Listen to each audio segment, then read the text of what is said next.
my Instagram. Hello, everybody. Sam's fighting for her life trying to post things on her Instagram. I'm being a content creator.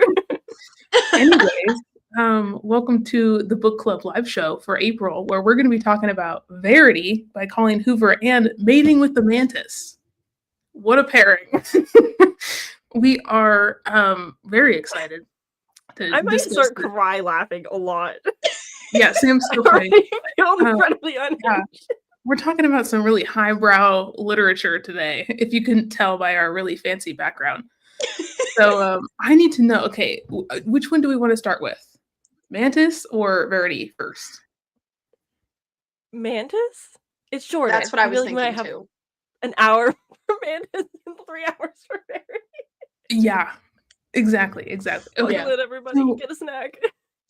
Yeah, we have to have an intermission in between the doubleheader feature. Good plan. Yeah. Okay, so what initial thoughts on Mantis? Ratings? Quotes that shook you to your core? Oh, quotes that shook me to my core happened in the first paragraph, brother. The second sentence brought me to my knees. It wasn't the first sentence? Okay. Listen, the first sentence is wild.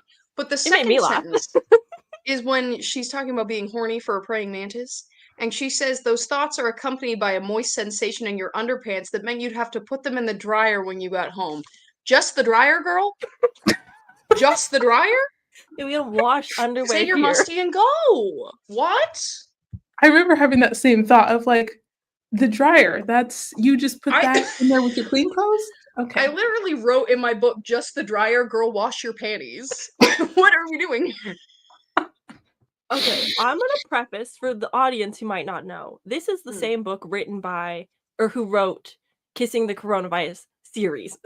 Yes. So she does the unhinged stuff, and her author's note really resonated to me. She was like, I'm writing for the 2% who enjoy this and the 98% who hate this, but I'm here to entertain until I get that literary hit. It's like, hey girl, do what you gotta do.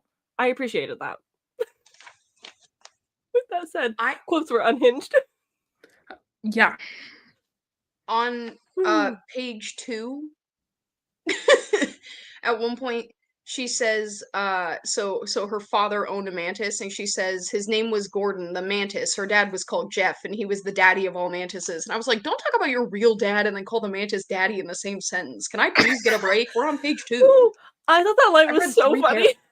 I loved anytime there was a parenthesis. I was like, this slaps. Oh, rating 5 out of 5. This was incredible. Honestly, everyone should. Everyone should. Everyone should. 24 pages on Kindle Unlimited. Infinite scroll if you're using your phone app. It takes no time at all. Yeah, unbelievably easy read. Very funny. I was on the phone with a friend reading it because we started like calling each other and just reading books on the phone with each other to like force each other to actually read things. And every 2 seconds I was like, huh! What a piece of literature to read over the phone, you know? Wow. Couldn't do it alone. Yeah. Sorry, casually drinking a drink. I will say I was genuinely, and I don't know why, because this book is called Mating with the Mantis. I think it was more like sexually explicit than I expected it to be. Really? Yeah. I thought it was quite tame. I mean, that says a lot about Sam, I think. Apparently. Listen, I wasn't like upset by that, but like there were just certain lines where I was like, oh, okay, I guess. And honestly, most of it was her talking about herself. Like, when she started fucking the mantis, I was like, this all seems normal. But there's a line where she says, she me just saying these things out loud on the internet. She toyed with her pussy so vigorously it made her boobs wobble like they were 2 strawberry jellies, incredible wibbly wobbly breasts, and I was like, what are we doing here? What's happening here? Just a lot of stuff like that, and that was fine. I we're good, but I just wasn't expecting it. It was a fun little surprise for me.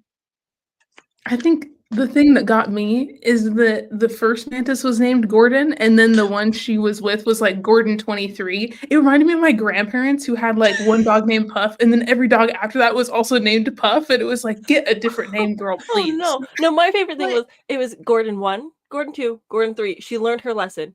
Different name because all the Gordons kept dying. And then she flash forward. She's a scientist. She studies mantises. This is her passion job. We're back to Gordon. Yeah, to be fair, she did say he was the 23rd Gordon, but he was top 5 in her heart. He was top 5. Right. So we're good. Right. Also, who let this woman near a mantis? You know what I'm saying? In the first place. It's like your whole career is just so that you can, do the thing with the mantis. Like who, what? This is an unhinged thing about, like, sorry, we're bringing politics up so early, but I know that we're, like, defunding so many scientific researches, but is this what we're funding? Is this it? That's so valid. I understand Trump's concerns now. I finally get it. I get it. Didn't she like sleep with her professor or something too? You don't think she would have maybe warned someone? Like she's asking for a reference and he's like, well, she does want to fuck the mantises. So yeah, her university lecturer. So it wasn't like professor, just to, make it seem a little okay. We don't have time for the nuance of that discussion in this book. We have 33 pages. We gotta fuck this mantis. We can't talk about it. I love the writing of this so much because obviously the author knows this is a joke and is making this scientific character who's so smart, but is also calling the machine in which enlarges things Big Ray. Scientific term, the Big Ray. I folded down the page where the she uses the Big Ray, and then the noise that she phonetically types out when it goes off is chew. I was like, yeah, that's what I'm talking about. This is science. Let's go. It truly. One of the funniest reads I think I've needed this whole year. Like this is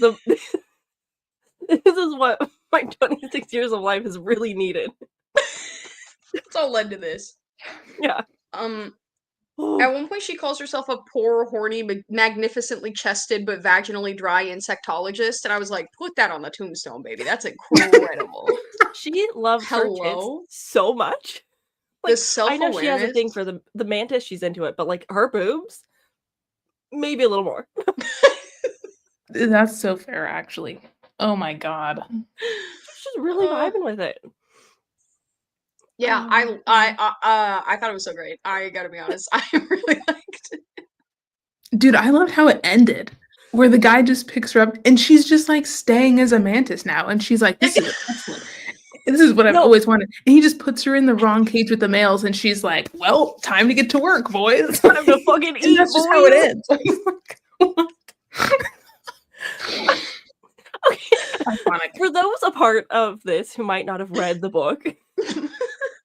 Basically, the Big Ray that's supposed to enlarge the mantis so that she could sleep with the mantis happened to backfire somehow. We don't get an explanation. We aren't here for the science. But she not only turns him into just a normal, I guess he stayed the same size, so I guess it just backfired. Instead of her getting small, she turns into a mantis. And that's how Big Rays work. Yeah, the ray was supposed to make him bigger. Instead, it made her small and a mantis. So that's a fun little bonus. Means I don't think they did any testing on this ray before bringing it in. Well, here's the thing. I think she did give us a little sign as to what happened, because when the guy comes in, he says it makes things bigger, and then he winks at her. So maybe he knew. Maybe he was like, I know you're trying to fuck this mantis, so like use the ray. And he was trying to help a sister out, trying to help her get with it. Talking about a dick joke.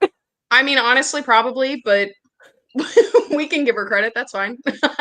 Yeah, it's absolutely intentionally planned. Oh, what pure gold.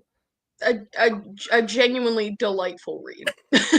Honestly, kind of an iconic coworker to like understand what she's trying to do, and is like, I got time. Let me just build you a little ray, and then not tell you how it works, just knowing you're gonna use it. Yeah, kind of a king move, actually. Really. Well, given the fact that she masturbated in the mantis lab like 48 times before she fucked that mantis, I feel like people have to know. Oh, but she can hack the system so easy. Also, that got me. She's like, let me just hack it in real quick. What are you talking about, girl? You're staring at the mantises all day. You don't know how to hack shit. Oh my god. She can hack this whole facility and shut down all of the cameras so nobody knows. She also goes to the bathroom so often to masturbate. It's like someone's got to be concerned for her, right? And no one else in the whole lab ever gets to go to the bathroom because of this girl. They think she needs to go to the doctor. They don't know what's going on with her. Also, I will say the worst part of this entire book was truly her being like, well, if you finger yourself with a mantis, it dies. And you're like, right. Yeah. You're like, okay, so which experiment was that a part of? And she describes it where she's like, if you like smush it again, like, that did take it out of me. There's also the part where she says guys, was there a part in this book where she implied that she came enough to fill a bathtub 2 inches full? And drown the mantises? And drown the praying mantises. That's what that was saying. But I think so. Because she does say 2 inches of water, but she says she got so wet she filled the bathtub with 2 inches of water and had 14 orgasms. And I was like, did you drown these mantises and come? Yes, she did. Yes, she did. Definitively, yes. Beyond a shadow of a doubt. World's worst scientist, world's best mantis fucker. 10 out of 10. No notes, to be honest. No notes. No notes other than we might be getting demonetized today. Okay. And this is why we're doing it on your channel. We can't have this talk on my channel right now. Can't handle that. No, this one might get private later. Or like this section will just be gone and we'll re-upload a Verity talk. We say some unhinged stuff, but this one was... Yeah, I don't, unfortunately, I don't know that there's a way to talk about this book without talking about sex, because nothing else happened. Yeah, I mean, yeah. Tell me what else happened in this book, besides the big ray. Tell me so there was the big ray with the button that says shoot. I think it was Pew. And then there was Gordon the human, and then Gordon 1 through 3 and Gordon 20. Yeah, what'd she do with Gordon the human though? What'd she say? That was her first love. It's romance. It's all she could think about. That was the same face that you give me when I tell you about a Tinder date I went on. That was crazy. I've never seen you hit somebody else. Gordon was her one and true love. And she was losing her virginity. She said she spent the whole time thinking about the mantis and that she had to ice her vagina after, Sam. Yeah, but she also has never orgasmed since, so... Yeah. Well, she did that one time with the not professor when he painted himself green and wore a mantis mask. Wings? No, he wore wings too. He did wear wings too. How could I forget? Honestly, though, props to him for the dedication on that. Because I think most men, if you were like, hey, put on this mantis mask, they'd be like, no thanks, I'm okay. She has to be so pretty to get away with this. Well, I mean, we did hear 80 pages in this 30-page book about how good her boobs were, so maybe they were good enough. Yeah, they're like custard. Too much. Okay, so here's the train. We're gonna put it back on the track, and we're gonna move on to Verity. We're talking about the book. Oh, yeah. No, you are. You're technically on the custard boobs. Oh my god. So what you rate it? Me? Yeah. I don't really know what to say. I was like, is it a 2? Is it a 4? I don't know what to say. My friend Daphne read it and gave it 2 stars. Okay. So I feel like it pulled me out of a slump. Like, I haven't read a book for like a couple weeks, and then I read Mantis, and then I read Verity, and I was like, wow, that was a time, but I feel alive. So it worked. I do hear it's like a bad 5-star. Like how it's not award-winning literature by any means. No. But I have not had this much fun reading something in a while. Like, I'm trying to finish the book Martyr, and that is so much heavier. And just like jumping into this silly little time, I'm like, this is what I need. My soul is feeling so much better. In all seriousness, I think this is kind of the perfect thing to get you out of a reading slump. Like, this is to the point that I was like, maybe I try the Kissing the Coronavirus series next time I can't figure out what to read. Like, because short, quick, extremely funny, very clearly not taking itself seriously. So I do think it's self-aware, interesting, Alea, that when you said you don't know what to give it, you didn't say 1 or 5, so you do think it's like mid-tier at least. Yeah. It's one of those things where I've read things that were so much worse because I didn't hate it at all. Like, it was fun and it got me out of a slump. And I've read some books where I'm like, no, I loathe that with like my entire soul. So it's definitely not there. It's in the middle somewhere. But I gotta vegetate on those thoughts a little bit. I will say that I was so concerned about this being like a normal, like, because of the cover, I was like, it's gonna be a human girl and a giant mantis, and there's just ethics there that I'm concerned about. And she nailed it. She turned the girl into a mantis. It's consensual. He is even all for the killing of the mating ritual. He initiates the killing. Yes, like, he understands what needs to happen in the circle of life, and I appreciate that there was like, I don't have to worry about the ethics of things anymore. Yeah. It's just, this is what it is. Yeah. Yeah. I gotta be honest, after seeing that cover, I was like, I think I'm gonna have to put aside the fact that I have ethics. I was like, I think we're just gonna have to. That Reductress headline where it's like, local girl pushes feminism out of her body for 20 minutes to enjoy TV show. That was what me going into it. I feel like that's what happens. You open the Kindle Unlimited app and you're like, anything that I believe is now gone, and we're just gonna see whatever happens. You know what I mean? Yeah. Unless you're that lady in Australia who got arrested for writing her book, and well-deserved. Sorry. Yeah, can we take an aside and quick touch on whoa. What's up with that? Yeah, I read the back cover of that book and I was like, oh no. Yeah, no, have everybody that I watched a video that did like semi-deep dive on the topic, none of them were able to get their hands on it because it got pulled so fast, but there was quotes from the Goodreads reviews where people were able to like say what was happening. I don't understand the thought process of people, especially people that don't live in the United States. Like, babes, y'all don't have freedom of speech. I don't know what your plan was there.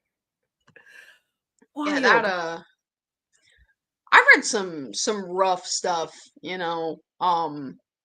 That was the first time in a while I read something and was like, I feel like kind of sick right now. Yeah, like, that's how I felt when I read Toni Morrison, but like, at least, although hard to stomach and read, I understand to a degree the point, and it's not meant to be like an erotica romance story. Yeah. What a wild time. And the cover with like the baby blocks. Also, hey, dedicating it to your kids. Go straight to jail. Do not pass go. Do not collect $200, babe. Like, like, I'm sure she'll be fine. I'm sure she has money to get out of jail, but like, woof. Anyway, Verity. Speaking of crime. Right, yeah, quick aside. Now we're into my favorite author, guys. Oh. Can I say something unfortunate? I get it. I get the Colleen Hoover hype. I get it. I'm pissed. Oh, I don't wanna. We broke Richie. I get it. Honestly, you broke me too. I'm gonna be so real. I finished the book and I was like, you know what's crazy is that I've turned over a new leaf and I've hit rock bottom to the point where I read Colleen Hoover and was like, I liked it. I liked it. I had fun. I read Mating with the Mantis and then I read Verity and I was like, well, this is my life now. You know what I mean? I don't even know what to say. Listen, it was nice knowing you guys. I still think I think this book is not literature. I'm not saying give it the Pulitzer. No. But like, it was trashy. It was fun. It was good. Like, I was like, I'm kind of having a good time with this one. Here's what I will say. I knew what this all was before going into it because I like watching deep dives of things I don't think I'm going to pick up. Lo and behold, my friends say, pick it up. I will admit, though, that I've told Austin multiple times that I will be giving this copy to my mom to read because I think she'll probably enjoy it. So I understand why people like it. Yeah. I cringed and felt the horror in my stomach, like the dread, just the whole time. I was like truly reading it, just being like, no, the whole time. I just couldn't do it. I still think I can't do more because the rest of them are expected to be romances, and I think the fact that this one was like a thriller did save it. for me. Layla is also because I was like, yes, I feel thriller. uncomfortable and I think this guy's disgusting, but like, I'm kind of supposed to. So yeah, I do think he's kind of hot, so like I kind of get it with his chartreuse eyes. Ooh. I mean, how many men in New York are you gonna meet that gives you the shirt off their back after you witness the most horrific? It's not murder, manslaughter, that you could. But she felt safe with him in the bathroom as he locks the door and gives the shirt off his back. So I mean, it is romance. Truly diabolical to use that as the meet cute and then to never bring it up ever again. Was so sure that was going to come up at some critical point. I'm not even like in a like, oh, and he actually orchestrated it, but like she saw a man die. Yeah. And then immediately after was like, I'm trying to bite that headboard, brother. And it was like, are you good? Like, are you good? What's going on? That was such an out-of-pocket way to open the book, too. I was like, oh, so we're starting here today. Interesting. Okay, manslaughter used as a meet cute before. And I do have to say, regrettably, I kind of got to give props. That's extremely funny. It was so unexpected. And I was just like, yeah. I mean, hey, who needs to meet at a coffee shop anymore when you can meet outside the coffee shop with blood all over you? Like, what are you talking about here? Also, and you know they're gonna do it right in the movie because all those screenshots of Dakota Johnson just coated in blood. I'm like, it's gonna happen. When he locked the door, I was like, oh no, this is not it. This is not good. And she's just like, let me stand there in my bra. What do you mean? I would have been like, cool. Well, I'm gonna go home and find a therapist because I'm covered in blood. We're not going to this meeting. The day is done. The year is over. I'm out. Especially when you learn this is the first time she's left her house in weeks, where you're like, oh, babes, you wouldn't be okay. Like, she's not, but like, she'd be extra not okay. And it's just not. Alea, how much of this book did you spend thinking that he was gonna do something horrible to her? Honestly, I was like, I don't think he's gonna do something horrible to her. My thinking was that maybe he wrote the manuscript thing to frame his wife, and maybe like he killed his own kid, kind of thing. Oh, I was like, I don't think he's gonna hurt her. I think he maybe orchestrated everything else. Okay. That's where my brain was. Okay. That's a fun theory. I just know you hate men, and after that door locking, I could easily see you being like, well, he's gonna have her in a basement in 8 seconds. Girl, I do, but you know, at some point you're like, well, we know he sucks because he's also cheating on his wife when she's still technically in the house. So I wasn't really expecting him to be a chartreuse-eyed saint from the jump. You know what I mean? I was like, well, you suck, but I don't know. Like, the door locking thing was weird, but yeah, I was like, I don't like him. I think he's sketchy. Mm-hmm. But I wasn't like, I don't think he's going to kill her. Okay. I was thinking it was either him or maybe the son was like a psycho kid. The 5-year-old? I was kind of hoping the son was going to be the crazy one, if we're being completely honest. When he hit her with where she was like, must be nice to live here, which is insane to say to a child.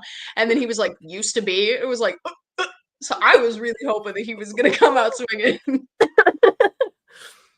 Sam, did you know, so you watched Deep Dive, so you knew like the twists and turns and whatnot? I knew of most of them. I didn't know that there was going to be that letter towards the end. But I was like, damn, this letter is so long. I would like this moment to be shortened. And like, I get the picture. Can we hurry this up? But besides that, like, final thing, I knew that he was unhinged. I knew that Verity was unhinged. And Lowen, ultra unhinged. The narrator for Lowen was so bad, and the narrator for Verity was so good that I was like, this is just an unpleasant experience to like have to listen to. But I was really concerned through most of this before we got to like the birthday scenes and stuff. I was so scared that he was like approaching 40 and she was going to be in her early 20s. That's what I was like most fearful for this book. I was like, this is an age gap that I'm going to be uncomfortable with. Go off. Yeah. Okay. Lowen was, dare I say, an unlikable protagonist. That's crazy. I don't know about that. Listen, controversially a brave opinion. I don't know that I'd want to get a beer with that lady. That was... Whoa. I also, listen, not to support women's wrongs, but fucking Bucky Beaver Verity kind of slayed. Like, I do love her. I'm not gonna lie. No, I think she's so valid. Unhinged. Yeah, and she's valid throughout the whole book. Yeah, she kind of was serving, and I love that for her. Also, y'all read or seen Rebecca, which is just this book, but with less smut? Less? Yeah. Okay. Yeah, there's less in Rebecca than there is in Verity, I would say. Maybe less. I haven't read it, so I'm familiar with it, but I haven't read it.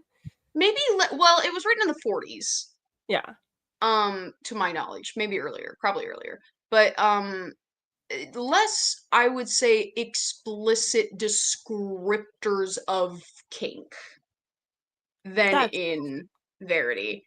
Fair. And it was kind of wild to finish the book and kind of be like, did I like this, or do I just still really like Rebecca? That's a good point. This also reminded me of this is kind of like The Only One Left by Riley Sager. Where everybody, well, a lot of people don't like that book, but I had fun with it, and it has the similar thing that this has, where there's a lady where you don't know if she's faking it or not with her injuries. She has my copy of The Only One Left, so I can see the similarities. Mm-hmm. That was, I feel like you must have told me about this one, where she's like, is that the one where she's like reading her dad's manuscript or whatever? No, that's Home Before Dark by Riley Sager, but The Only One Left is similar where, yeah, it's similar where there's still a lady who something happened to her and they think that she's same deal, like incontinent and in a wheelchair and like not mentally there. Yeah.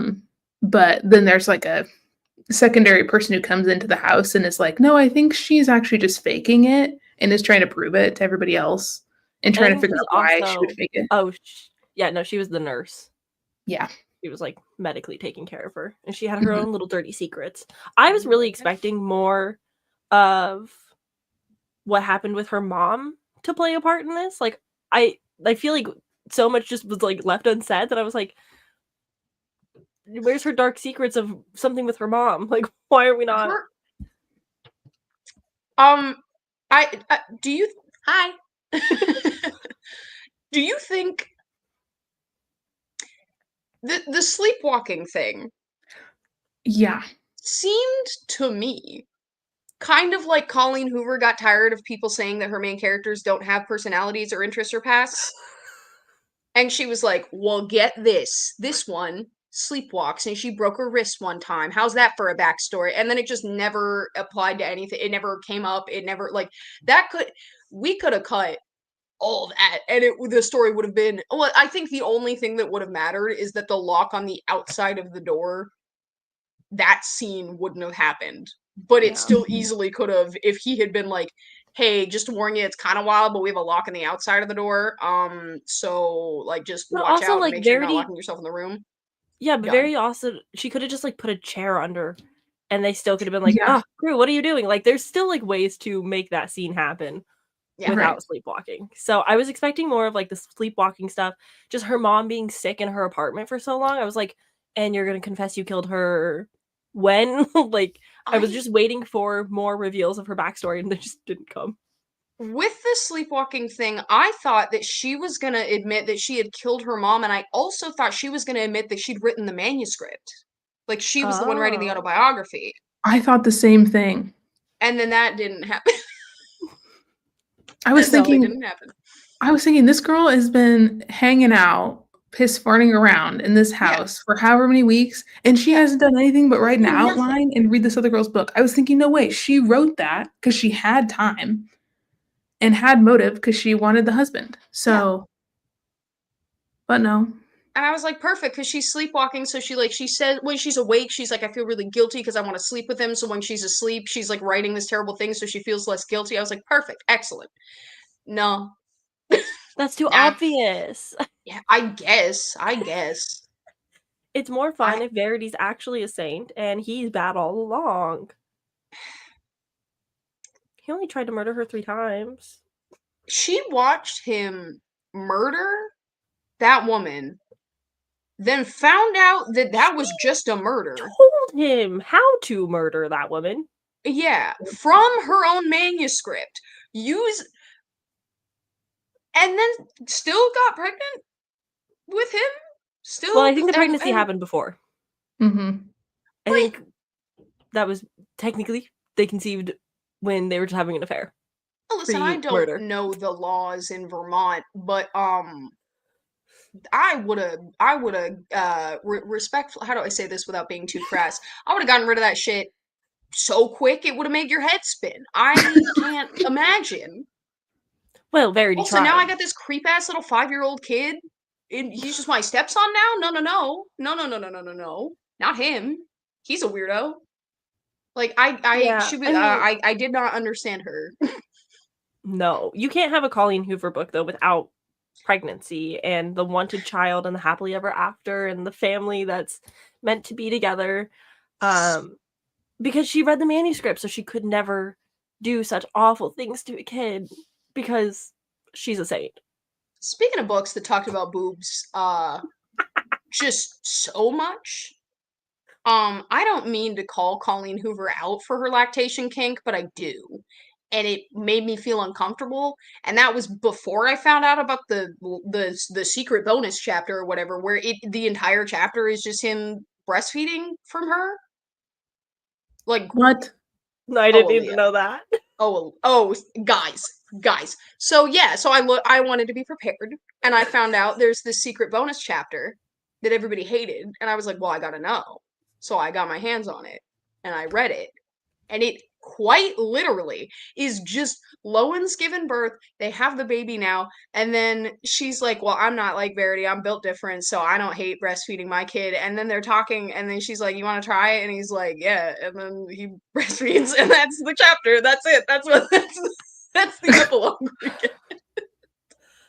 And I'm calling Colleen Hoover out now to say you have a weird thing about pregnancy and I don't like it and it makes me uncomfortable and I'm over it. I've only read 2 of your books. It's too much. I'm over it. I will say, like, every time there was any, like, sex scene or reading of a sex scene, I truly was just like, I'm listening to the book, but I don't want to be here. Like, it was just, I just felt, I was so, cringe. I think Colleen Hoover is stuck in 2014 and will forever be stuck in 2014. This having a version of okay from The Fault in Our Stars truly made me want to throw the book across the room.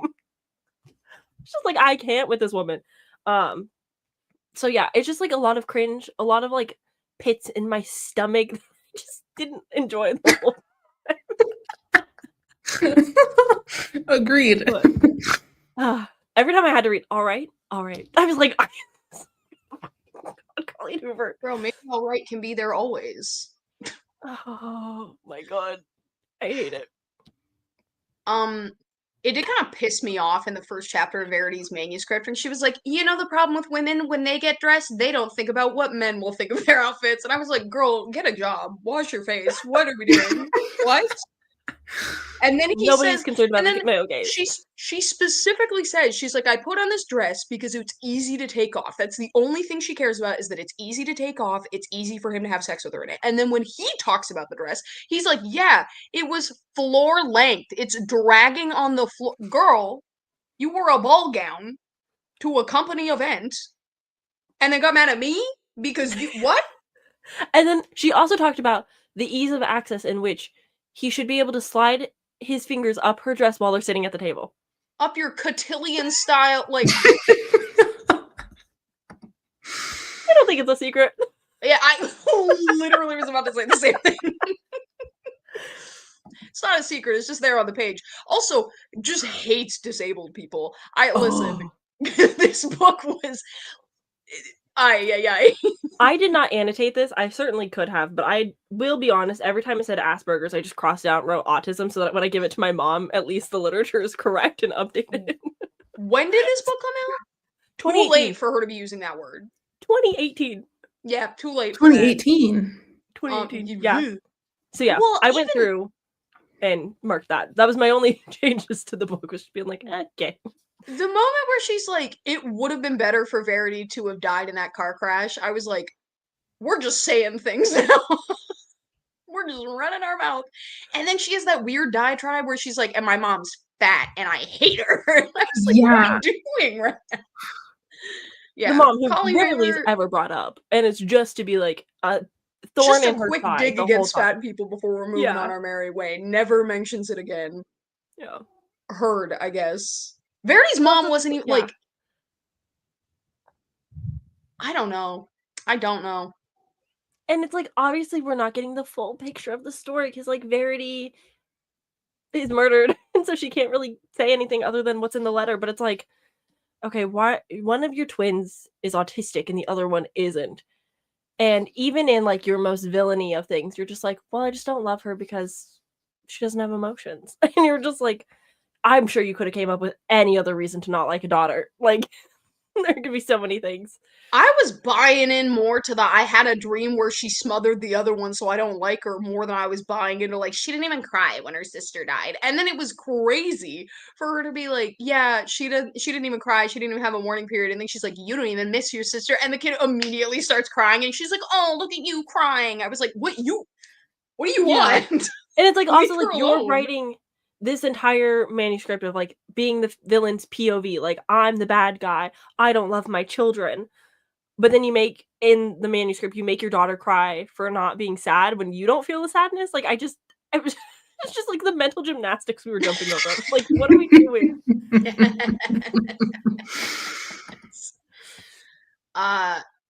This is my second Colleen book. I also read It Ends With Us, and I think that's gonna end the journey of me and Colleen, and unless y'all make me read another one. Listen, we could read Layla. It's apparently also a romance thriller.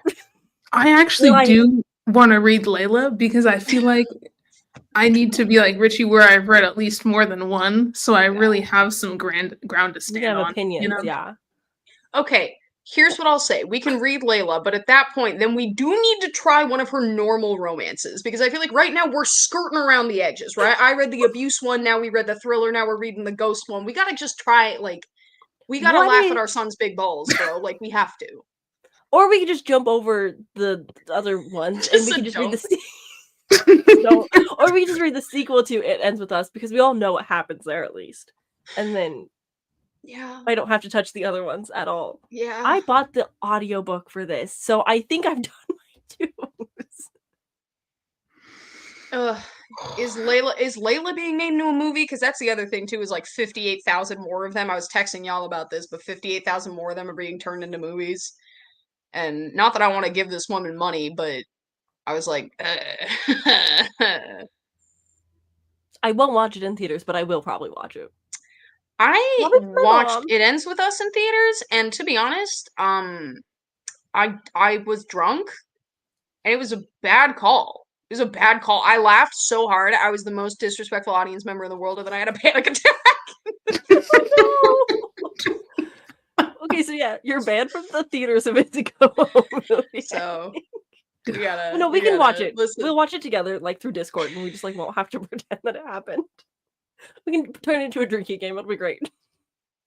That would actually be fun. I just can't believe that after all the fucking brouhaha that's going on over It Ends With Us, that they're still letting them make movies out of her books. Like, I cannot believe that no studio has been like, maybe we don't want a piece of that pie, actually. Maybe, we're good on that one. Like, yeah.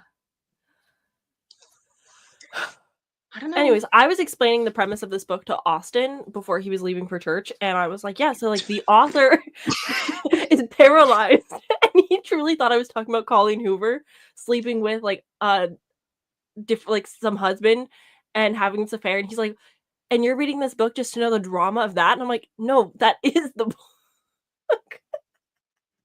I was explaining the plot to my mom last night, and my mom lives for the drama, and she was like, "Ooh, that sounds really good." And then I finished it. Yeah. She was like, "So what happened?" That's literally my mom too. That's why I'm like, okay, I guess I'll probably pass this book along to her. Mm-hmm. She'll probably have a great time. Richie, was the movie good? No. No, it was extremely bad. There's a sex scene where they needle drop Skinny Love by Verity that almost sent me into a coma. She shows up to a funeral in a full leather outfit, which made me laugh so hard that somebody shushed me. At the end of the movie, she goes to visit her dad's grave, and she's in an evening gown and rain boots, and I almost left. Mostly the outfits are what you should watch the movie for. The movie itself is so unmemorable that even though I have read the book and seen the movie, I could not tell you a thing about it, really, other than the fact that the girl who plays young Blake Lively is just lapping everybody on the screen. She's actually very good, and everybody else is terrible. And it's really hard to watch. And that's really, the tea. Hopefully she gets good acting jobs that aren't related to Coho. Like, I hope she's not in another Coho movie. Like, imagine she's in, like, Layla or Verity or something, and you're like, no, please. You deserve better. I'm trying to,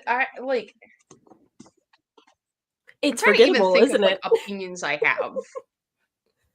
It was extremely funny to me when Lowen has the part where she's like, there's too much sex in this book. And I was like, relatable content, girl. Can we move on? Like, thank you for being self-aware, I guess. Yeah, cool. Okay, I don't want to also think about sleeping with the man that I'm dreaming about. I don't want to think about him having sex with another woman. Which is a hard left from like 2 chapters before when she's like, I'm gonna read a chapter of this so I can have something to fantasize about. And I was like, you're gonna what? That was wild. Also, we do. I would love to talk for a moment about the fact that Colleen Lactation King Hoover had the gall, had the sheer testicular balls to say in this book that the main character used to be with a guy, but he was into choking. And she was like, I wonder what would have happened if I had married him. Would he have gone into even more dangerous sexual perversions? And I was like, get a life. Like, what? I read that too. It was like, when your life is so boring, you fantasize about being murdered. You have, well, you have a problem with being with not even with being choked. You have a problem with choking somebody else. You watched your baby daddy murder someone in front of you, and you're like, that's fine. Via choking per your instruction. Yes. Yeah. Hello. That was crazy. Moment, really. That was crazy in the moment and even crazier in hindsight. Like, and also her being like, wow, I've never had sex so intense that I'd bite the headboard ever in my life. I was like, well, maybe if you choked that guy, you would have. You don't know, girl. Like, what? The part that got me in the letter from Verity was when she was like, did you think that was legit when she was talking about like the sex scenes that she wrote? That made me laugh so hard because I was like, no, girl, you're so for real for that. Being like, you think that really meant that much to me? She's like, you're my husband. I was just trying to deal with your stupid ass. Hello? That was so real. That was so funny. Also, why did Lowen feel the need to like eat half of that letter and put the other half in the toilet? It was like, flush it down the toilet. Please, like, could have done anything else. Could have put it back in the floor. Could have done anything. Could have ripped it up and put it in the trash can outside. She ate it. She ate the divorce papers with ketchup, bro. Like that was that was unbelievable. That was crazy. I want to know what the drawings are. Yeah, like I was wondering about that too. It's nothing. I don't know. You guys were talking about like Crew being this creepy child, and it's like, okay, so he knew his mom was faking, and knew this like secret plan, and then had hidden drawings on the floor, and you aren't curious about that? I will also say, much respect to any 5-year-olds watching this video. Please don't, first of all, but I've said so many terrible things, but also like the concept of trusting my life. I think my husband's gonna murder me, and I'm like, you know who I should let in on this plan? My toddler. Like what? No, I simply wouldn't. I simply would not tell him. I don't I think that's the one moment where Verity did not slay throughout the course of this book, is telling the 5-year-old that she was faking it because, girl, he's gonna say something. He's 5. He's stupid because he's 5. He's not prepped for this. Here's my question. If Miss Verity, if you're Miss Verity and you're sitting there in your chair after your man just tried to kill you however many times, and you're trying to figure out what the heck to do, why didn't she just wait till he went to bed before Girly Pop got there and they put the outside locks on the door? Wait till the nurse leaves, wait till the husband goes to bed, and then just leave by yourself and go to the cops and be like, yeah, my husband tried to kill me. She was waiting for the money. Yeah, but if you go to the cops and you're like, okay, well, he tried to kill me, first of all. He's a danger to my kid, yada, yada, yada. I mean, that was attempted murder. So he's going to jail. She didn't know where the manuscript was that she knew he could use against her. Yeah, but she could just say that was a writing exercise. Go ask Amanda because she's the one who recommended that I do it.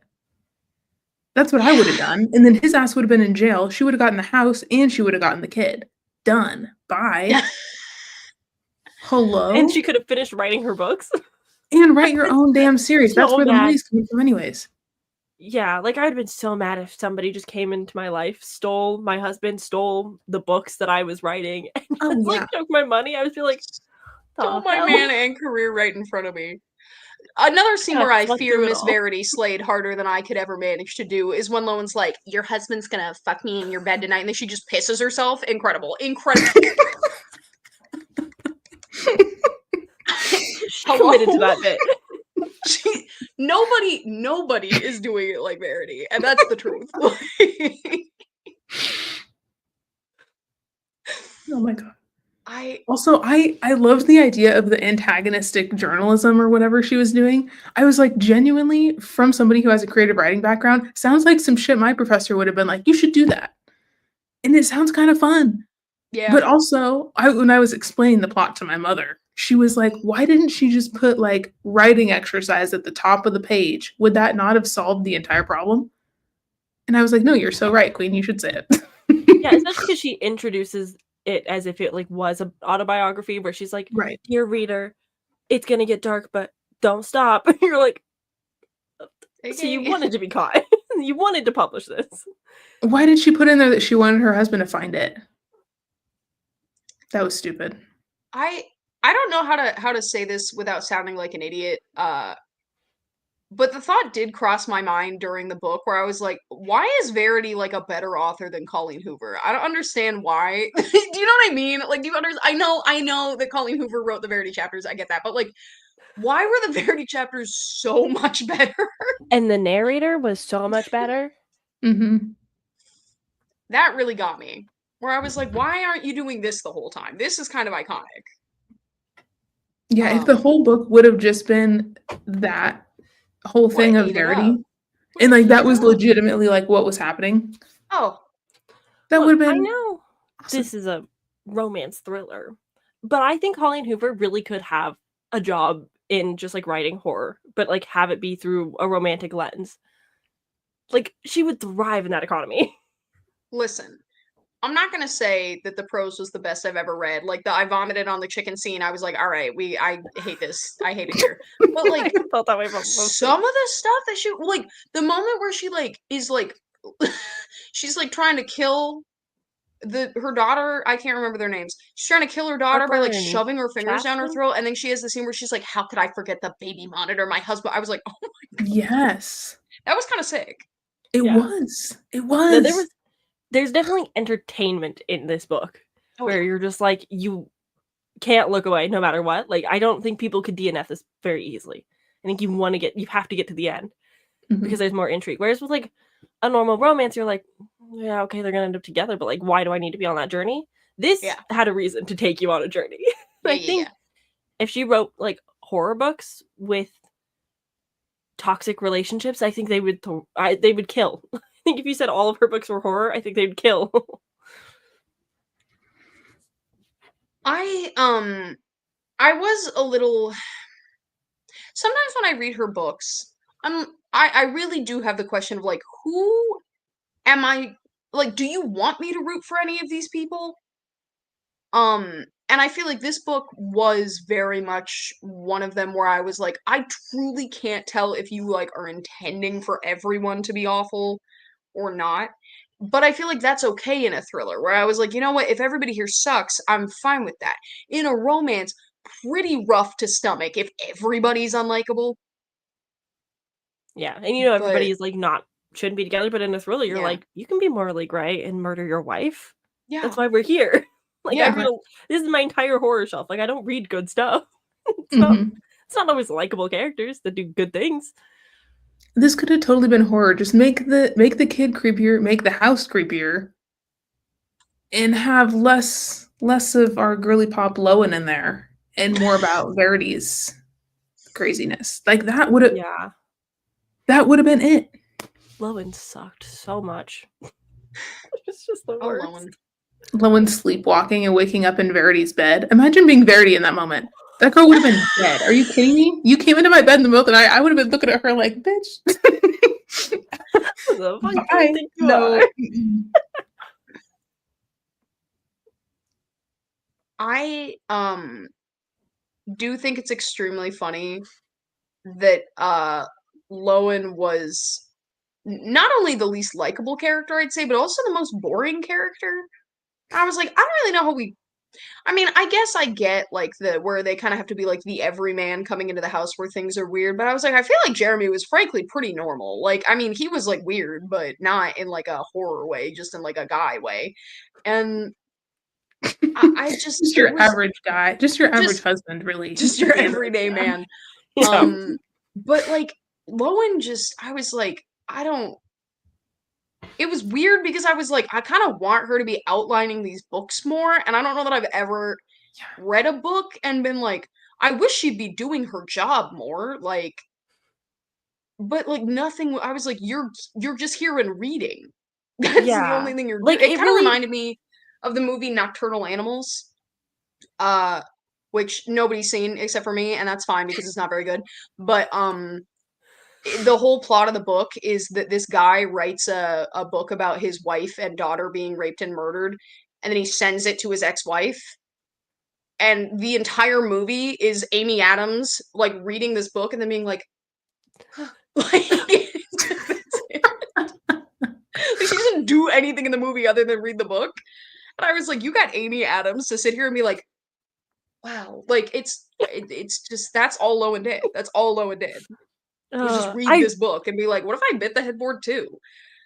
Yeah, I really think that this could have done more if it taken more of a like Home Before Dark by Riley Sager turn, where it's like more investigating instead of just like having the whole manuscript just right there. Just like, what if she had to go on a scavenger hunt and find pieces of it around the property and like it was hidden in different places so that Jeremy wouldn't find it. Like there just could have been so much more than just it was in the closet.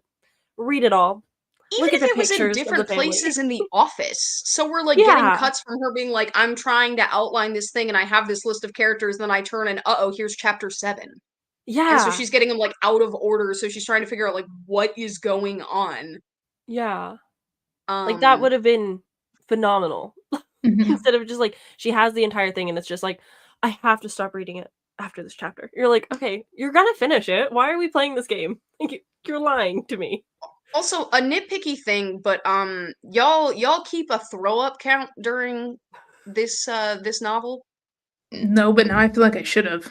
It must have been 7,000. I really tried to. I think realistically it was like 5, but like that's too many times. That's too many times for people to be. Well, 3 of them Stop was in up. like everybody threw up, and then everybody. It was like I stiffened, Jeremy stiffened, Verity stiffened. Like every single sentence, I was like, all right, so y'all are just like that's all you do. Wait, stop.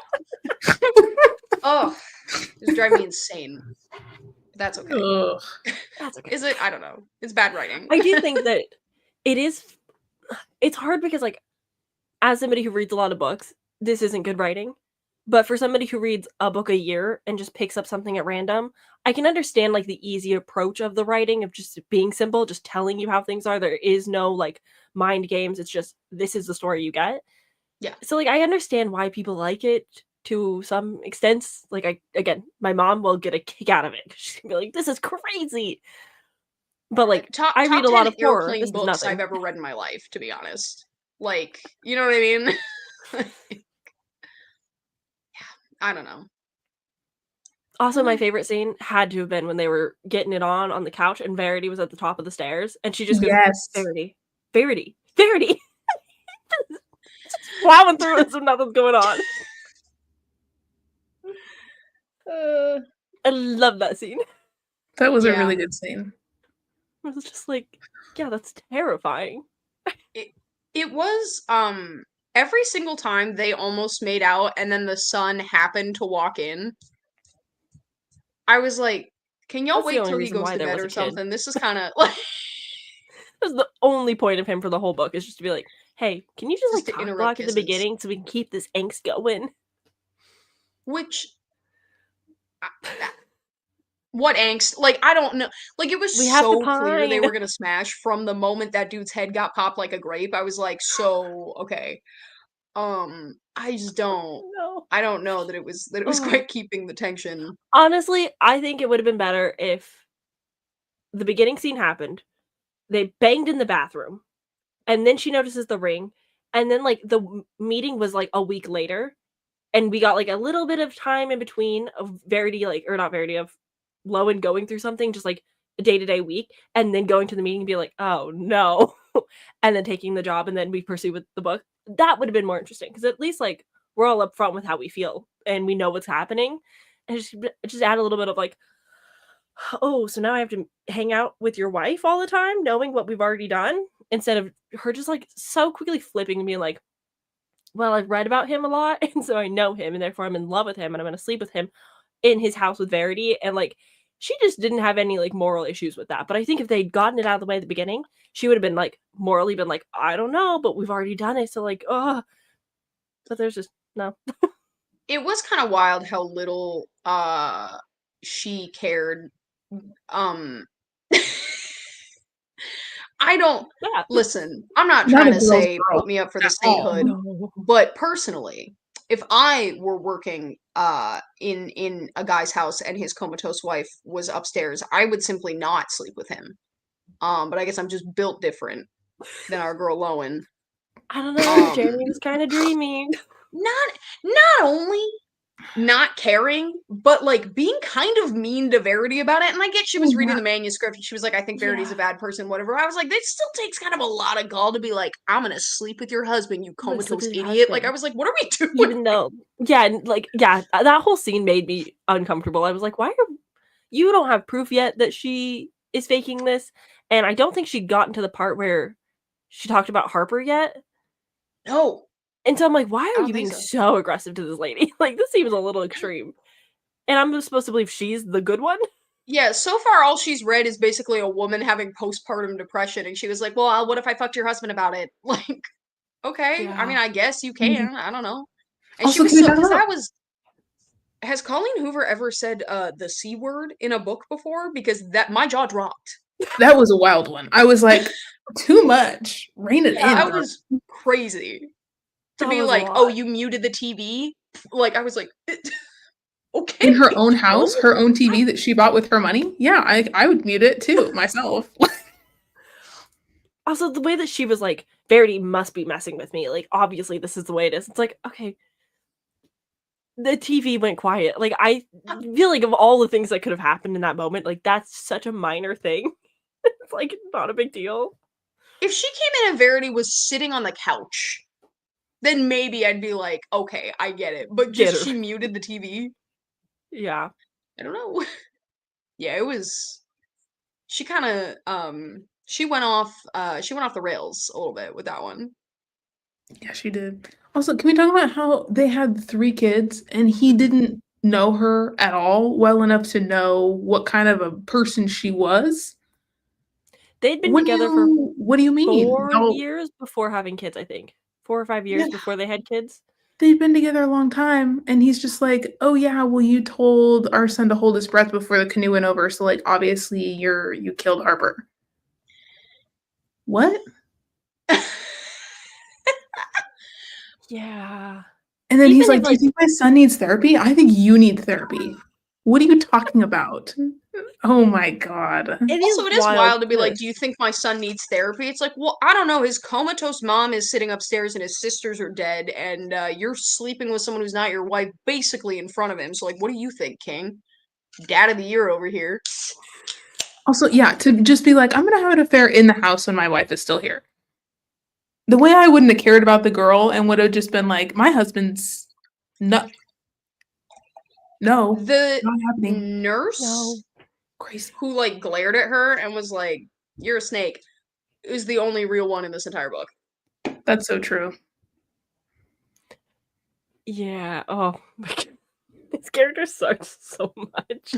My friend Daphne read this and she gave it 1 star and truly was just like, not a single likable character. Like, I just didn't enjoy this. And I'm like, that's fair, at least. Yeah. I think I get it. I don't think I can give this book 1 star, though, as much as I hated it. This book really feels to me like a Netflix dating show where you're like, all of you are terrible. This is the dumbest plot conceit I've ever seen in my entire life. And I am losing brain cells by doing this, but like, it is kind of fun, though. I'm having a good time while I'm doing it. Yeah, I'm gonna binge it in 1 sitting and it's gonna be fine. Like, I kid you not, this is basically I finished my pages yesterday, watched a little bit of Fantasy High, went to bed, woke straight up, and finished this. Just like back to back, just like the only media I consumed for a hot 3 hours. Yeah. But I do wish we got to know the kids a little bit better. Like, I know that they're like such a minor role, but Jeremy never really talks about them, and like, I get it, he's grieving because it was so recent, which is maybe another reason why he probably shouldn't have a hot woman around his age living in his home, because he's obviously going through a lot. But he doesn't really talk about them much, and I just kind of wish that like there was a little bit more humanity to him when it came to like the girls, especially. I do think it was, and obviously Verity's manuscript was like, you know, not true, I guess, or you know, was like or so we're led to falsified in a lot of ways. It was kind of weird to me though, because like enough of it was true at the very least that when Jeremy read it, he thought it could be true. So I was like, so reasonably, he hasn't had sex like basically since Chasen died? And it was kind of weird to me how immediately horny he was when this girl walked in the house. I was like, I don't, like, I feel like, aren't you still great? Like, I understand that he, like, tried to kill his wife and whatever, like, that's fine. But, like, but I was like, aren't you, like, it's only been, like, 8 seconds since Harper died still. Like, it was just very odd and, like, kind of incongruous to me where I was like, you didn't want to sleep with your wife because you were like, I just need time. And you were like, and she kind of implies that he's, like, dealing with, like, erectile dysfunction for a bit. But then Lowen walks in and he's like, I simply can't keep my hands off of you. And I was like, well, your kids are still dead. Like, just because you murdered your wife doesn't mean that they're not still dead. So this is kind of weird. Yeah. Like, just because you think you got vengeance on your wife, who obviously we don't know the full story from Verity, and like the letter is kind of the only snippet we really get. I don't think she wanted to be a mom still. Like, at the end of the day, I don't think that was ever, I think that was based in reality. I don't think she wanted to be a mom. She's probably dealing with postpartum depression. I don't think she wanted any of this except for Crew, which seemed kind of like a, you know, like when girls are about to go through a breakup. Yeah, and they do that. But it was just like, I don't know. I'm losing my train of thought as I'm trying to wrap my head around this story. Well, and also, like, for him to clock that enough of that was true, that means that they did, and, like, did they then have the fight where he was like, you never talk about Harper, and he threw the stuff at the wall, and, like, because he was like, kind of acting crazy there for a bit. And, like, did he not recognize, because that's the thing for me, is I'm like, either he really was that crazy, in which case, girl run, you're hooking up with a serial killer who's married, or he wasn't, in which case, if I were reading that, I would be like, why the fuck did you write a scene in your autobiography about me throwing shit at the wall in front of you? What the hell, dude? Like, I would have so many questions. Yeah. That I would question everything else that I read after that. So, like, what's the tea? Right. It's like, well, you're in the book too, so did you do that stuff? Because if you didn't do that stuff, then you know it's not real. Yeah. So were you just trying to kill her? Or what? Okay, why did he? Yeah. I was thinking about this in the shower this morning. I was like, why did he lie about having seen the manuscript with Lowen? Because when she brought it to him, he acted like he had never seen it before and then went off the handle. When in Verity's version, he'd already seen it. And that's why he tried to kill her. So why did he lie? Probably to, I guess. Because then he could kill her and he could be like, it was just a moment of rage instead of being like. Yeah. But that doesn't make sense either. Yeah, I'm like, did he just kill her because he didn't realize that she was faking it? And then once he had the manuscript and she said that she had been faking her injuries the whole time, then he really went off the handle and killed her for real? But he still lied to Lowen about having not seen it before. Yeah. So if I was her, I would have been like, okay, well, what the hell? You said that you didn't know what this was, and you did. So. Yeah. Well, in her excuse, Lowen was like, well, he never denied knowing of it. He just said, where'd you get that? And she implied the rest. So he didn't technically lie about it. Yeah, but then he left and read it. Yeah. Or pretended that he was reading it or whatever. He left to read it for like 20 minutes. Yeah. And then came back and flipped out. And she was like, let me just have his kid anyways. This seems good. Well, and then for her, and listen, I guess I get, like, I know she wrote and she was like, well, if he realized that he killed someone who didn't deserve it, then he would feel so terrible, so I don't want to show him. But, like, if I saw that letter, I would be like, because, like, I'm in danger. This is mutually assured destruction at this point. We both killed her, so, like, what's he gonna do? You know what I mean? Like, I would go to him and be like, hey, or at the very least, my thought process would not be, I don't want him to feel bad. My thought process would be like, oh, he's gonna kill me, so I have to keep this quiet. Like, that would have made more sense to me if she was like, oh, so he knew, and I'm screwed. So we're just gonna make this disappear and just pretend like that's not happening. And then we're gonna be great. Everything's gonna be great. Like, I could see that level of delusion. But to be like, and then also it's like, you're really gonna raise Crew after you know you killed his mom when she was innocent? Yeah. I'm so glad that he gets therapy by the end. I'm so glad that Crew is in therapy.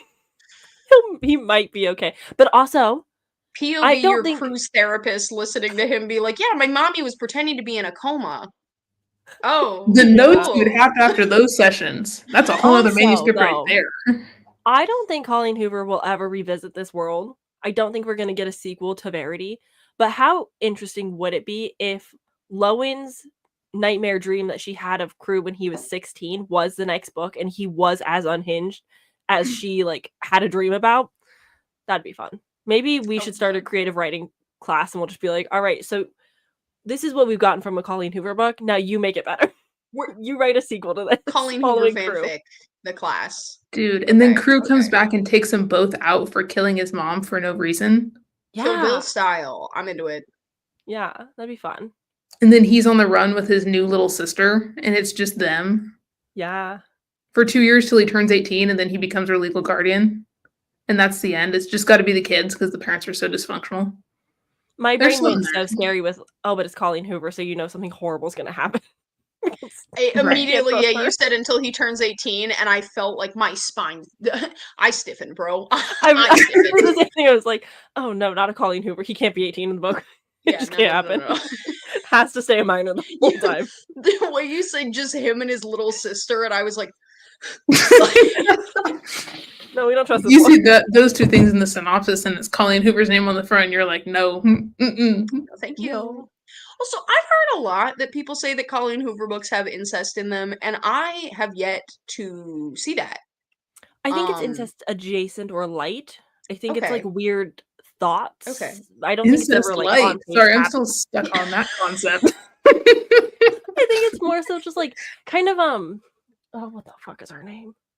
Cassandra Clare, the Immortal Instruments author. Okay. With like teasing like, oh, well, they could be siblings, but they're not really. It's like I think it's more playing with the idea of it, but never really committing to it. Hey. None of that sounded good, but I guess this is a different subject maybe, but like I can't think of anything that would be a bigger turnoff than finding out that someone might be my biological sibling. Like, I don't think it really matters what we've done or shared up to that point. I'm good. I'm simply good. on that. Yeah. That would be the end of anything ever. Although I will say, I do have. I'm not here trying to kink shame, but I just don't understand. So I have had demented thoughts before, not of biological anythings, but I have read stepbrother romances in high school. So I mean, yeah, we all watched Life with Derek. Like, listen, I get it. Yes, that's true. That's true. Yes. Oh. The incest was an ugly love. Okay, ugly love. I read 25 pages and the man made me so uncomfortable that I was like, I simply have to stop reading this. So I have never completed. I know that's also the book where they laugh at their son's big balls and then immediately drive off a bridge, which unfortunately again is so iconic. Like, I hate to give Colleen Hoover if you credit. want something like that, then you need to read was it Ashley Winstead? Oh no, what was the book called? I recommended it to you before. Oh, is it the In My Dreams I Hold a Knife one? No, it's the Bonnie and Clyde Twilight fanfic that got published, but it's not technically fanfic, but it for sure is. You have recommended this to me before. I don't remember what Midnight is the Darkest Hour. If you want that energy of ugly love driving off a bridge, you need to just read this one instead. Midnight is the Darkest Hour. I love a book that commits to going insane. Oh, absolutely. You'll love this one then. It's okay. Awful, like in a really entertaining way. For sure. Just absolutely crazy. It's got that like culty religious trauma background.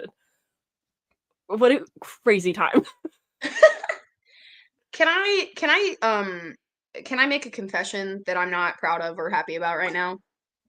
I think I had more fun reading Verity than I did reading American Rapture, and that really bums me the fuck out. I'm not gonna lie. You're so right, and you should say it. Yeah. I think Colleen Hoover has the formula of entertainment and just like that easy writing that really just gets you invested, and you're just like, I'm here for this journey. Whatever wild shit's about to happen, I'm here for it. Whereas American Rapture was just like trying to be serious, but also like had no levity to this. Where this one, you're laughing, you're cringing, you're like the whole time. Yeah. So yeah. Listen. Verity could have had sex zombies. American Rapture could never have had Miss Verity Crawford pissing herself. And that's just... You're so real for that, actually. Yeah. Although I am very curious.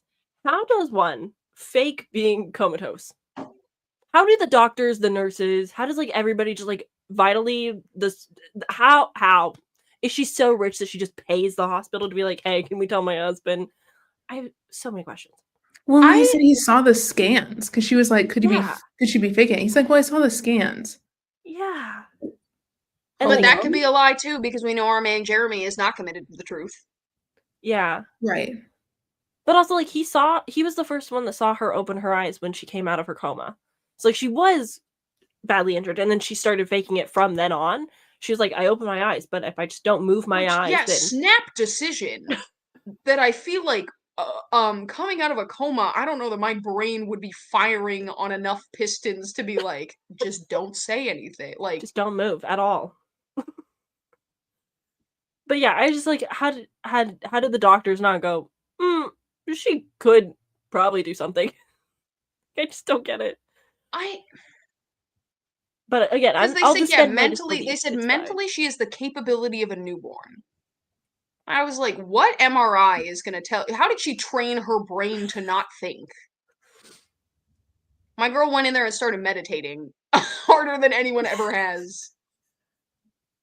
You've heard monks that can break through steel. No one's heard of Verity who can. I will say, and this is regrettable, but every time they wrote a sex scene between Verity and Jeremy, I was like, I am a little excited to see Miss Anne Hathaway do this. I am a little excited to see. Listen. I speak for the gays, and I'm a little excited to see Miss Anne Hathaway go crazy in this one. Like, I'm ready for her. How old is Anne Hathaway? Like 40, I think? Okay. Then yeah, she could pull off Verity. Yeah. I think because it's her and Josh Hartnett, and I think they're both in like their early 40s. And then Dakota Johnson is like late 30s, I think. Oh. She looks too young though. Like True. She could pass Anne for Hathaway 20 is something. 42 years old. Okay. Josh Hartnett is 46 years old. And Dakota Johnson is 35 years old. Okay. Yeah. I will give kudos to casting then for not being horrible about this. Yep. That's all right. Do they say how old Lowen is? She's 32. I had to Google it because I was so uncomfortable. But there was also like the birthday line of I'm 32 tomorrow. I'm not. Oh, I don't want to tell. yeah. I don't want to tell him about my birthday in this. I don't want to tell him about my birthday. My birthday's tomorrow. It's like, okay, bitch, shut up. Make me a cake. The most 18-year-old. Nothing makes me lose respect for a person. This isn't real life. This isn't even in a book. Nothing makes me lose respect for a person more than somebody who has all kinds of hangups about their birthday. It's a day, bro. Celebrate or don't. Like I don't want to tell him because what if he thinks you age? What is? Yeah, she's like, I'm gonna sit on the couch and I'm gonna watch HGTV because tomorrow's my birthday, so I can take time off. And it's like, okay, I don't think he's really like that stressed about you can't, girl. Like he's really not like upset if you like take time off from your job of reading a manuscript. I don't think he's that. Yeah, your job of doing nothing. You've been sitting there watching him shirtless for like 4 days straight. You think he's gonna be mad if you watch the Property Brothers instead? Nobody cares. Yeah. But she had to watch him make this cake. That was a sight to be seen. That was giving that scene wished it could be the Cherry Garcia scene from All Chained Up, Alea. Oh, listen. Okay. Okay, let's think for a moment about some of the things we've read for book club. Because Verity, as much as we love the pissing on the floor scene, we could never have Verity pissing on the floor in Mary. You know what I'm saying? True. Like, I think the aunt could have pulled it off. I think you're the so aunt Mary right. could have made that happen. She was iconic, but like she was that bitch. The tears of things we've read, and then All Chained Up. I'm sorry, but like the spicy scenes of All Chained Up, compared to Jeremy and Lowen and their headboard. I'm sorry. No. Mm-mm. I think we should do a tier list of all the books we've read for book club at some point. I think that would be very fun. One of the off months where we're not like actively reading something. Yeah. That'd be fun. Oh. It's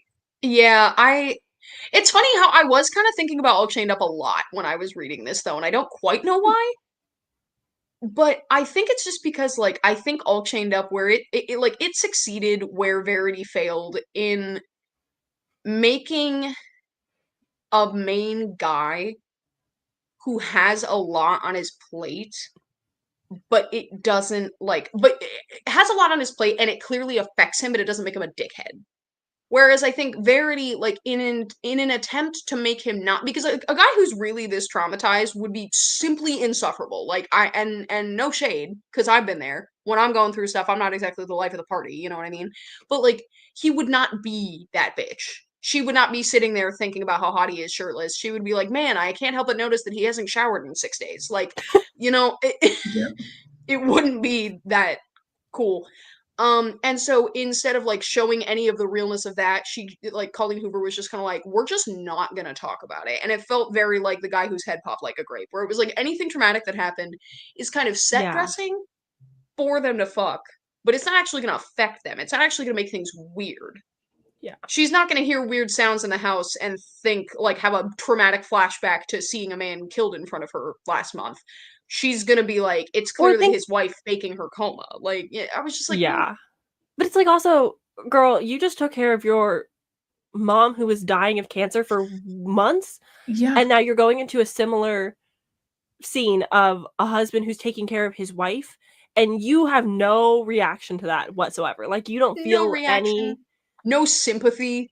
No sympathy, no like, oh, this reminds me of the time of me and my mom. Yeah, none of just that. an extremely callous, wouldn't it be better if she was dead?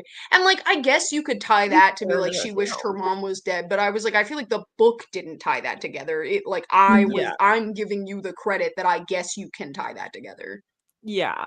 But also like, to have the gall to be like, I just really think it'd be better for you guys if you put her in a home and if you just didn't take care of her anymore. It's like, Can I also say, why did he want to fuck her? Because I have to be honest, it doesn't really matter how much I hate my wife or if I tried to kill her myself.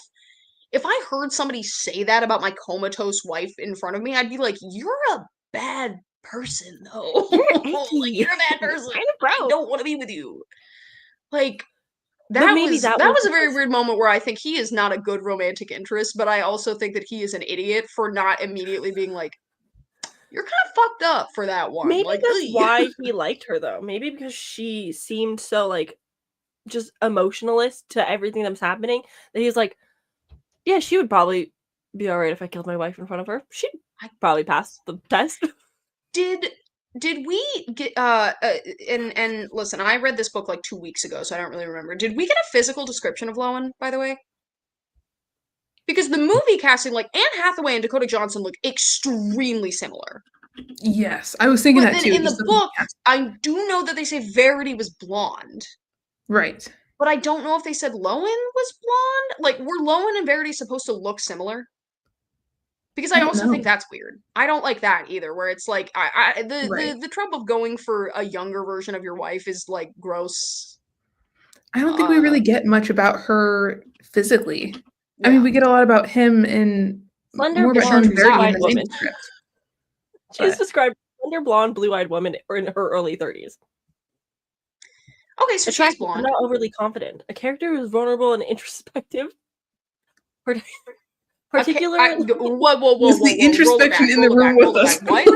Who said that? Is vulnerable and introspective, particularly in the wake of her mother's death. She struggles with grief and a sense of uncertainty. What book are they talking about? I don't think she was here at all. I really don't know.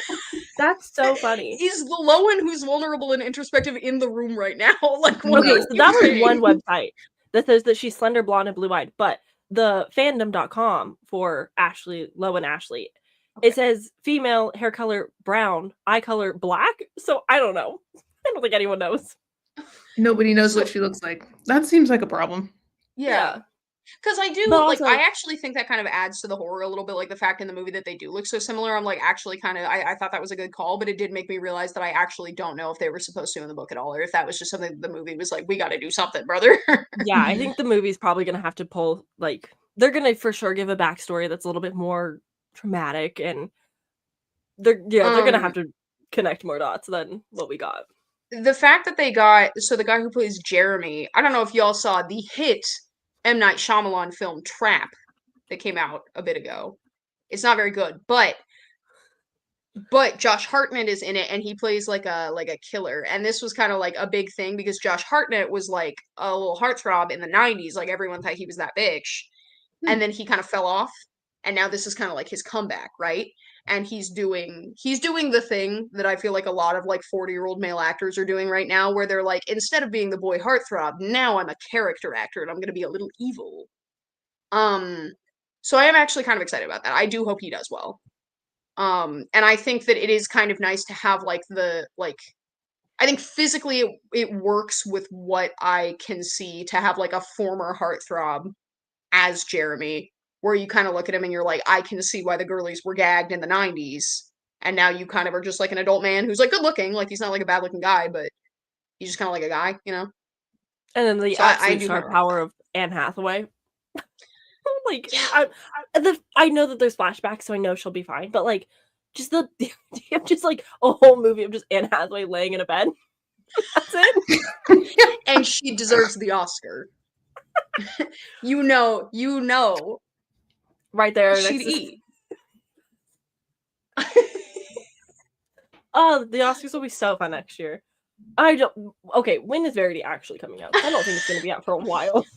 I am ready for the scene where Lowen sleepwalks and wakes up in Verity's bed to be put to film. I actually do think that might be extremely fun to watch. I think that this will make a great movie. I'm going to be honest. I think there's a lot of books that you read that you go, meh, it's fine. But as a movie, this would slap. And I think this is one of those books that like they can add a little bit more heart to it. They can make everything feel a little bit more genuine. And I think it could slap as a movie, especially if it's such a small cast too, that it's like, you have a good enough cast, you can't really fuck it up. There's how are they going to do the manuscript stuff though? You know what I mean? It'll probably just be like if we're reading a right? chapter and then it'll do a flashback montage of some sort of whatever the 700 chapter is. times though? It'll be most of the movie. Or they'll like move them around and like put them in different spots and like condense them. I will say the director of this movie is so first of all, he used to be in like a comedy troupe in the early 2000s that I was obsessed with called Stella. Their sketch Pizza Night is extremely funny and still makes me laugh. But he also directed the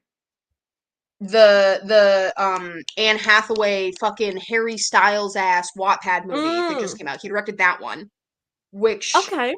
He also directed Wet Hot American Summer. Okay, so he's range.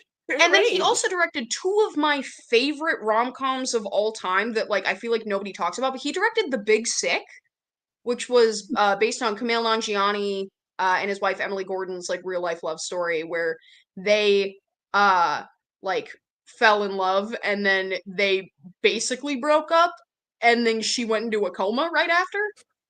And he was like by her bedside, and then when she woke up from the coma, they like ended up getting married and like getting back together, which is A, super cool story, but also B, he has coma experience. And then he also directed a movie called Hello, My Name is Doris, which is about an old lady who she's like in her like late 60s and she just decides she wants to grind up on this like 28-year-old who works at her company. And it's extremely charming and funny and weird. So I actually do think he might have the sauce for this. Like, I actually think if anyone could pull it off, this director might be, because he's done weird romance that like kind of makes you uncomfortable. He's done coma movies. He's done like I think he's got it.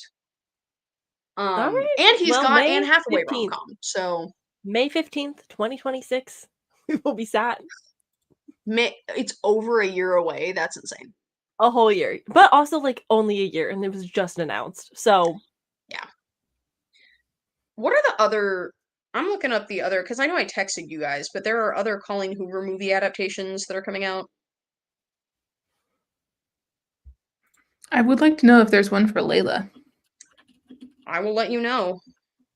Wow. Okay. Really well. Reminders of Him is coming out February 2026. How come Reminders of Him is coming out before and they haven't even announced a cast? Whatever. I don't know what that one is about. No, it's starring a bunch of people I don't know. Oh, it's being directed by Vanessa Caswell, starring Micah Monroe and Tyreek Withers. It's starring Micah Monroe? That's what it says. Okay, heard.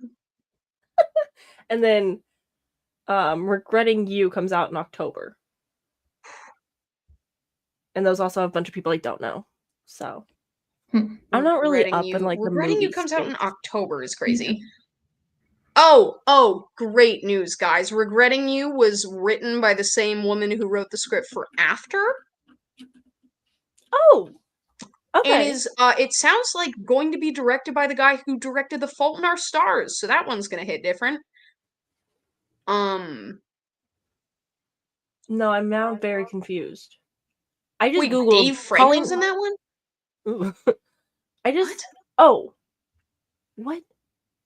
Okay, I just googled Colleen Hoover Layla adaptation, and it says that it's being adapted February 2026 by director Vanessa Caswell, which is the person I just said is the other movie that's coming out instead.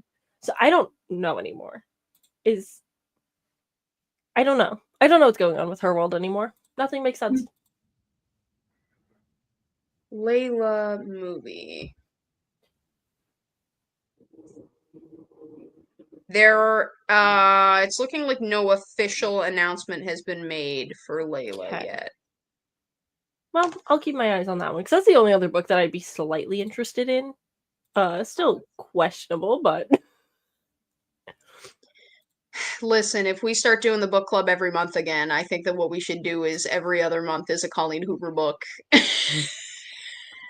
Okay, I don't know about every other. I think Sam and I would like to, we'd like to live to see 2026. We don't want to die this year. Death by Colleen. But I do kind of want to read Layla, though.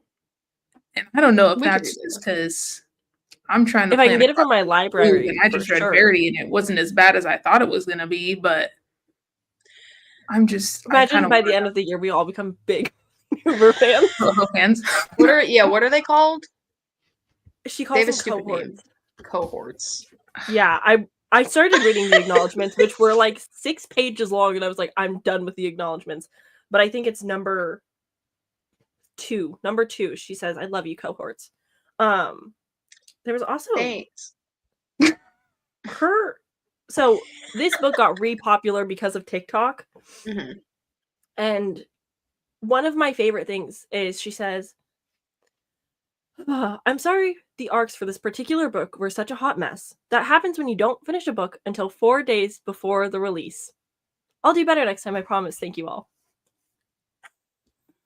What? Could you imagine not finishing your book until 4 days before the release date? So that the people who were reading the arcs didn't have official arcs because they weren't done.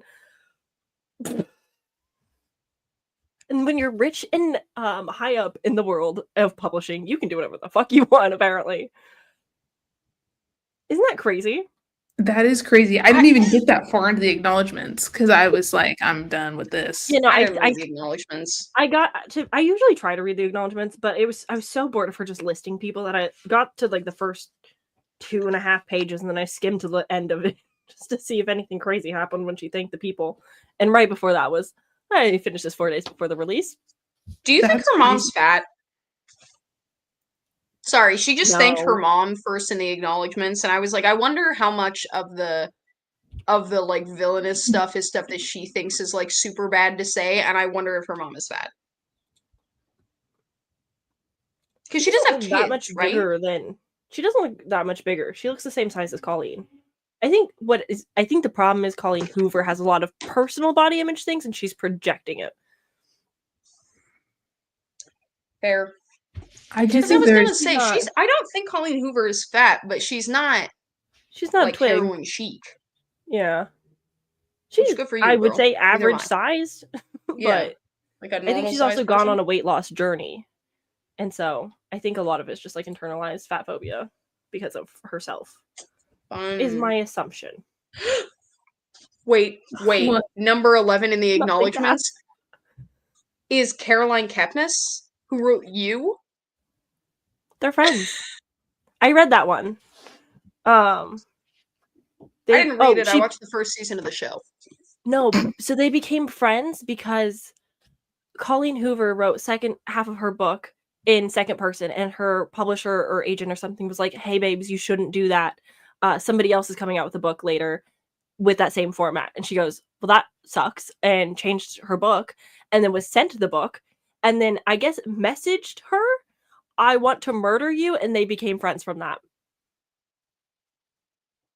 And I was like, you messaged a stranger that you wanted to attempt murder on her life because of a book, and you guys became friends? Okay. So that was wild.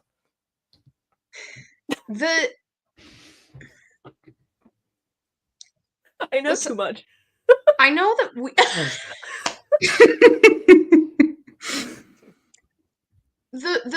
every single thing I hear about like the new adult writing group clique, I would say, like who are friends, scares me. Like, what are we doing?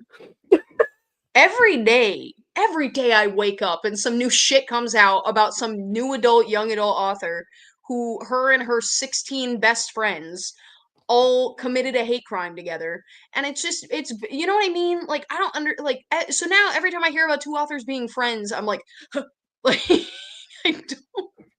I don't like it, and I don't like two bad authors who write really weird toxic men being friends. That makes me uncomfortable too. Also, in the front of this book, didn't she dedicate it to another author too, who wasn't that one? It was somebody else. Yes, the one who wrote The Wives! Taryn Fisher, dude! Yes, I remember. Yeah, who's also in the acknowledgments. And rolled up with the squad, and it's the worst writers of our generation. That's crazy work. My favorite part of the Taryn Fisher one is she goes, "You are the Taryn to my Colleen, because you literally are." Like, I'm supposed to know what the fuck that means. And this is the prolific romance author of our generation. Can you imagine if they had one just heater author in the friend group? Like, the squad is like Colleen Hoover, Taryn Fisher, Caroline Kepnes, and then just like one Pulitzer winner. They just roll with Colson Whitehead. Like, can you imagine being the one good writer in the squad? Yeah. Also, like, what is this font supposed to be? This stupid cursive ass font. I'm so glad I had the audiobook to get me through the letter, because I was like, I can't read squiggles like this. I'm dyslexic. This is near impossible. I can't read cursive to save my life to begin with. I can't read squiggles like this is going on Sam's headstone. I will say, sorry about it. Fair, it's not cursive in the letter part, for me anyway, which is nice. It's just kind of like italicized. I read the ebook and I feel like I dodged a lot of It's just in the acknowledgement. Yeah, no, it's the same font for me. My copy is the same font. I'm just like, that sucks for me. That's gross.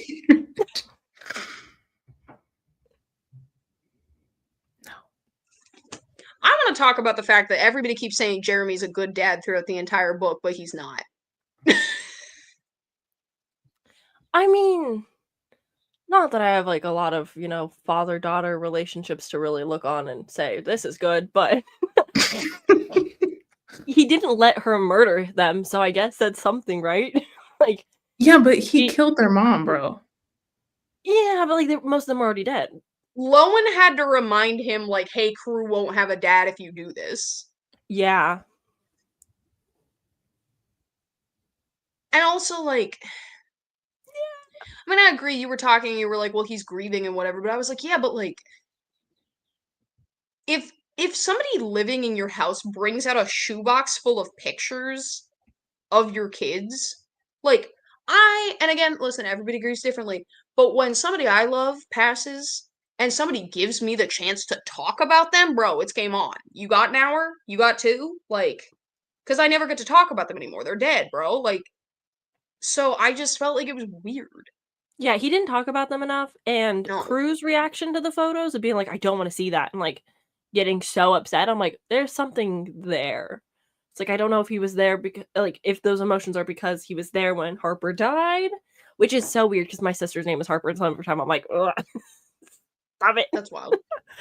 But it's like, is he upset about the pictures because like he's grieving and doesn't want to remember the death, or like I just don't get it. I don't know why he got so upset about the photos. And it's like also there's like family photos down the hall, so like he sees them anyway. So I'm like, okay. I mean, to be fair, if my sisters just died, I mean, I guess if I was 5, I don't know if this would be the case, but if my sisters just died and I walked into my dad making out with some rando lady while my mom's upstairs fully not dead, I'd be like, get my sister's pictures out of this situation. What the hell? What is wrong with you? Ew. Weird ass. Ew. That's true. Richie, okay, I just had another direct quote.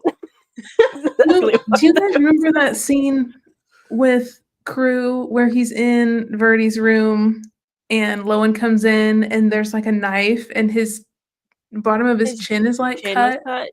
Yeah. What happened there? He was playing with her knife, I guess, but she said not to, and then he cut himself, and then she hid the knife somewhere? Well, in the floorboards. In the floor. Because that's where, Lowen at the end, she's like, I found this letter and the knife, and I'm like, why is the knife in the floorboards? Like, why was that scene even a thing? Why did she hide it at all? And also, like, does Verity actually like Crew at all? Like, I know we're being told in the letter at the end that, like, she does love her family, and she wants to take Crew from the dad and, like, be a good mom all of a sudden. But at the same time, it's like you're pretending to be in a coma, basically.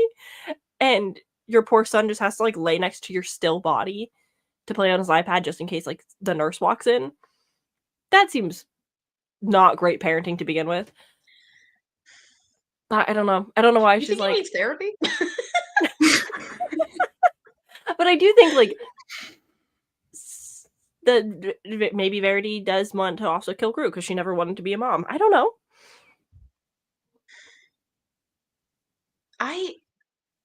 Would that have been a good time to do it? No.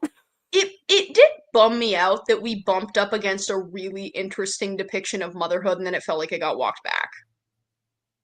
Because honestly, if Colleen Hoover just came out with a book with a mother who just fucking hated being a mom and hated her kids, I'd kind of be like, that eats. I kind of think that was kind of sick. into it. I was like, That as was, somebody like, who the has most no interesting part of the whole thing. desires, yeah, as someone who has no Like- desire of being a mom, I was like, this feels so accurate to so many moms' experiences that just is never talked about. Yeah.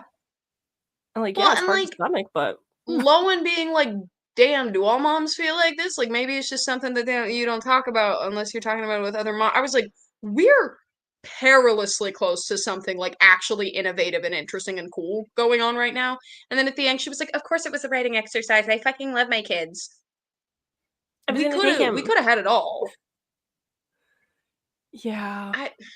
I don't know. It would have been so fun if like Lowen was just like, God, I don't want to take care of Crew and I hate this thing inside of me. Like, that would have been so fun if she just became the villain at the end, unironically. I also feel like, really know how to say this. It did ring a little untrue to me because, like, listen, I think the writing exercise of like write your story, but you know, from a villain's perspective is actually really cool and interesting and probably helpful realistically. I don't have kids, so I can't speak to that.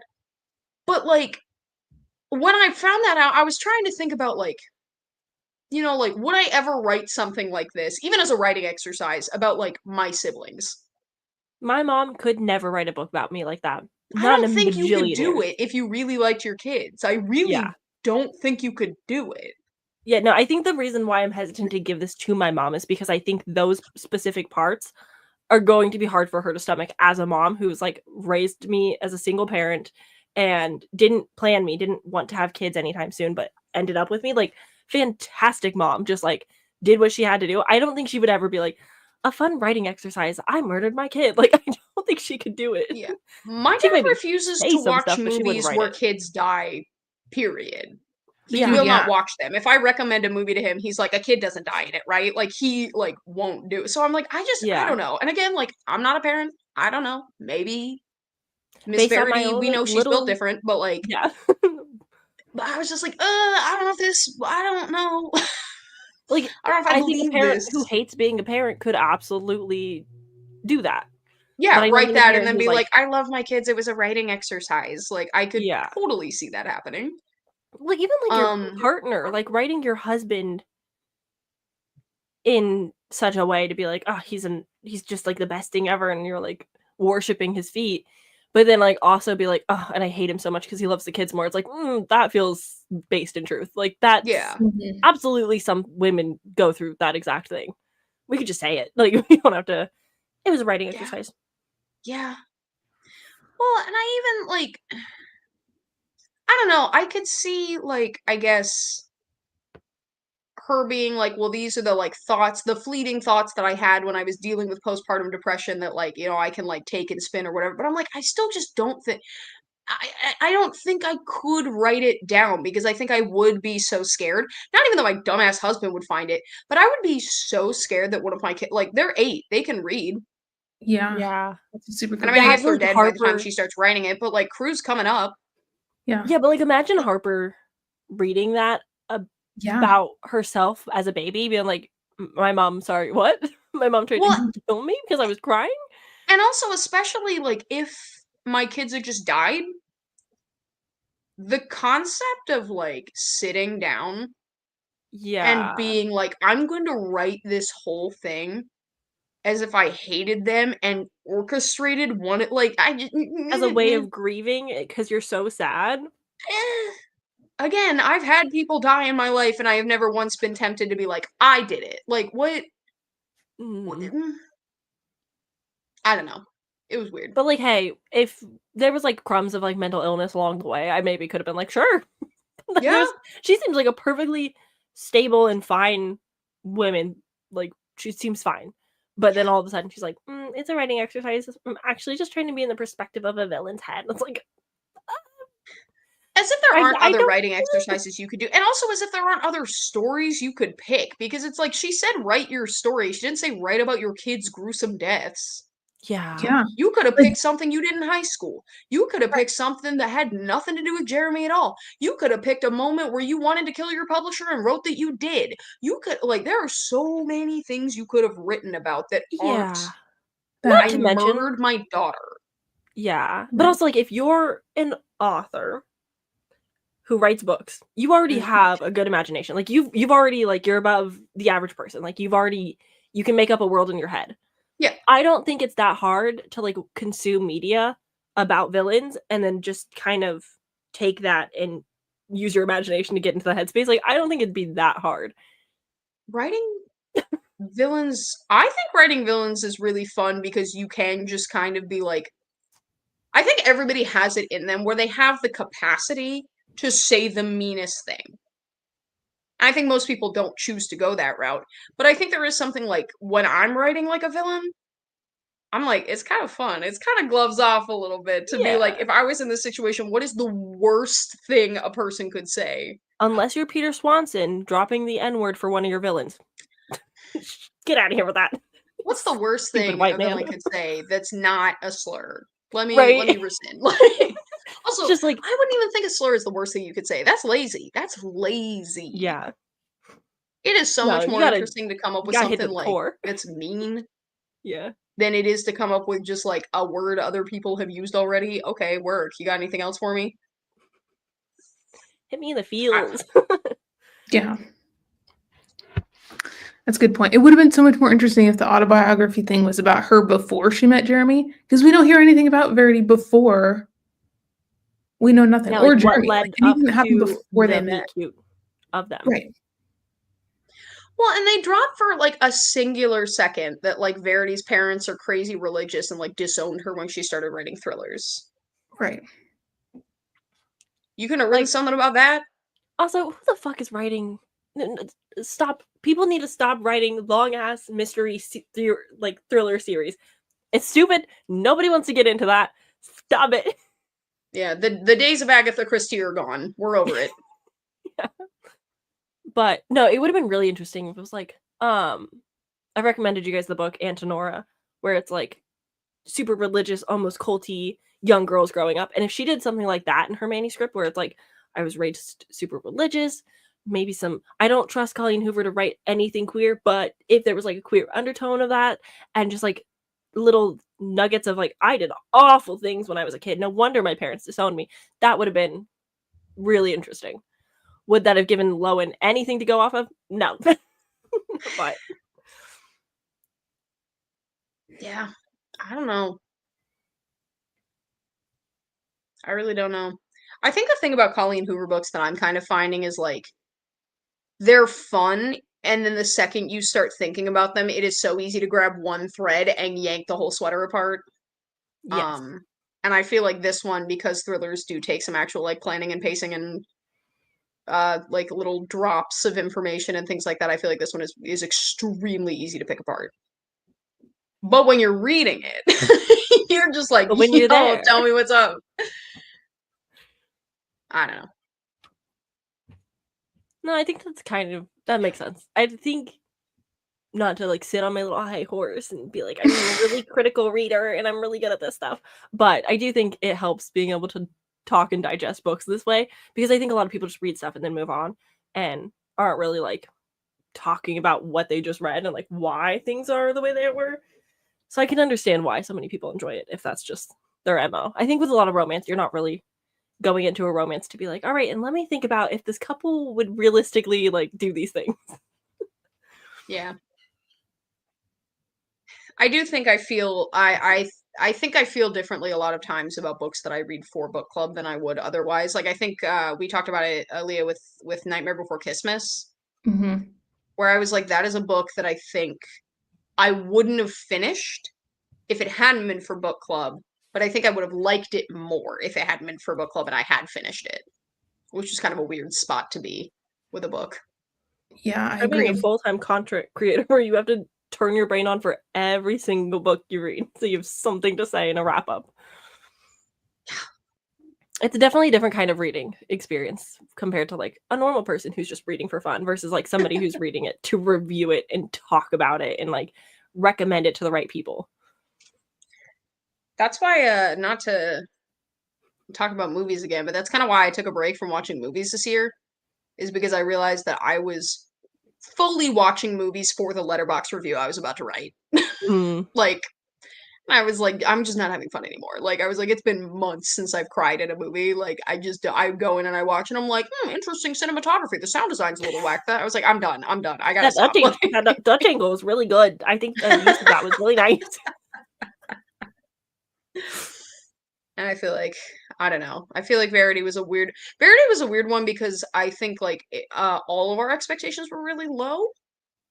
Because normally I think when we read books, we do have pretty high expectations at least going into them. And I think that kind of bombed me on Such Lovely Skin. I think I had really high expectations going into that one. I think if I had just read it, I probably would have been like, yeah, it was fun. But like because I was like, this is gonna be like a thing, I finished it and I was like, okay. What? I don't know. But it's Alea, so you much got a number rating with rating? friends. Do I have a number rating for Verity? Yeah, for Verity. When I was in it, I was like, I'm having fun. And I actually was motivated to read the end, which I rarely am because I usually by 85% of the way through, I'm like, okay, I know where this is going. And I don't feel motivated to read the end. But I did want to know because I knew there was going to be a twist at the end and I just wanted to know what's going to happen. So for the fun of it, I think is like a 4 in terms of like how fun it is. But then in terms of, the fat phobia and the she ate the letter at the end and flushed it back on the toilet and it's not the community rep, it's the letter that's really doing it. The letter and then the puking on the chicken scene and you know what I mean? There's some things in there where you're like, well, that was not 4-star I did material. Read that. That did currently happen. But I don't know. I feel like this is the year where I'm ranking stuff on did I have a good time? You know what I mean? Because at the end of the day, like they're for entertainment, right? Yeah. Did I have fun? There's been many times where I talk critically with you guys about a book and then I go, but I still loved it. Right, yeah. So on the 5 stars though, I will disown you. Who's reigning supreme? Mantis. Who'd you have more fun with? Mantis.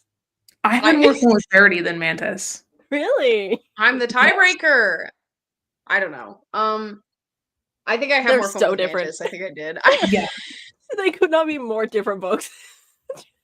But I feel like the combo of them really pulled me out of like not having read anything for a while. And it was nice. And they're both quick, easy to read, fun, weird. They are fantastic out of a slump books. I will say I didn't keep reading after them, but I did start writing again after them, which it's been like a year since I've written anything substantial. And I've written 15,000 words since I finished Verity. Are you writing a weird bug erotica? Yeah, really I'm writing Mating with the Mantis 2. This time it's extended edition. Meeting with the Mantis to the Mantis. Mantis fast, Mantis harder, you know? I love it. Sometimes you got to read weird shit to like spark the thoughts. Oh, for sure. Yep.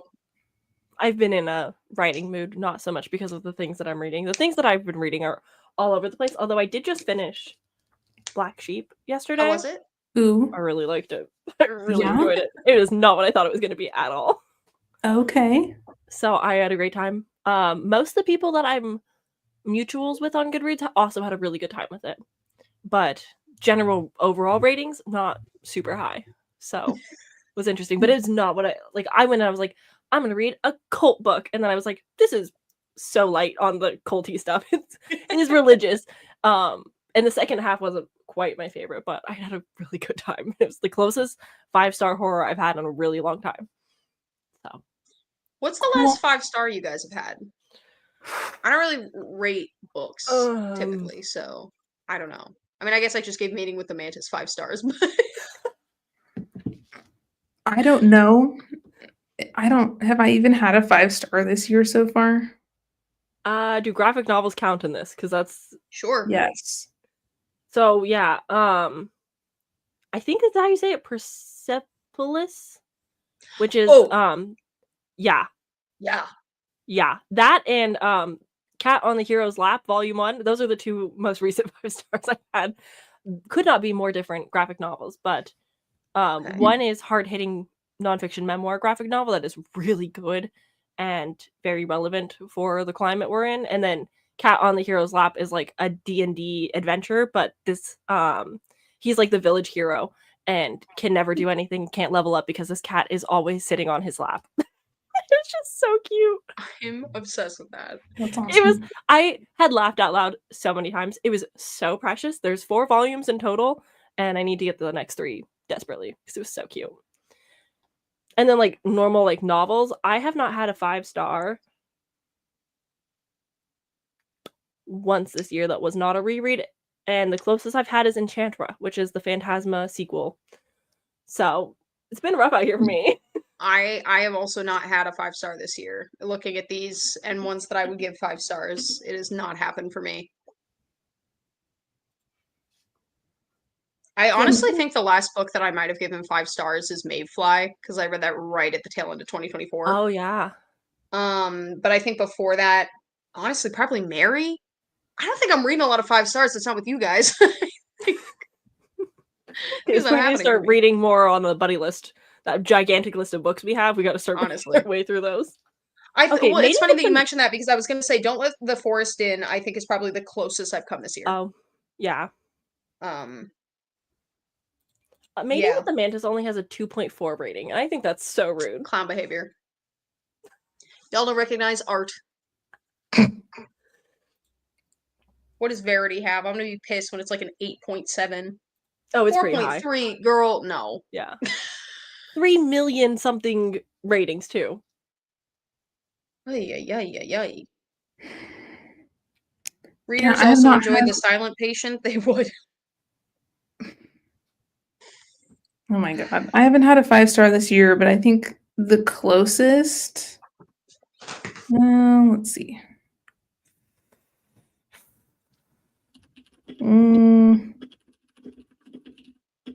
I mean, I have some stuff that I'm still in the middle of that I think could be a 5. Mm-hmm.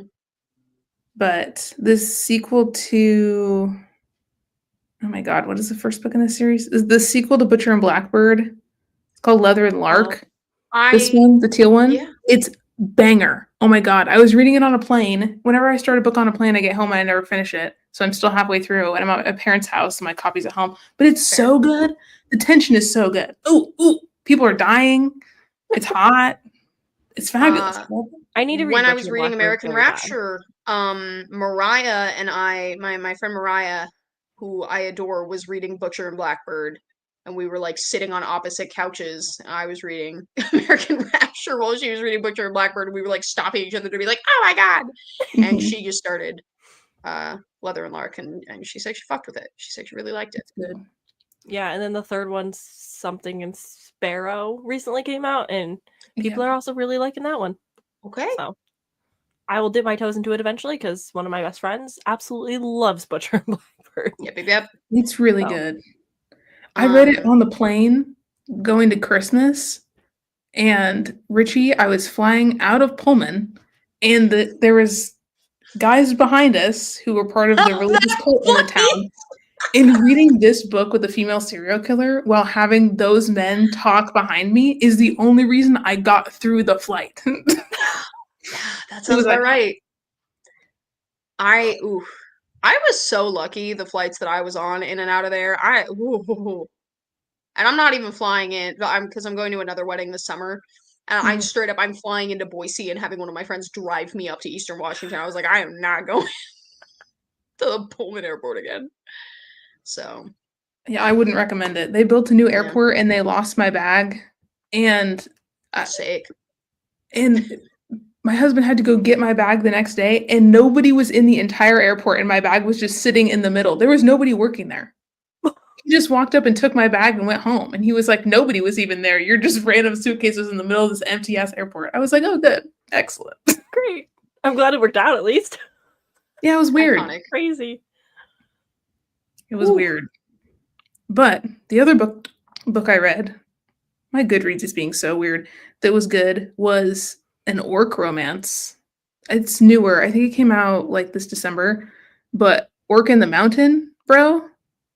Oh, it was really good. It was really good. Okay.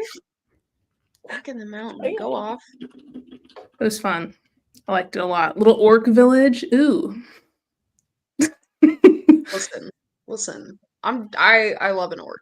There's Dude, one thing you only gotta know one about bed in his orc cave. Ooh, fun. A holiday rom-com novella? Yeah. Or is there a different one? I think it's that one. Okay. A cozy, spicy holiday rom-com novella. It was good. It was fun. Oh, speaking of sequels, by the way, anybody take a dive into Go Luck Yourself yet? I need to start that soon. I know, me too. I saw it. Okay, I'm gonna be so honest with you. I saw it at like multiple bookstores. And I was just like, I don't want to spend full price on this. I really don't.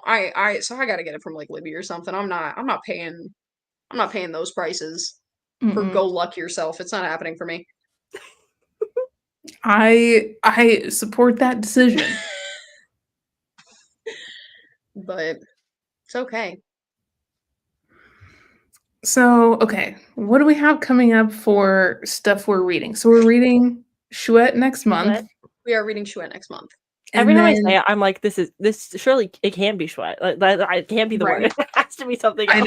I know. I feel like I hesitate every time I say that title. I'm so excited. Guys, I'm so excited. Because I just read Clara Shetsky's next novel, Poor Dear. It was pretty goddamn good. I don't think it was as good as Chouette, but it was pretty goddamn good. And so I'm hoping I can turn you guys onto it so you guys can read Poor Dear so I can talk to anybody about this author because I'm kind of obsessed.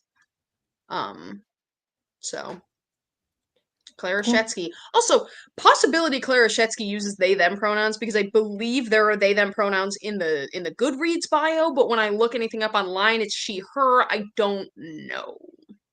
So I'll do some digging on that before we read it, but I'm really excited. Me too. I've been meaning to read that for so long.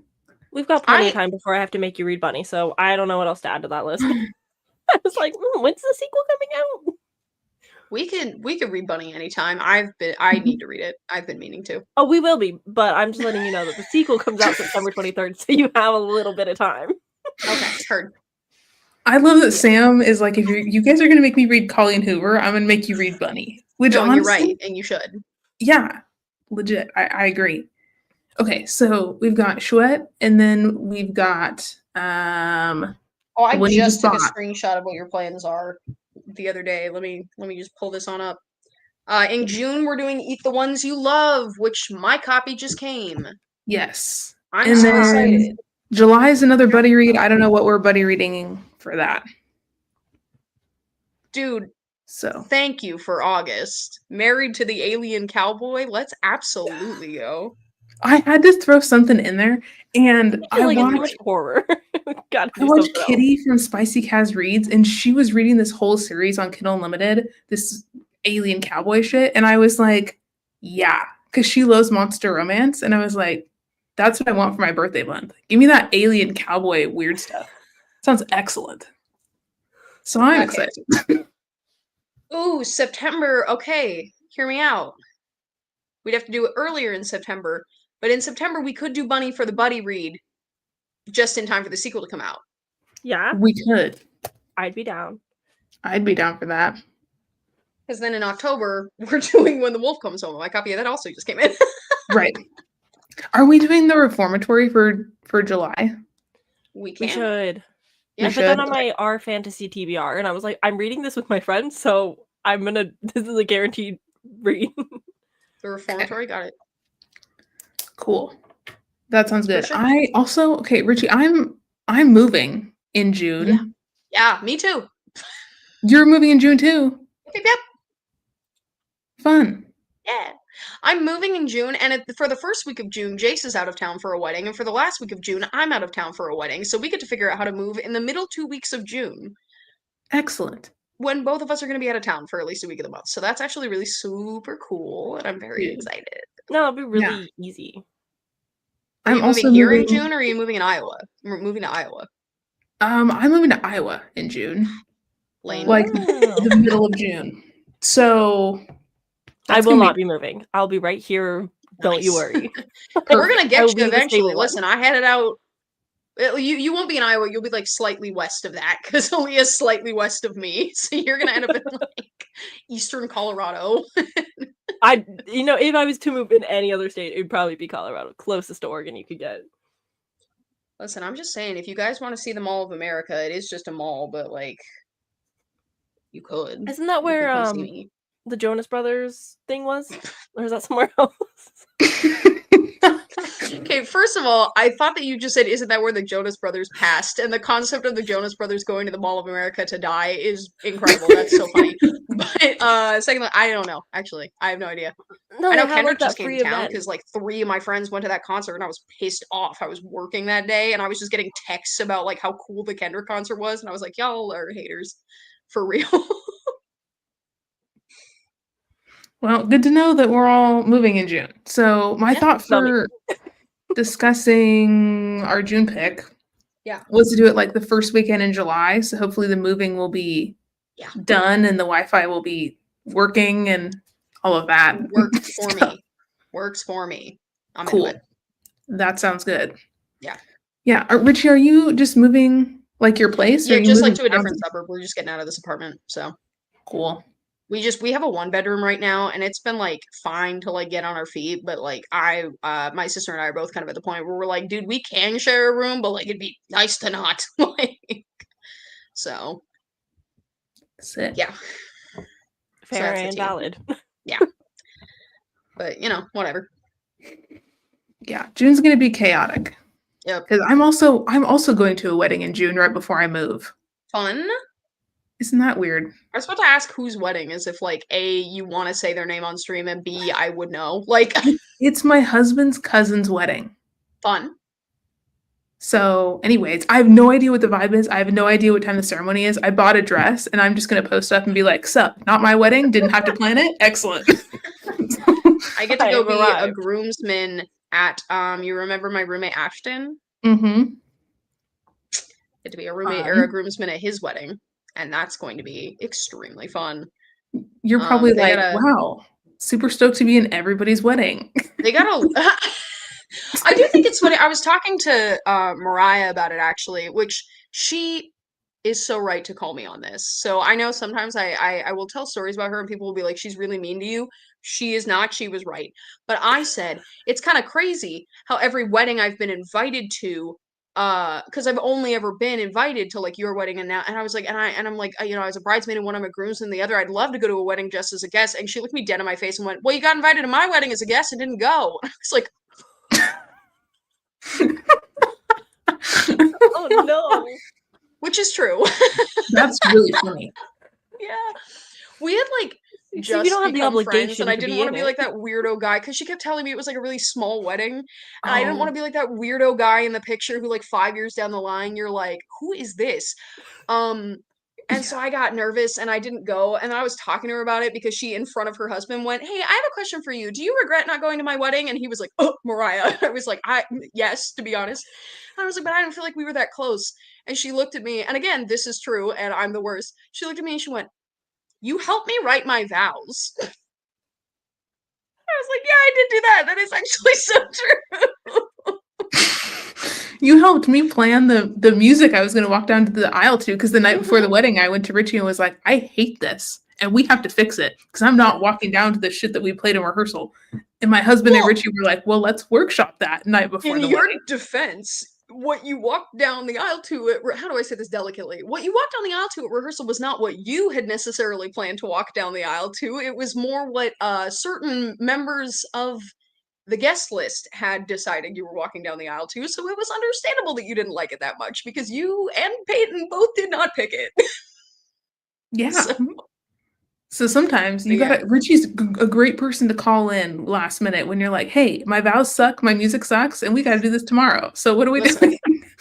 Listen, I used to be a script doctor, so if there's one thing I can do, it's come in at the very last minute and be like, we got to shape up these details, baby. It's go time.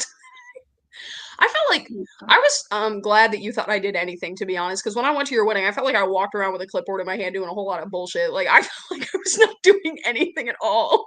The only reason I survived the wedding was because of you and the maid of honor. We picked you up from the airport and I was like, thank God, there's another brain here to help me. I was like this close to having a mental breakdown when we picked your ass up from the airport. You got in the car and I was like, oh God, Richie's here to save my ass.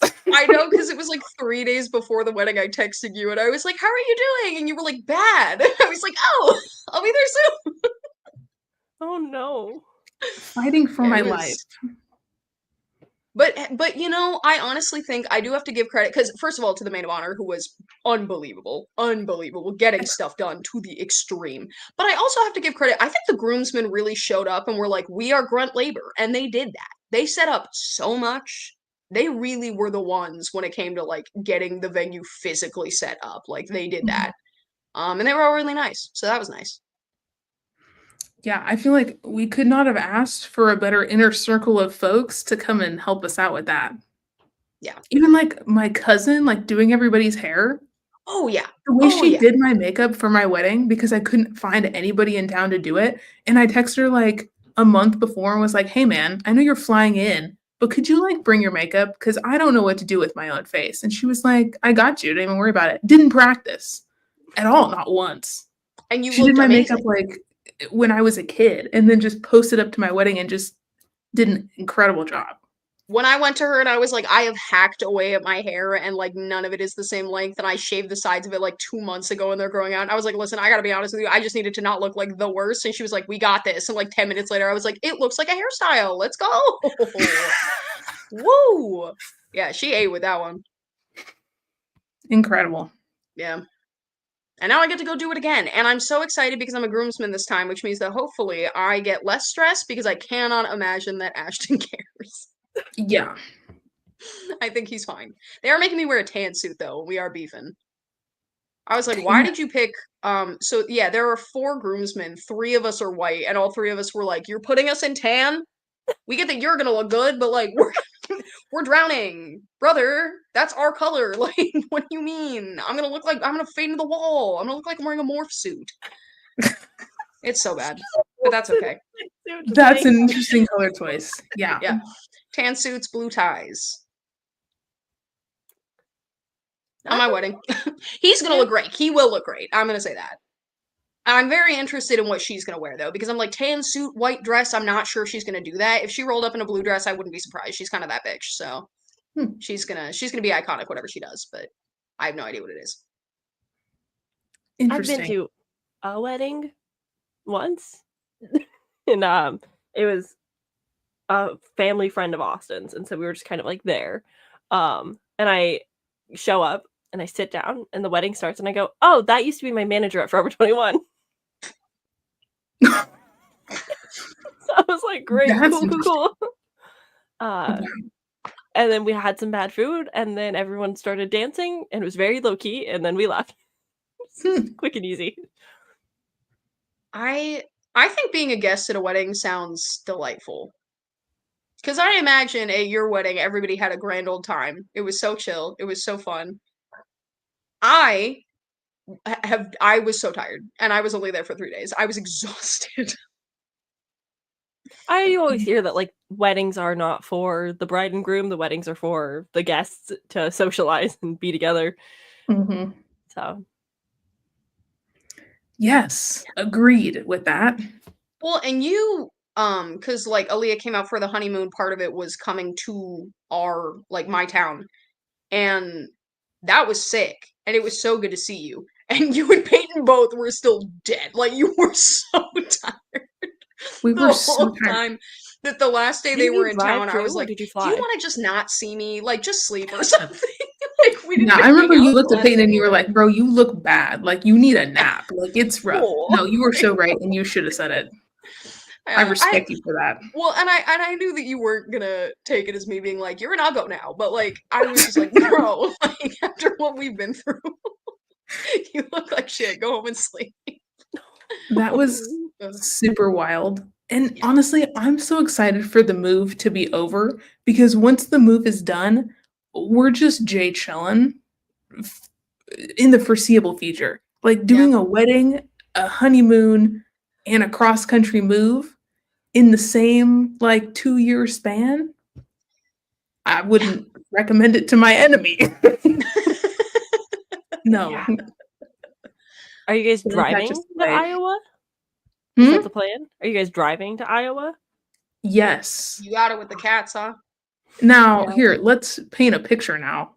So it's me, my husband, and a cat in the car, and then my dad driving the U-Haul behind us for 24 hours in the car over the span of 3 days in June. So it's gonna be hot.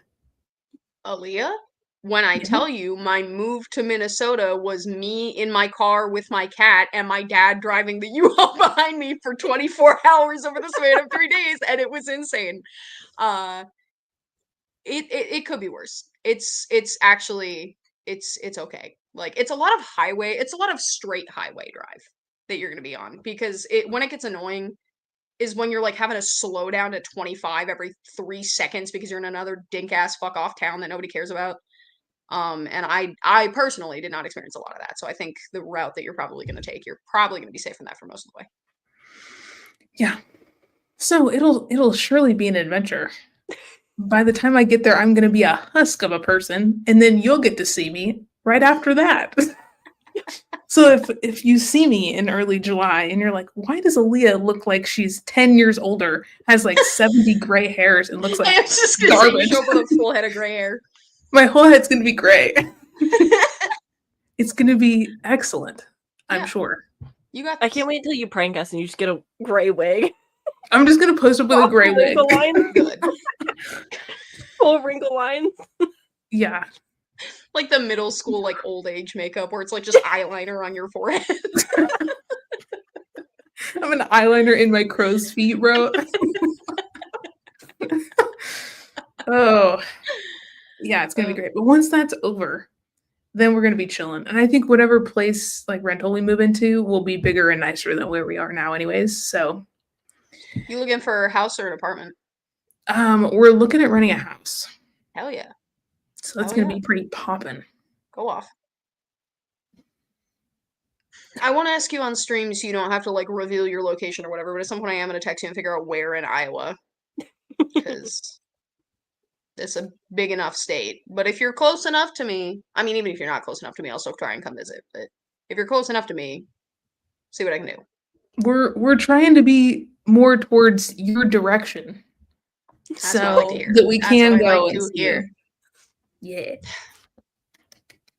I will say also you got to come out again because since since Mariah's husband found out that he's your husband's biggest fan, they're pissed you're not coming. They're pissed you're not moving out. We'll be around, I'm sure.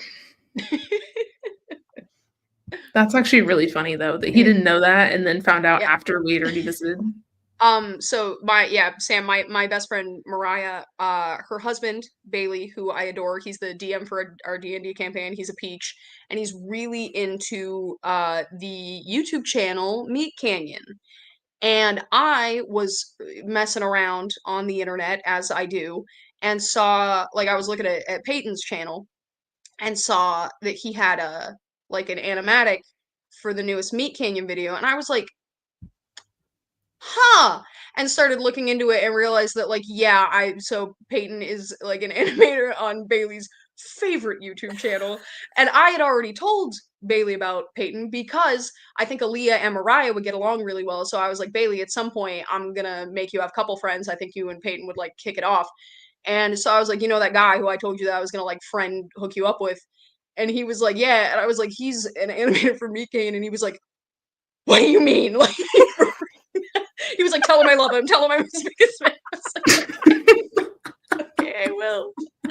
I have never seen him that excited about anything. It was ridiculous. That's really funny. Yeah. So it turns out Bailey's a big fan of Peyton's work. And good for him. I mean, it's great. It is very funny because he has shown me those videos, and I'm like, I have thought to myself before, the animation is so sick on those, and then going onto his channel and being like, and I know him, and I probably should have known that it was him. Because it's not I've been subscribed to his channel. I don't know why I didn't clock it, but whatever. That's really funny. Yeah. Yeah, I think it'll be interesting us being over there because we'll get to be around more of that kind of stuff. So Absolutely. It's going to be cool. We're going to be exposed to a lot more creative stuff and animation type stuff for him and bookstores. And don't think I'm not going to come and knock on your door and be like, we're going book shopping. Hello? I'm here. Get your money. Oh, you don't have any? Don't worry about it. Get in the car because we're going right now. I'm ready, prepped, and set. Good. It is so funny. When my mom came to town last, I basically took her on the exact same trek that I took you on, where I was like, let's go to Moon Palace. That would be so crazy. Let's go to Oddmart.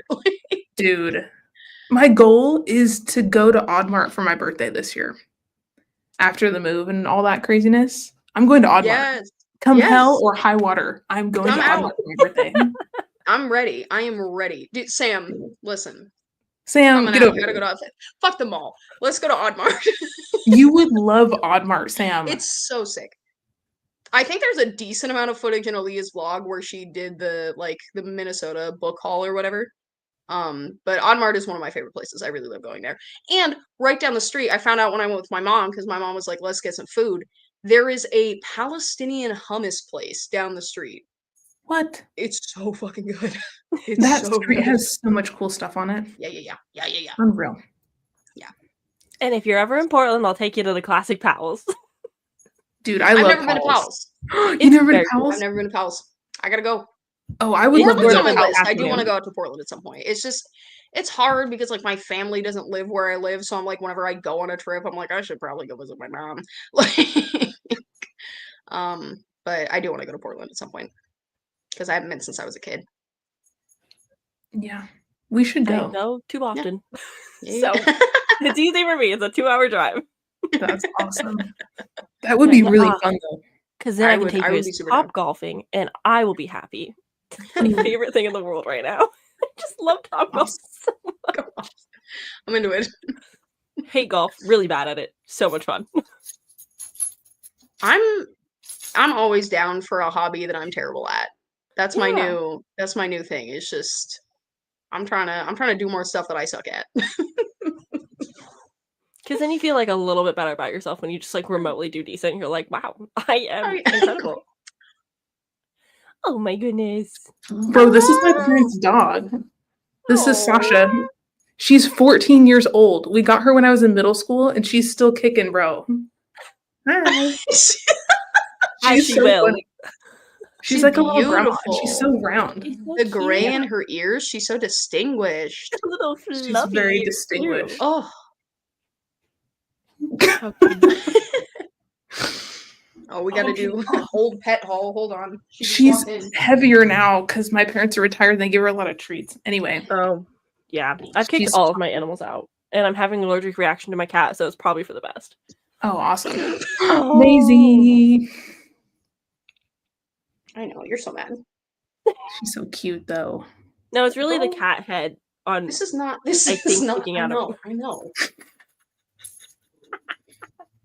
Oh, precious. Like a little Toby. Hang on, let me find it. She has one pink one. I think it's on here. Oh. Yeah, this is her only pink Toby, and the rest are black. That's so cute. I think you're cute. I think you're the cutest thing ever. Alea, how many pets do you have in the house right now between yours and your parents? Is it just the 3? We have one of my cats and then Sasha. Go off. But we had to rehome Rigby and I'm not okay about it. And I'm still really sad because they wouldn't stop fighting. And Peyton was like, we can't take them both to Iowa and keep the house separated 24/7. Because he kept going after Nellie and it was not good. But I'm also really sad because I miss him. Yeah. But as you know, he was also a real troublemaker since he destroyed your Crocs when you were over. Just ate them. Just fully ate them. Did eat my Crocs, but that's okay. He did eat your Crocs, but I miss him so much. But I'm still very sad about it. Yeah. And I'm even more sad because we gave him to some people in Pullman. Yeah. And then I saw like last week that they like reposted him on Craigslist after having him for 2 weeks and decided not to keep him. And so now I'm really sad because I don't know where he's going to end up. Oh, that's so I had a good cry about that. Can you reach out to the people who took him and see if they can like get you in touch with the people who end up taking him? Well, that's what I wanted to do, but I was like, is that like weird and overstepping and whatever? I don't want to be annoying, but also like I want to know for peace of mind. You know what I mean? Yeah, but it's also like usually most people are cool and they're like, "Hey, I can't keep this cat you gave me. Yeah. Do you want to try to rehome them before Yeah. I take that into my own hands?" Because it's like I rehome them with you, hoping you're going to take care of them. So there's still a responsibility then if you're not going to. Right, and they didn't tell us anything. So if I rehomed her, I would definitely reach out to Carol. Like, even though it's been 3 years or something like that since I got her, because like, I don't know, when you get somebody's cat, I think it's completely fair for them to want to know what happens to the cat. Yeah. Right. Well, and especially it's like you've had him for 2 weeks. You know what I mean? Versus like we had him for like a whole year. Listen, he's rambunctious for sure, but he's not that level. He's fine. He's a wild man, but we told him straight up, like, don't put him with other cats because he's probably going to fight them. And, you know, this is what he likes. And we gave him toys and everything. And, but anyways. So you got I'm not thrilled about that whole thing, but yeah. I hate it when, you know, you're like, I don't want to do this, but what is the other option, you know? Yeah. You have to do what's best for the animals. Right. Austin keeps threatening me. He's like, if I come back someday and Severo's fat, I'm taking him. I'm like, he's not gonna get fat. I will walk him. Stop it. Yeah. So we have Nellie, but she's doing good. That's good. How old is she now? She's 8 months now. Cute. Oh. So she's cutie, but she's really petite still. So I think she's gonna be just like a small girl. I love that. I thought that for the longest time about our like runt of the litter, but she's gotten so fat recently. I'm just like, okay. Oh my god, Austin. So our cats are getting a little fat, and they don't necessarily love to play very much because they like to just guard the food and lounge around because they're inside cats. So Austin bought a $200 cat wheel that they're terrified of. But it's sitting in our living room. They'll lay on it, but they don't like when it moves. That's funny. So that's where we're at in our journey right now, I guess, with our pets. Awesome. I took this one on a walk the other day for like an hour and a half. Wow. Yeah, she's starting to, I mean, she doesn't love the harness, so I have to have her just in a collar, which makes me extremely nervous, but she'll go on a walk. Wow. And she won't like try and bolt or anything. She'll definitely like pull the leash to get me to go where she wants me to go, but she's not like running. Dude, yeah. I've been teaching Nellie how to do that since we're here with my parents' yard and stuff because it's fenced. And she won't let me put a harness on her. She hates it with every fiber of her whole soul. So I put a collar on her with a leash. But what I didn't realize, because I'd never really walked her before, was how easy the pull-away collars break open. So twice we were in the yard, and she just broke out of her collar, and then I had to go get her. Yeah. So I got her a tiny little, like, puppy collar so it can't break with the leash. So I need to take her out on that. But she loves it. She, like, sniffs the bushes and stuff. So that's cool. So we're working on that. The problem with Maisie is that she just likes to go up to people's doors, man. I don't know what her deal is, but she's like, let me just knock and see what's going on in here. And I'm like, that's not your house. Go, stop, dude. That's really funny. Every time she's trying to pull away from me, it's just to go figure out what some other bitch is up to. I'm like, you live with me. Stop it. Thank you.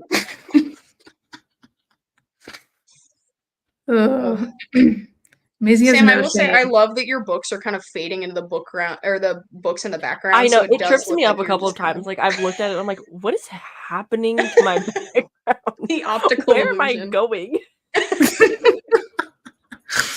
Sam is one with the academic lounge in the background. Love it. Yeah, no, it's gotten me a couple times where I'm like, where does it end?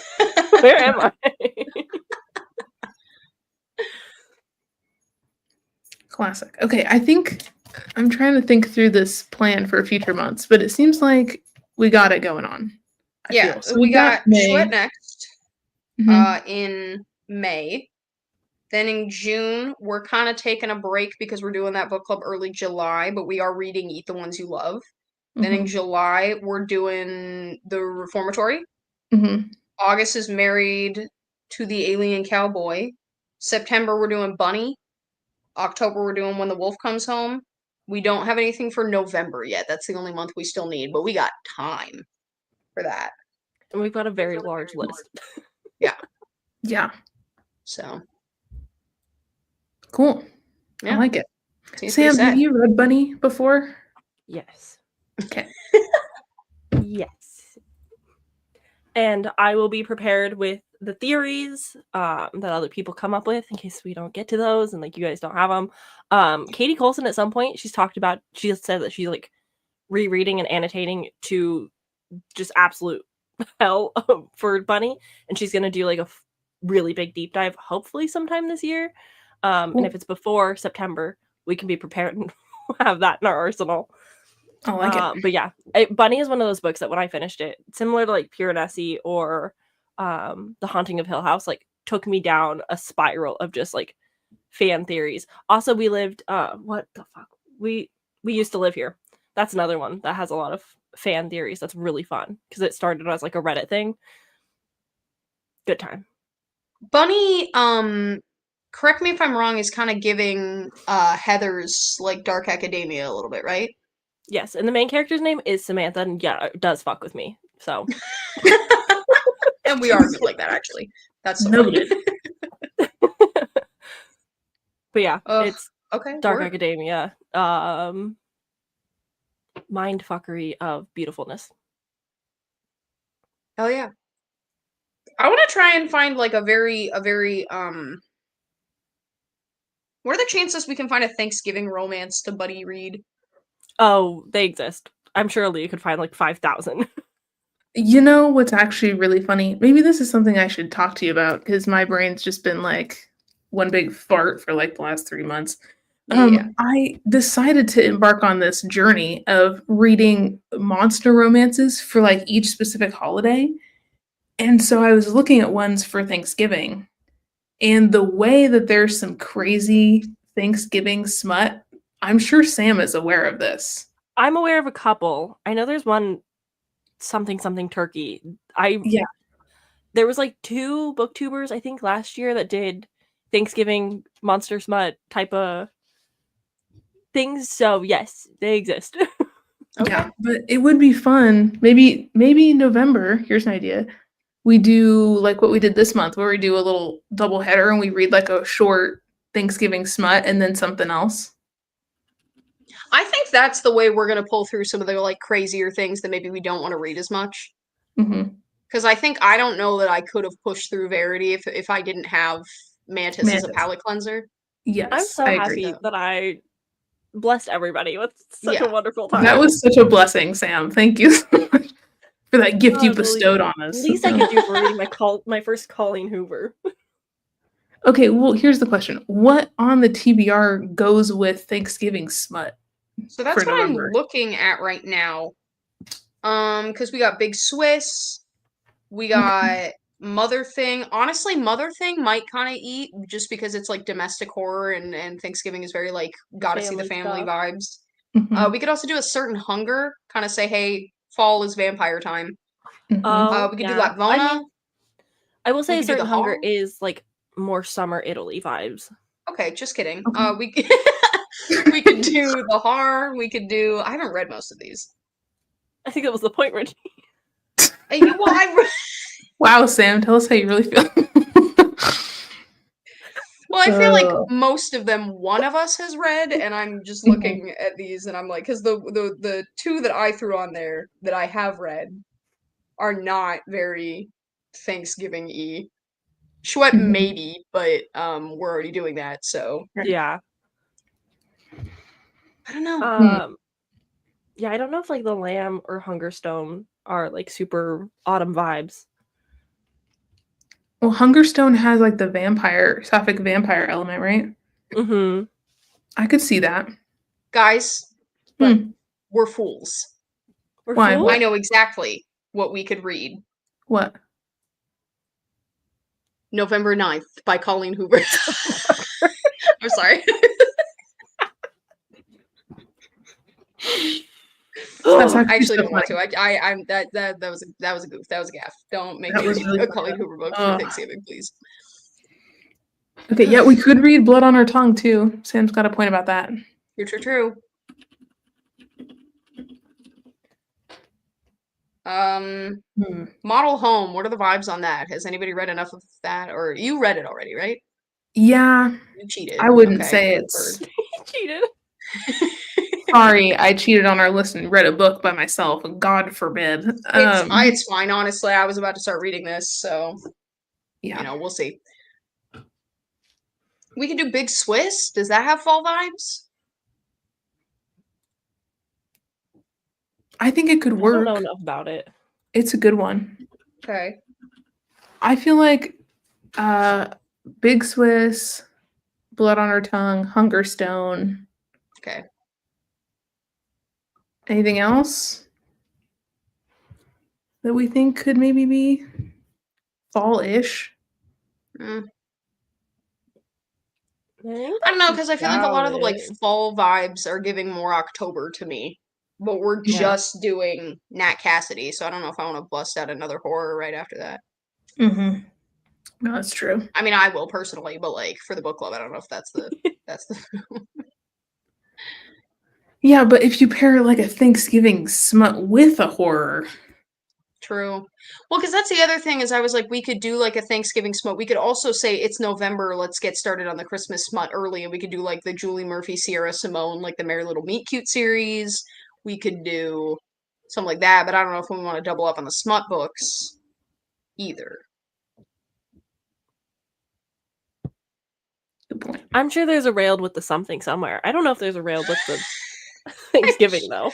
Railed with the turkey baster is. I read one last year that I really liked. Oh my god, what was that book called? Jesus.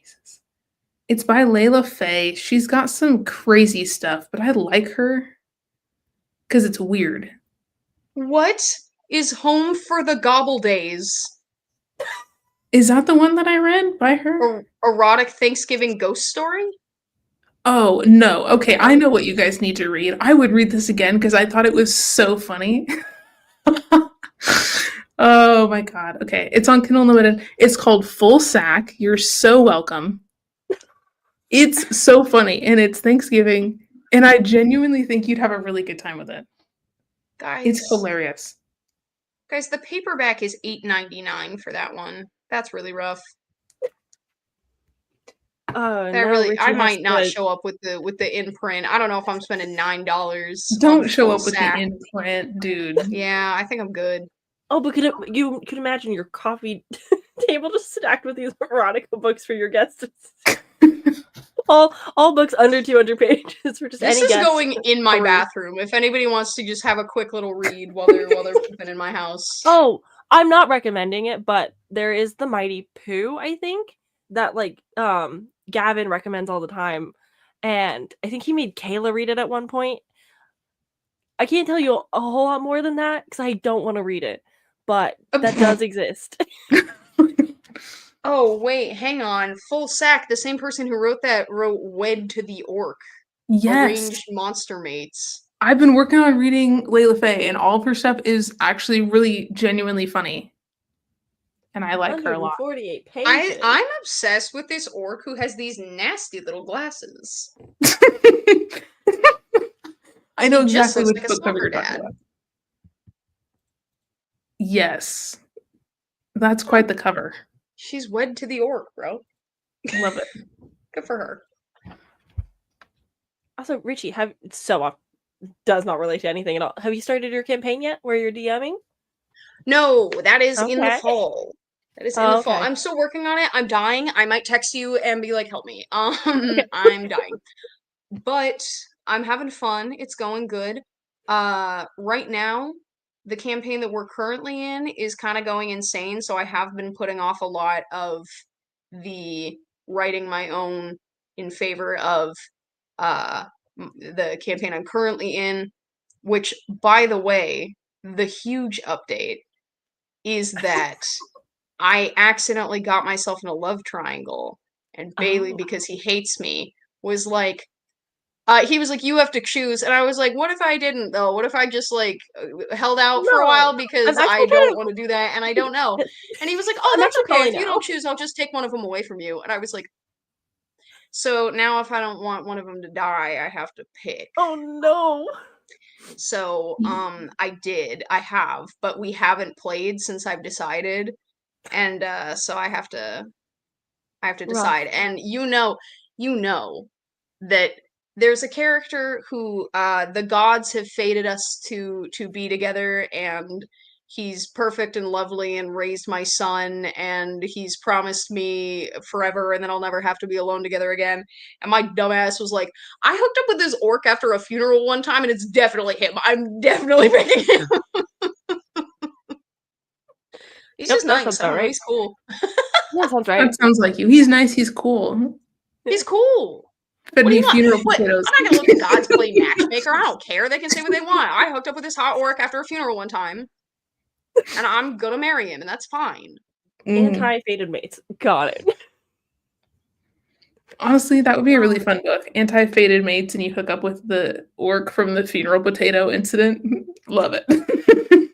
Listen, after all the work that I had to go through to hook up with this stupid orc, it's not for nothing, brother, because I was kind of joking, and I had been saying for like 4 weeks, I was like, ooh, he's so hot, ooh, oh my god. And then I was like, you know what, whatever, I'm gonna try and sleep with him, fine. And I did, and me and the rest of the party talked for like 20 minutes of real time, and we're like, okay, here's the plan, here's what we're doing, we got it all set up.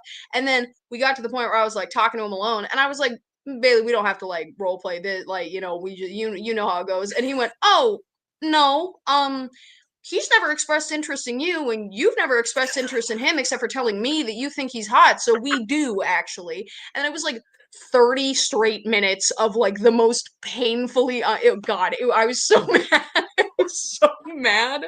I was so mad. And then I finally did it. And now every single time I see him, Bailey makes it the most uncomfortable thing on earth, because we like had a one night stand and I bounced on him, and now every time, because I didn't realize we were gonna have to be working with him, and now every time I see him, he's like, hey, how's it? And I'm like, oh my god, hey, whoa, that's you look great, you're doing good. And it's the worst. So I'm not gonna pick him after all this. I put in more work into this than I put into most real relationships I've had in my life. This is ridiculous. I'm gonna pick him. I love that so much. So that's the tea. We're on Fantasy High season 2 with Austin, and we're at the part where a mom gets down and nasty with somebody who's not her partner, and I was like, crazy. And you know times. what? It kind of eats. I hate to say it. It's a little bit iconic. It's so good. Love Dungeons and Dragons. We're character creating in May, so we'll see how that goes. I've been workshopping it, but I'm just like, all right, it's happening. So I will soon be starting a new campaign that I'm eager about. Oh, wow. Do you know anything about it? Like, what's the vibe? Is it just I just know that it's vampires and steampunk, and that's it. And Austin's like, I'm gonna be a scientist, and I'm like, okay. He's like, so I'm gonna make potions and stuff. I'm like, cool. And he's like, and when I'm a vampire, I'm gonna have bugs. And I go, nope. Can't do that. No, you will not. They're gonna be bugs, and he really loves Naruto. And he's like, so I'm gonna have like holes in my skin, and the bugs will like go eat the blood for me and then bring it back. And I'm like, I hate everything about this. I honestly am obsessed with that. Everybody else loves it too. I'm just like, I'm not gonna stop him, but like, it's so funny to me. It's just like, no, this is what's gonna happen. I'm like, okay, you're a bug man. Got it. Okay. I told for my campaign, because it is like fantasy setting, but it's just like there's a lot of like horror movie like references and stuff like that. So I was like, don't feel like you have to do like a horror movie archetype. I don't want you to be like a slasher character, whatever. You can do whatever you want. And so Mariah and Bailey decided that they're gonna be best friends, and she is a hot pink tiefling bard, and he is a paladin who was brought back from the dead and has a necrotic soul, so he's just a bone man, and he keeps his sword inside of his ribcage. That's how he like keeps it, and his name is Vile Hollow. And she was like, yeah, and I'm Persephone, and they're best friends. And I was like, I'm obsessed with both of you. I'm obsessed with that. So that's the squad we've got going so far, and it's gonna be great. I love that. That's gonna be very fun. That's so funny. Nothing makes you know how cool a kid was to play with when they were like 8 more than asking someone to build a D&D character, to be honest. Oh yeah. Because you can immediately tell fun. the kid who was like, actually my tail is orange and I have sparkles, so it's better than yours. You can immediately tell that kid right off the bat. And you could also tell the kid who just had no imagination, who was like exclusively like role playing a book that they read. Like they were mom and dad who only played Harry kitchen. Potter Yeah. versus Yeah, no, we were really into spies when I was a kid. We'd hide in the bushes. We were big spies on the neighborhood. We were like, we're gonna get all these criminals. Just you wait. When I was like 6 or 7, I had a friend who had an older sister who would always make us play Aaron Carter, which is where we had to go to her wedding to Aaron Carter, and we had to sit there and like give speeches at her wedding to Aaron Carter, which is one of the most dated stories I could possibly tell. But also I think about it and I laugh so hard all the time. I'm like, that was just the game. It's just she would stand up there at the front and be like, I take Aaron Carter to be my husband, and then we'd all have to be like, Aaron and Kaylee are the cutest couple. Like, oh my god. Yeah, no, that sounds about right. That's my truth. That's what I got. Oh, I love that. Yeah. I do think it's fun seeing adults use their imagination. It's like you're either writing a book or you're playing D&D, or you're not using it at all. And it's like, all right, everybody, we need to take some creative writing classes again. Alea, I think we should do a one-shot. I think we should find a DM who's willing to one-shot the 3 of us and just do a dungeon with you on the channel. I think that would be so fun. I would love that. That would be quite the moment. Oh, Alea, you already know that you're moving close enough to Richie to plan D&D nights. Like, you already know what you're signing up for. You're moving too close. It's already gonna happen. It's possible. Yeah. That was such a polite, don't fucking ask me to do this. No, I would. I just have no idea what I'm doing. That's but I think okay. it'll be fun. Nobody has any idea what they're doing, bro. It's so fine. I think everybody gets all intimidated, and then you get in there and you're like, it's literally just like using your imagination. Like, I wouldn't say DM for your first shot. Like, that's insane. But like the DM is the one who knows the rules. They tell you what to roll. Like, so you just sit there and you're like, I want to jump off a bridge, but I'm using my the intestines from the body that I found earlier as a rope so that it doesn't snap, so that I live. And then your DM's like, oh my god, yeah, I guess that's acrobatics, roll d20. And you're like, okay, cool. Like, you just have to say stuff. They have to figure out the math. But also, you watch a couple campaigns, like watch a season of Dropout or something, and like you'll pick up on it also. You'll get it. Like, I started making my mom watch Game Changer. So she's really into Make Some Noise episodes. So I'm like, okay, so that's the next thing you can watch.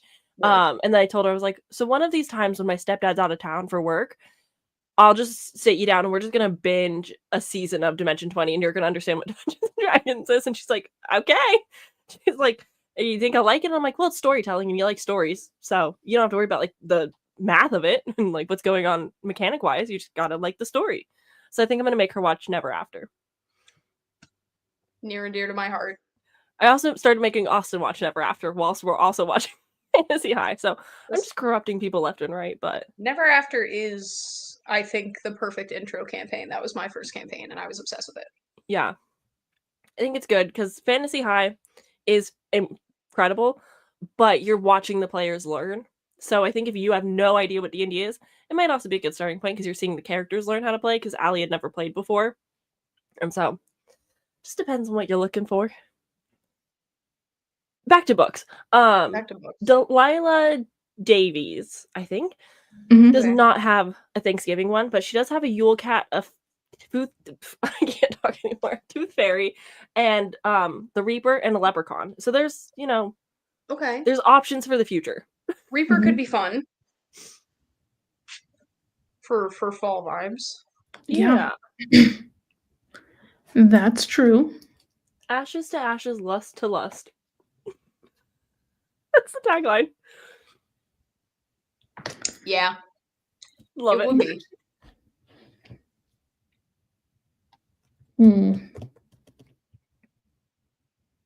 Sorry, in full sack, is raccoon the turkey? Or is it a raccoon? Like, I have questions. Oh, okay. Let me hop in here. So there's the main girl, and then there's a guy. His name's Raccoon. He's descended from, I don't know what they're called. It's like magical Japanese raccoons that have powers. Okay. I don't know. There's an official name for them. I'm butchering that whole lineage anyway. So he's like descended from them. And so he has some magic powers that he uses during Thanksgiving. It's set during Thanksgiving. They're like going to Thanksgiving at her parents' house. Because Mr. Raccoon has these raccoon powers where he can whatever kind of grant wishes and shit. Kind of, it's a whole thing. Does it make a lot of sense in a explainable plot? Not really, but that's fine.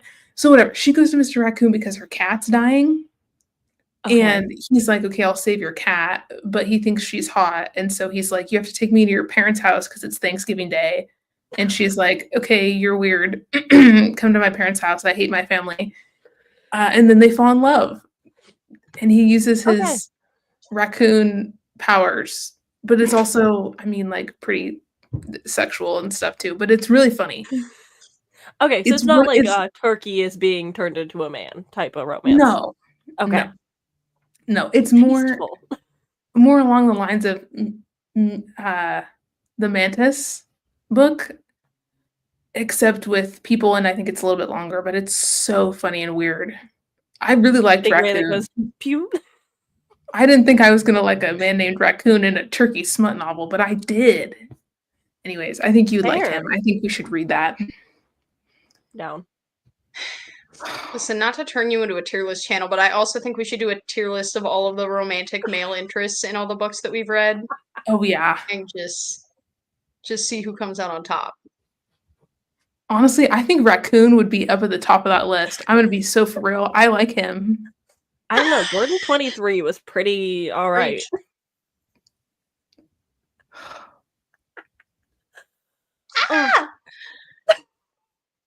Gordon 23 gets a special G tier. No, he gets a Z tier. That was Gordon 23. Well, I was saying G for Gordon, not for any personal. Okay, he was kind of a king before he died, I guess. Yeah. Listen, he respected her. He let her murder him. He ate her out. All you can ask of a mantis, really, you know. What more can you ask? What do you need from him, Alea? Hey, if you really want to get me started, we can rank Gordon 1 through 23. We have to guess the top 5. Oh my god. I'm trying to think. I think I'd have to write down all the books that we've read. Yeah. And then think about who all the love interests were. I know who's the top of my list, and it is Gideon from Mayfly. 1,000%. You're so right. You should say absolutely no question about it. Top of my list. Yeah. Okay, we have what's his name from All Chained Up. We have. I like him. Oh, and Ash is also high on my list. Apparently, I only like YA boys because I don't think any. I also don't read a lot of you're remembering their names is incredible. I know. I think it's just because I don't read. I haven't read like All Chained Up. Like I didn't read the like super smutty stuff. Fair. Because I wasn't on camera, so I was like, I don't have to read these ones. That's okay. Now I have to go back and read some of them. There wasn't really like a love interest in Underneath.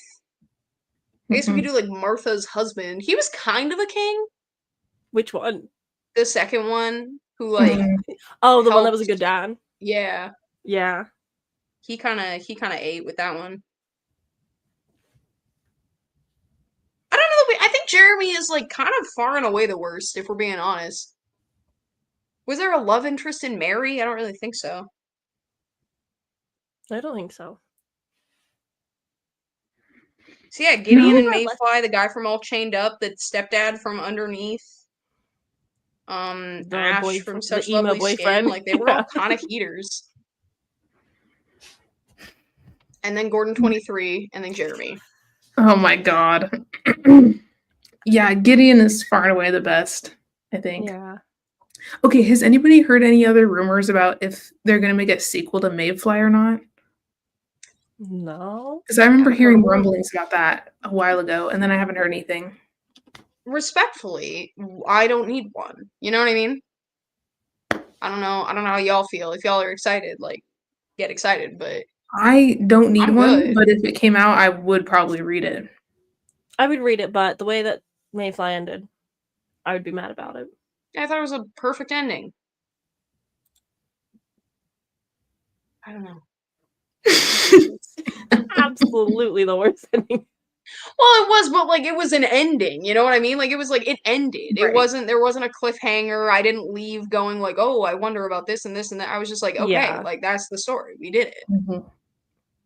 Yeah, no. So there's a mention of a sequel December 2nd, 2023 on her Instagram store or on her Instagram, but I don't know if there's been anything since. So maybe she pivoted and wrote a Rapture instead. Yeah, also Rapture, our two favorite love interest men from there. Oh my god. Oh. The boy, Ben was, I would say, is a little bit above Gordon. The police guy below Gordon, but above Jeremy. Yeah. I think Ben gets a B tier for Ben. Because he was Ben, you know what I mean? That's all you can really say. The cop The cop was so frustrating because he could have been a really good love interest to the adult woman who he was like almost having a relationship with, and instead they were like, let's hard left and have him try and fuck that teenager. And I don't. What about a kid? Yeah. During an apocalypse when she's going through trauma, you know? What? Well, and also, like, what if he didn't say, I'm taking care of you because you remind me of my sister, but also I kind of want to bone down? That would actually have been really cool if he didn't do that. I would have been really excited about that personally. But, you know, can't win them all, I guess. I wanted to like you. I wanted to be able to say ACAB except for you, King, but it turns out ACAB does include you, and sorry, bye. All cops are Ben, you know?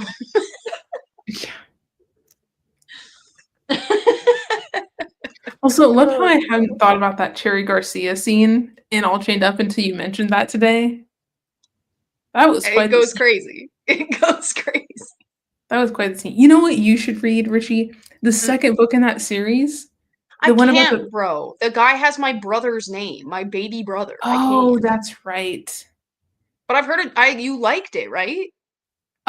Yes. Okay. It was very good. I need to continue with that series. I don't know why I haven't done that. So stuff to read, stuff to do. I get it. Well, we gotta think about what we want to read in November. In terms of like the main book that's not Thanksgiving or whatever. I'm going on Libby and looking for All Chained Up. Did I buy that book? Dude, I don't know. You know what else we could read in November? Is what is the name of that book? Victorian Psycho? That could be an option. Yeah, I could rock with that. That could be cool. I have read it, but I would love to discuss it with people. And yeah? probably what did you think? I think I liked it. It's one of those books where it's like, I read the 1-star reviews and I go, yeah. And then I read the 5-star reviews and I go, yeah.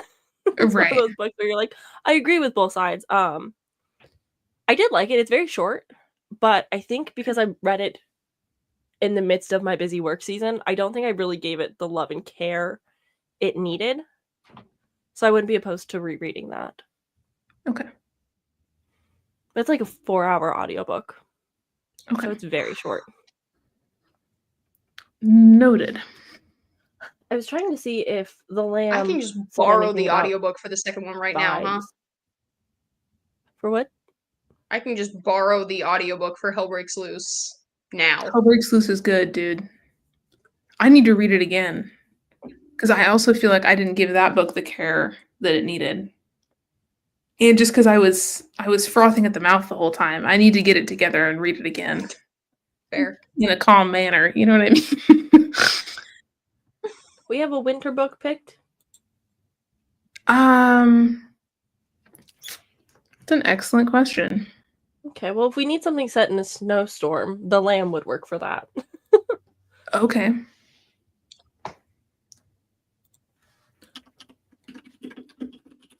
That one sounded good too. I've only seen really good reviews for it too. Okay. Have you guys seen any reviews yet for Blood on Her Tongue? I have seen one positive review. Okay. And again, I really liked has a My 4.0 Darling on Dreadful Thing. Goodreads right now. Yeah, like the writing. So I have high hopes.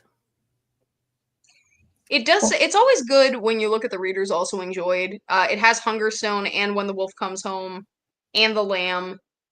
Yep. And an Augustina Bastarrica book, which I really like. I was just about to say, are we interested in reading The Unworthy?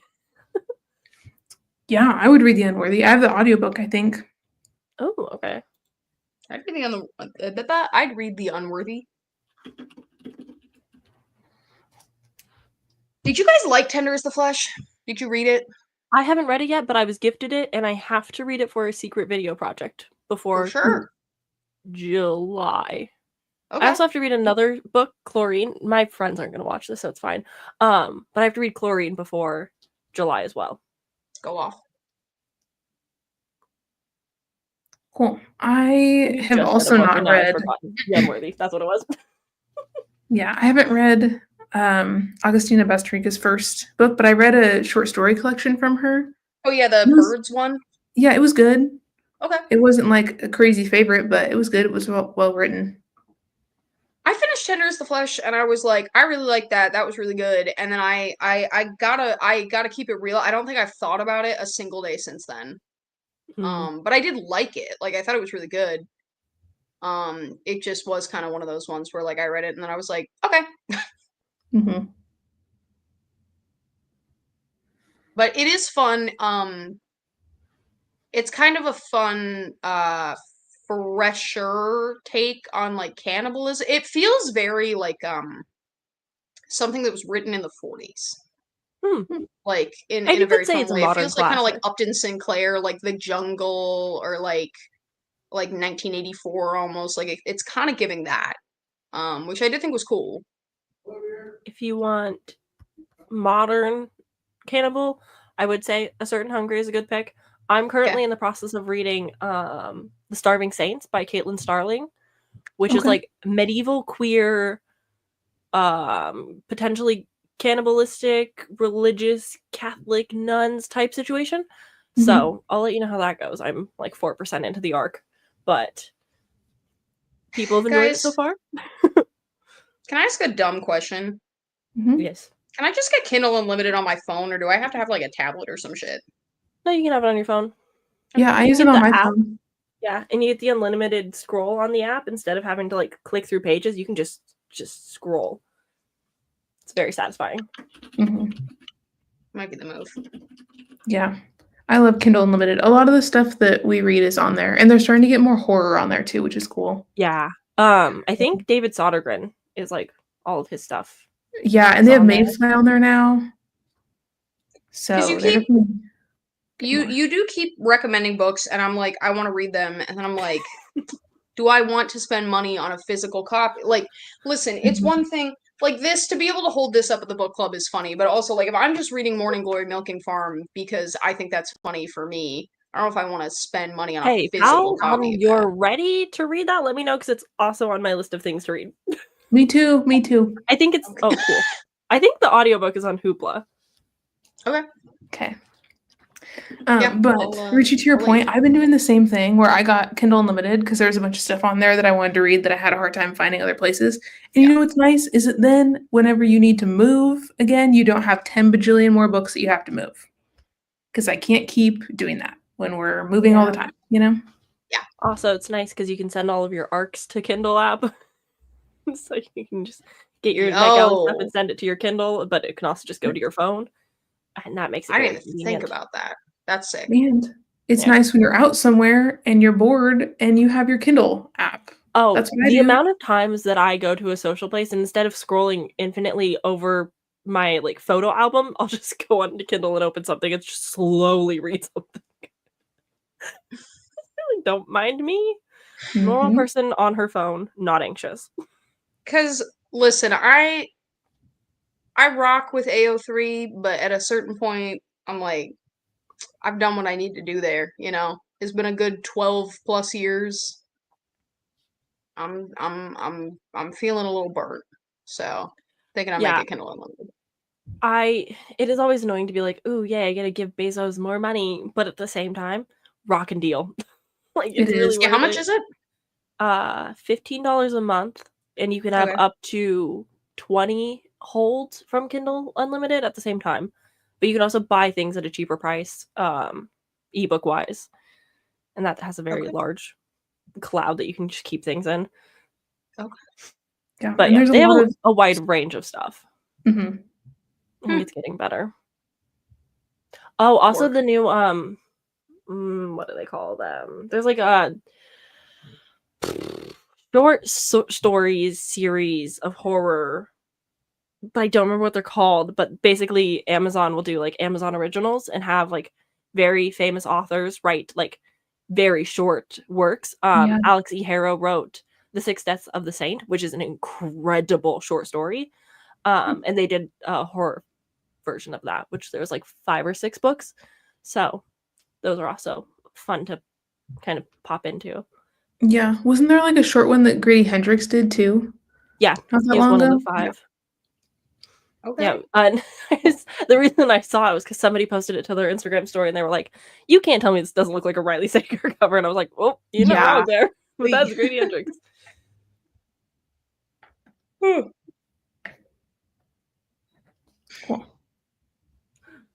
The Night in the Butchbird.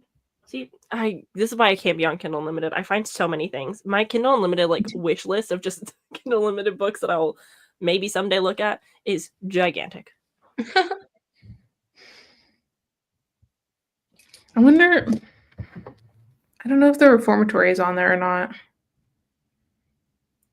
I'm not really sure what they're doing with horror right now. Like some things they have and some things they don't have. Yeah, they don't have. I think it depends on like how popular of the book it is, and I think if it's popular book after a certain point, sometimes Kindle will pick it up, and other times they're like, absolutely not. Go buy the hardcover book from us. Guys, good news. I'm only 136th in line for my hold for the Reformatory. Let's go. Oh, no. Okay. Good lord. So at some point, we're going to start sharing Libro FM accounts, it sounds like. Just be like, have access to my things. I just got approved for the ALC program, so now I think it's like 10 free audiobook arcs a month that you can choose from. Like more than 10, but you get up to 10. So that's ruining my life a little bit because now I have too many arcs to touch. I'm very excited about them. But Dungeon Crawler Carl is on Kindle Unlimited. So excited about that. At some point, Richie, I'm gonna force you to read so much fantasy. It's gonna happen. I'm ready. I'm ready for this. I think it's my time. I've been really trying to get more into reading so I can end up reading classics because there's a lot of those that I have to read, and then I keep pivoting into YA again, and I really like. I think fantasy might actually be the way to like get myself in the mindset to read classics.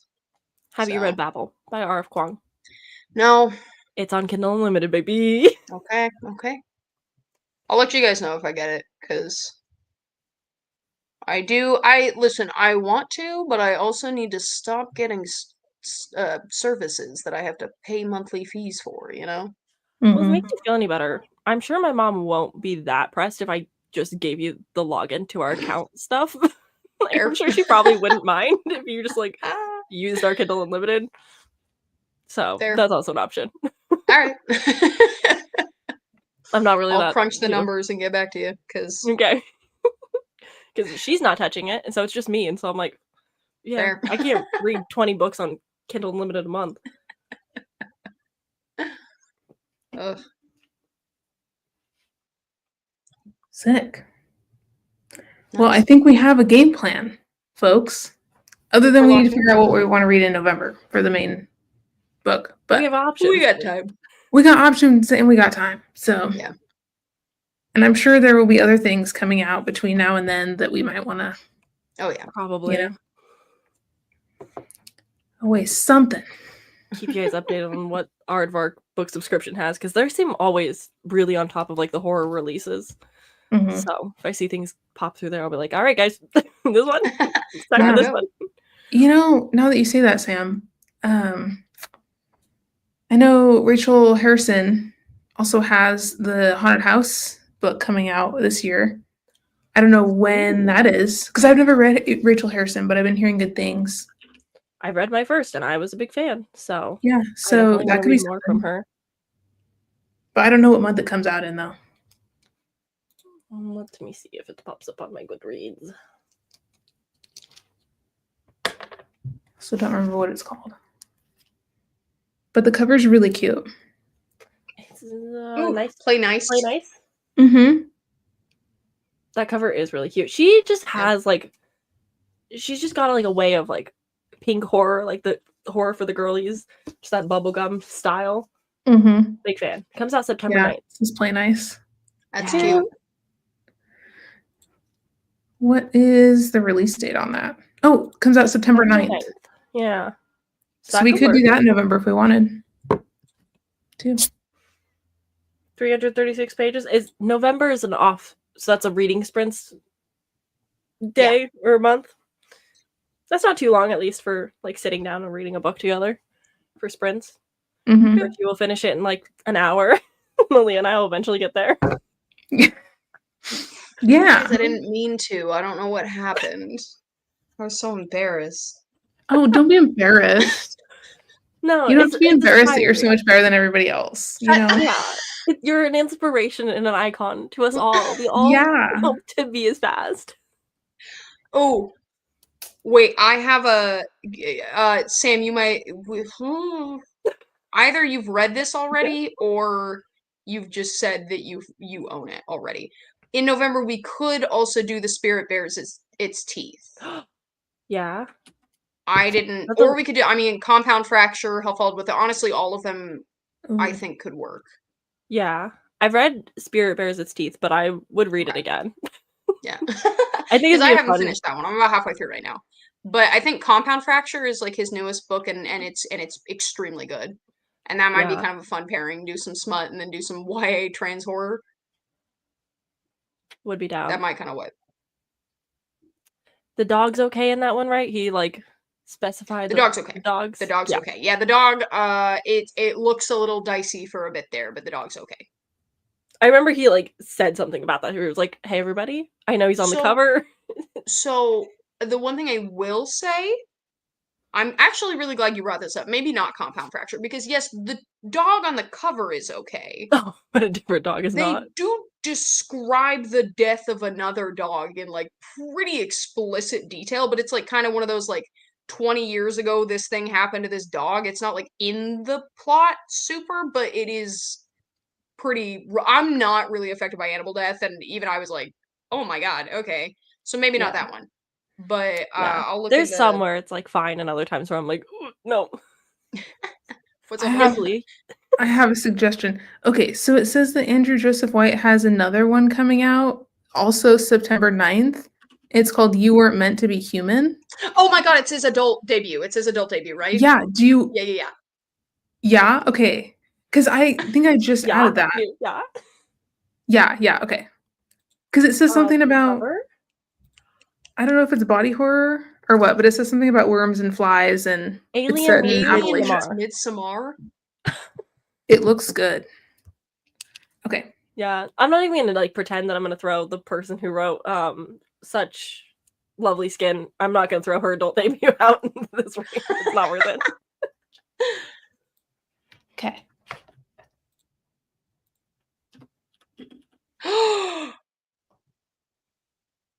I I'm reading the description for this right now, and this goes crazy. It sounds really good. Okay. That sounds like a good one for November.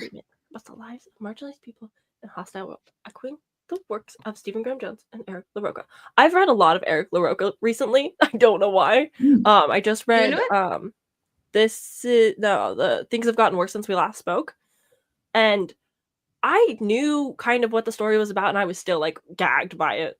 But his other stuff is a little bit more hit or miss for me. But Stephen Graham Jones is the same way, where it's like very hit or miss.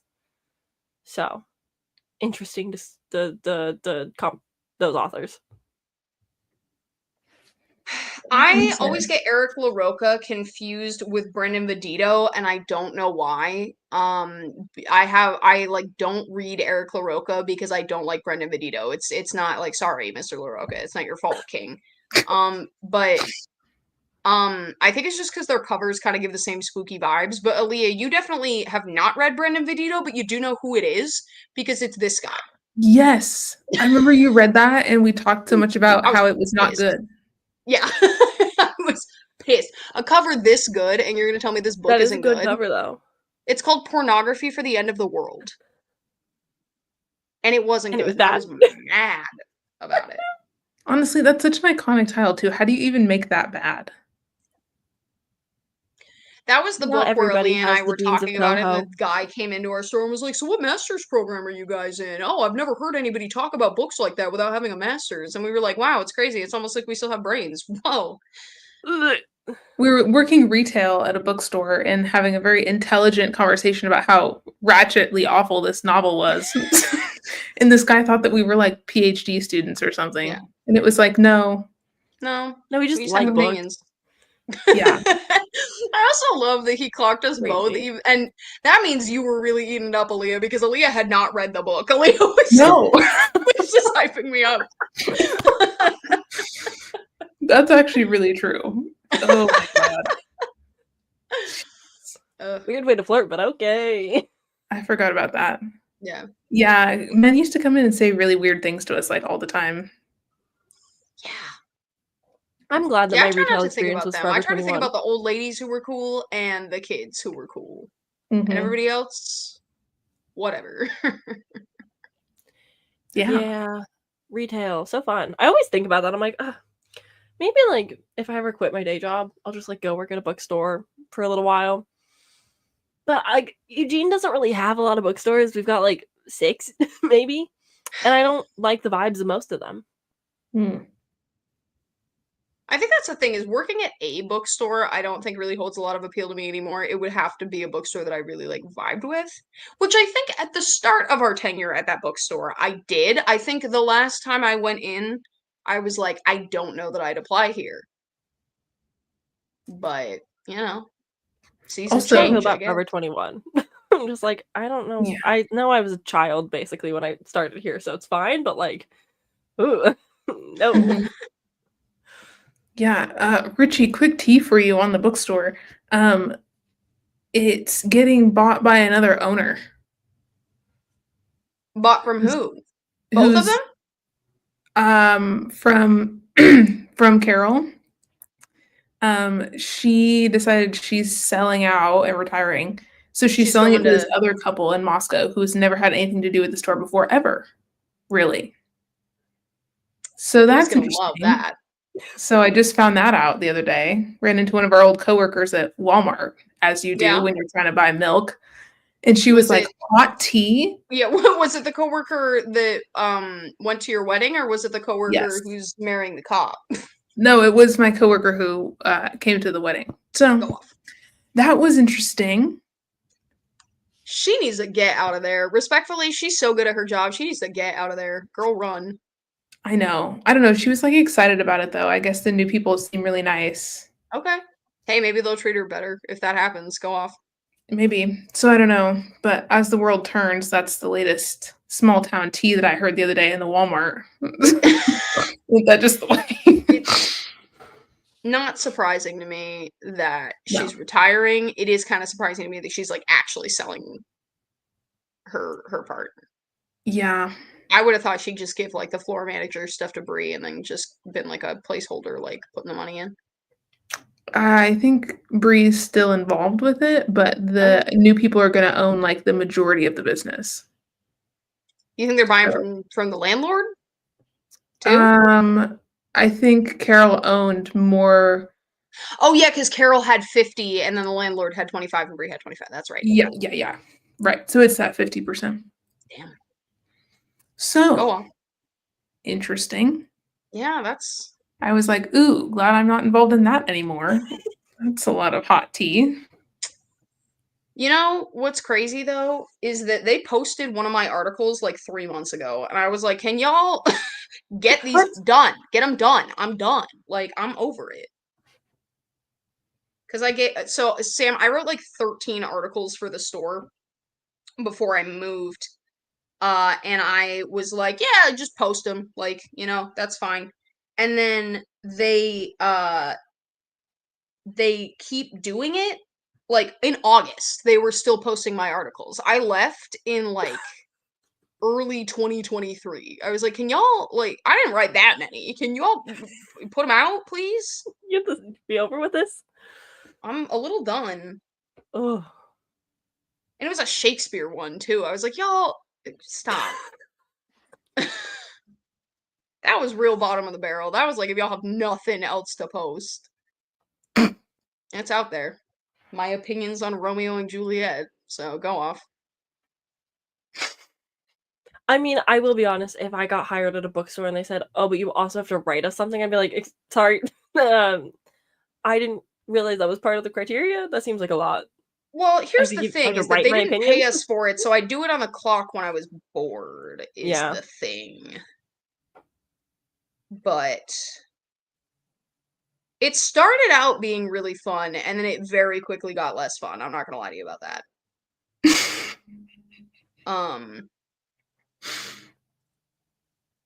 But yeah, they posted a lot after I left, and they still have like 8 left to post, and I'm like, I'm about to call them and be like, "Go!" Like, just simply don't.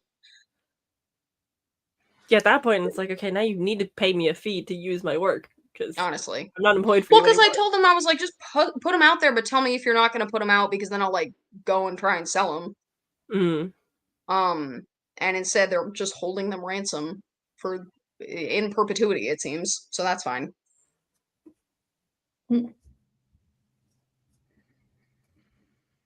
See, Richie, you should just make a YouTube channel so we can all hear all of your fabulous PhD level thoughts. Yeah, my master's level opinions on books. Honestly, the most fun part of writing those articles, though, was coming up with the names for the articles. So, I don't know if I actually really liked writing them.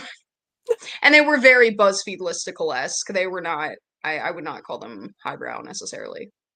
One of them does, for some reason, and I don't know why I did this, one of them, Alea, starts with a story about you where I inexplicably decide not to name you, despite the fact that you had to have been working there at the time. I probably was. I say, like, I was probably standing right next to you when you wrote it. The article. Like, I just found it. Yeah. And I don't know why I did that. That's kind of insane. I feel like even if you weren't working there, I could have just texted you and been like, "Can I name drop you in this article?" I would not have cared. I know, especially with the story.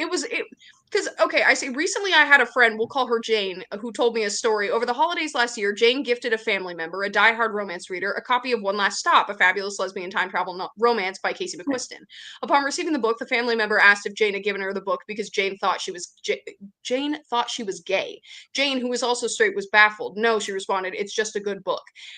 And then I talk about how, like, straight people, like, don't know how to read gay books without thinking that people think they're gonna be gay. But, like, why was that the story where I was like, well, the world can't know this was Alea? It's even funnier because I thought you were just gonna omit a name, and instead you just gave me a different name for no reason. I just gave you a fake name? She gave you Jane Doe. And I fully was working there at the time. I remember it. I was working there when that happened. You told me that on the clock. Why did I know? You gotta protect the identity of the family members. I guess. The secret's out now. Guys, if you ever read my hit article, I don't even remember what the title was. If you ever Those are the read best my hit parts. article, Queer Guys for the Straight Eye, introducing people to queer lit, that story at the beginning is about Alea. Not Jane. Jane is not Not real. Jane. Jane's a fake name. Sorry. That's my favorite Big thing spoiler about there.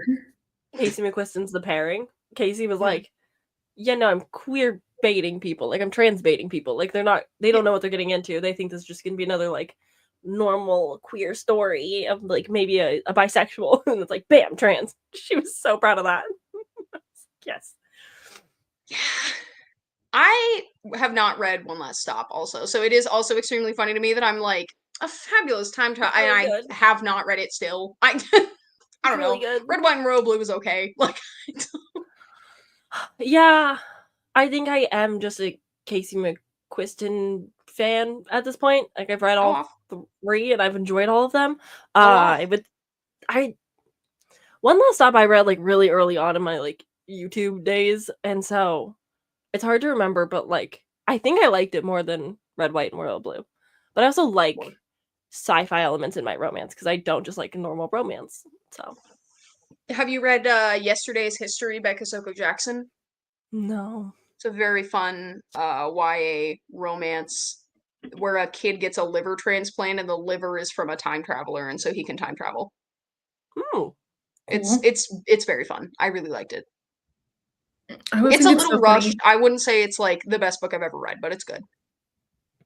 I think it's hilarious when you're like, I like this thing, and then Richie comes out with the most out-of-pocket book recommendation of a book you've never heard of in your life. 3,000 ratings. And I think it's hilarious. I do it with movies too. My friend Parker told me he's never going to talk to me about movies ever again because every time he says a movie he likes, he's like, you always respond with like, oh, have you seen this movie? It's from 1952 and directed by this famous Russian. I'm like, yeah, I do that. It's so funny though. I love it. I don't know. I just say weird stuff.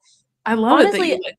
I think it's a great talent because the reason I don't do on my YouTube channel, like, if you like this book, read this book, or recommendations in general, is I don't remember half the stuff that I've read. I can tell you a lot about a book. I cannot tell you about the books that I've read that remind me of other things. That's fair. Well, to be fair, a lot of the time, I haven't read the book that we're talking. Like, I haven't read One Last Stop, and I'm out here giving out recommendations for it, like I know what I'm talking about.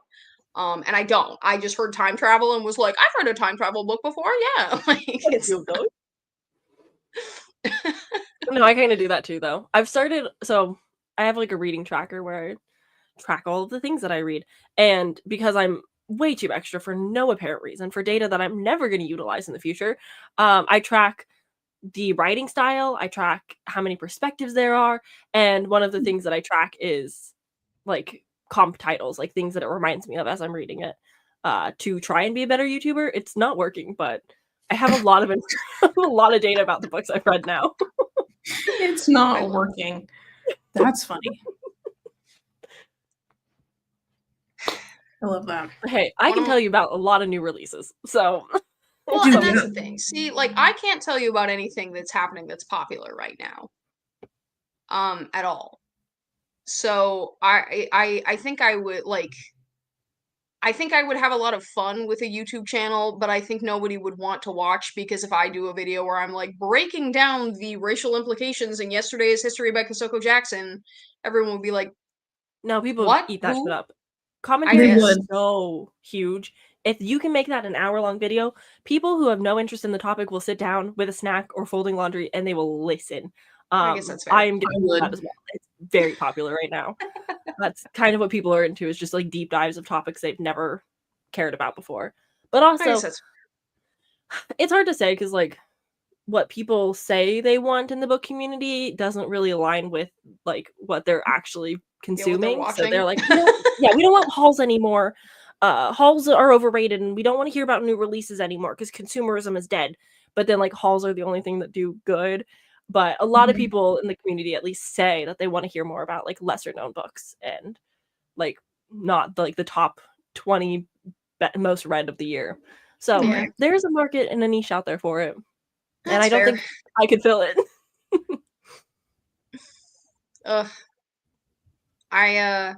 Us trying to get you to make a YouTube channel one live show at a time. Listen, we're getting one of my friends out here is starting a YouTube channel and had me like help set up his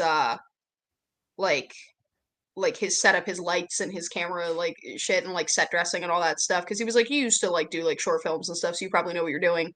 And it was a lot of fun, and I was kind of pissed. I was like, oh no. But he's just using his phone. That's the thing. I have an Android. I can't just be recording stuff on my phone, and my laptop's trash. So I'm like, ugh. Yeah, you spend buy a camera.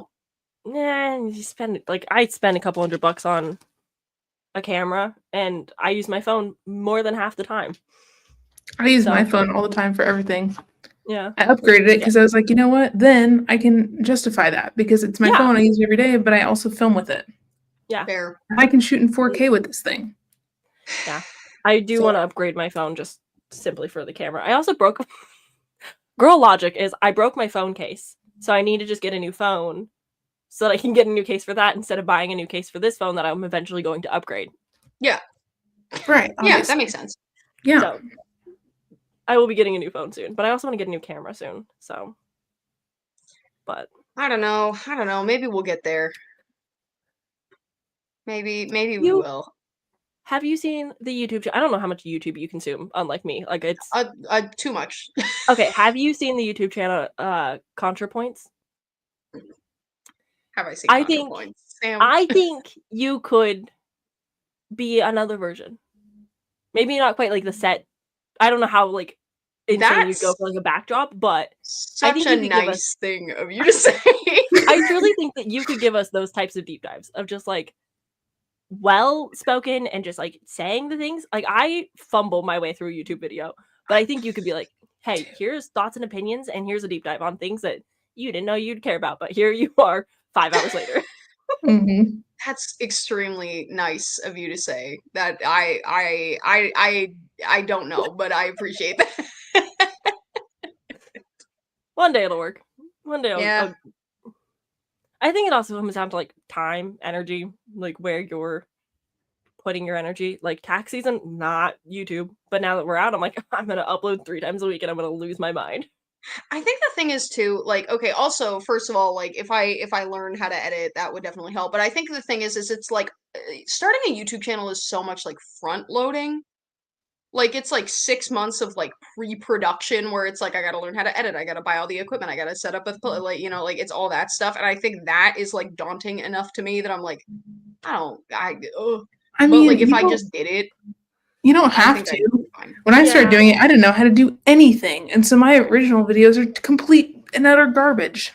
I do recommend as you go. Not spending money on your YouTube channel if you can help it. Like obviously, like you'll need editing software, so that depends on what you have around. I pay a shit ton of money for Premiere Pro. I don't recommend that to people though. Like if you can learn how to use Final Cut, that's a one-time purchase. It is a way better financial decision. What you can even do is there's a new one called DaVinci Resolve that I just downloaded, and it's completely free.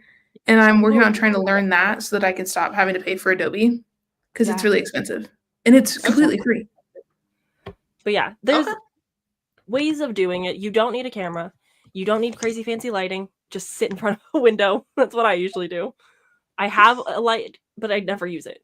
So, and then it's just, the research side of things and the reading books of side of things and talking about movies and whatnot. But which you already do on here anyway. Yeah, that already like kind of comes more natural to be like, all right, I've got 5,000 ideas of things that I would just like to talk about. Yeah. But editing feels daunting. I had started filming stuff before I started editing because I was like, it's too scary. It's going to be too hard. And then I watched like 3 YouTube videos and I was like, oh, no, I can do that. And then like, do y'all script? Or do you just raw dog it? For the most part, raw dog. Okay. Yeah. I do script a few things, but usually just like plot recaps. Like if I'm going to tell you the entire plot of a book, I'll like write notes, but it's not really a script because I'm not good at that. Go off. Alea, I heard you say something, but I didn't hear what it was. What? Yeah, I don't even do that. If I'm going to do like a book recommendations video, I just make a bullet pointed list of book titles. That's it. Yeah. Okay. Yeah. It kind of just depends on like Yeah, no, I think a bullet point list is usually just how it works for me, and then I just kind of off the cuff speak, which may be why I'm incoherent half the time, but I'll usually, like, write down, like, a sticky note, just like, "These are the things that I'm interested in talking about." Like, I have a video that I need to film at some point that's, like, why people like bad books, and I'm just gonna talk about it and, like, the reason for it. I don't really have, like, a script. I just kind of thoughts, and then I'm gonna just kinda Okay. Fair enough. Really just depends on, like, how quote unquote knowledgeable you are on a topic that you're gonna speak about, but, like, also just like the media you consume. Like if you listen to podcasts and it's like, okay, you're getting an idea of how people just talk. And so it feels more natural if it's not super scripted, in my opinions. Yeah. But yeah, no, the editing part is a lot easier than it looks. It takes time, which is the hard part. So it's just consuming. But for me, it's like I learned the bare bones basics of how to edit a video. And then once I was like, well, I kind of want to do this cool thing. And then I would learn how to do that one thing at a time when it came up rather than do all the things at the same time. Okay. But I will recommend Canva, and we can share an account if that's what it takes. But Canva is truly the best program you could ever use. It's so good. Yeah, I totally agree with that. Go on. Every single live show, I get a step closer to starting a YouTube channel, guys. And by the end of the year, you'll have one. It'll be great. 2026 might be my YouTube era. Dude, that would be so awesome. We'll see. We will see. If I live closer, I can help you too. Yeah. True. And I won't be close, but I'm always around. I'm good at brainstorming and helping people and giving ideas. I just feel like I don't know. I don't know if you guys deal with this, but I suffer from a chronic case of I'm willing to talk about anything, but I'm pretty well aware that nobody wants to listen to it. So there's something that kind of like it's one thing if I'm sitting here and I'm being like, you guys have to listen to me talk about Yesterday's History by Kasoko Jackson for 15 minutes because I decided to talk about it. But it's another thing to be like, I'm going to sit down and I'm going to record a video and I'm going to edit that video and I'm going to publicly post it with my face onto the, it's like, oh my God. So. Yeah. No, you kind of just have to like dissociate all those thoughts away to be like, I'm doing this thing and nobody cares. And then suddenly you have 1,800 subscribers and you're like, wait, why are you doing this?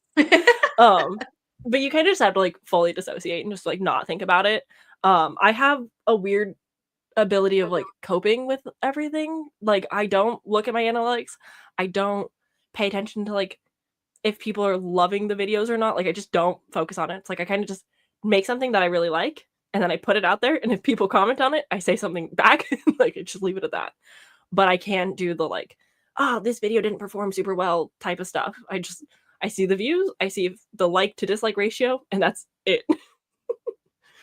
Fair enough. Fair enough. It's kind of depends on like the boundaries you can put yourself through, because some people get a little bit too hung up. Like I did at first, where I was like, nobody's watching my stuff, and it's like, well, yeah, you just started a YouTube channel. Nobody knows you exist. Give it time. Fair. But also, if you drop like a banger 2-hour deep dive on something, it might also just really pop off. So, luck. That is what I spend most of my time watching, is 2-hour deep dives on stuff that I have never heard of. So. Same. Yeah. Everyone's like, I don't want long form content. TikTok's great. And I'm like, no. Give me the 5-hour video. Please. I agree completely. I don't know. I feel like for me, I just like to make stuff. And it's like a creative outlet too. Yeah. So especially when you're using Canva and stuff like that, that's just like fun to play around in.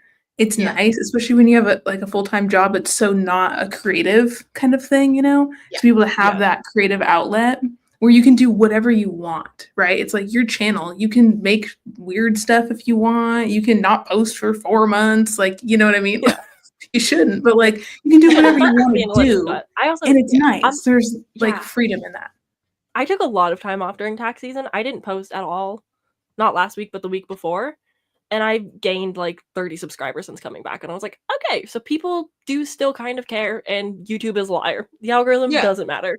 And it's not a big deal. Fair enough. But it is fun to just like have something creative, and also just like talking to the void feels good. Like I know that we are talking to each other right now, but I also know that there's like a void outside of us. Oh, It's not like super like all consuming, but it's nice to be like, I read a book and I'm going to talk about it, and some people will care. But I also made like a bajillion incredible friends because of YouTube, so fair enough. Worth it. It's nice to have people to talk to who know what you're talking about, who are like into your thing, because a lot of times in person there's not a lot of people who are on that level, right? Where I can pull up a new release and be like, hey, this is coming out September 9th, do you want to read this? And you guys are like, oh, you know what I mean? That's like a niche thing that I think is really cool to be able to have that. Yeah. Fun. For sure. But also on Canva, I started doing my like reading journal on there instead of like doing like a physical one. Oh my god, game changer. It's like there's something so satisfying being like, and this is now a sticker and I'm gonna make it like a journal. It feels so good. I'm just like, oh, so creative. Go off. Okay. Yeah. Listen, I'm intrigued. I'm Next not making month, promises, but I'm intrigued. One step closer. Well, and honestly, if you just use Canva and DaVinci Resolve, both of those are free, and there's a bunch of YouTube videos on how to use them. Yeah. You know what I mean? So and you get a cheap $30 microphone that you can plug into your phone, and you're truly set. Yeah, I just got these new little mics. I think it was like a wedding present from somebody, but they're cheap on Amazon. And you can just plug this little tiny adapter thing into your phone, and then I can clip it onto stuff, or I can just hold it, and they work really good, and they're cheap. Yeah, so I have some of those in my room. Because sometimes you lay in bed when you read a book and the fans are too loud, so you have to use a little microphone. Yes. Yes. So yeah, it's really not. I mean, you don't have to have to be expensive. Yeah. It's kind of like I jumped the gun and was like, I'm gonna buy a camera and I'm gonna buy this very expensive editing program because that was the only way to make me do something, was the financial of like, it's the same with like StreamYard. Like I'm spending so much money on StreamYard. I'm just like, well, no, you have to go live because you're spending money on this thing. You have to do it. Whereas if people ask me for advice, I recommend like just start. And then if it gets somewhere and there's a reason to invest into it, then you can take it a little bit more serious. Yeah. Yeah. Well, and honestly, Sam and I are both spending money on these things that we probably don't have to. So if we really wanted to be thoughtful and like consolidate these things into like a pool so we could all use them, we probably could do that and it would be better financially for all of us. Oh, absolutely. Because I have Canva Pro too. So I have Canva Pro. I have the Adobe Cloud, which is almost $700 a year. And then I have StreamYard, which is like $45 a month. And there's other things too. But stupid fucking StreamYard. I know. My God. I looked into switching to OBS. I need to start actually switching to stuff that's not so expensive. I want to do OBS too, but I like being able to like pull the comments up, and I don't know if that's something you can do in OBS. Yeah. But I think you can because G on the book roast for her Williams sprints, she was pulling up comments, but I know she uses OBS, so I was like, maybe there's a way. So I just have to learn. But I, like Richie, I'm really bad at like learning new stuff. Like you want to be like, all right, Sam, start using OBS. It's like, oh, but I have to learn how to do it. Like I have it downloaded. I have presets. Like I've kind of gotten there, but like the linking stuff, I haven't gotten that yet. Yeah. So. Yeah, I think after we move, I need to work on learning OBS and learning DaVinci Resolve. So yeah, I need to work on learning new stuff, but it's hard once you're like used to using one program and then you're like, God, I have to learn a whole nother thing. Yeah. So if you just start with the free shit, then it's actually better for you. 100%. But also, I know like Adobe, I think you can only be logged into 3 like computers at a time, but that's still 3 people that can use it, no problem. Yeah. So yeah, it's also just depends on like how you can pool stuff together as well.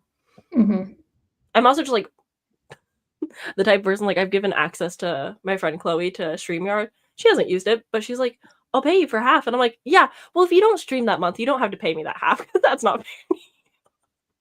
So I wasn't that kind of person. It's like, I'll just give you stuff. It's fine. You don't have to compensate me. It's fine. Yeah, and it would be good too to figure out how to pool that stuff so it's not so expensive for everybody. Because I mean, at the end of the day, it's like we're not making money from it. We're just doing it for fun right now. You know what I mean? Yeah. So I don't know. Someday I think it'd be cool to have maybe not a Patreon because they take a big cut, but some kind of thing. Yeah, I know like there's that where YouTube you have like a members, first thing. but I don't know quite what that entails because I don't feel like I'm in a place where people would do that. And I feel like I'm going to feel this way for a very long time. But I do have ideas for a Patreon, basically, because I want to make a TBR game because I think those are fun. Oh, wow. So, too many ideas, not enough reason to do them. Yeah, or time. Also, yeah, not enough time, and I don't. There's a lot of self-deprecation in the job where you're like, well, people don't care what I have to say. People don't care about me and stuff. You're like, yeah, I have subscribers, but like they don't care. So asking people for money sounds tough. But I'm always like, well, maybe if I get to like 20,000 someday. I'm like watching other booktubers have been doing it for 10 years, just hit that. And I'm like, yeah, maybe. For sure. Maybe someday. Yeah.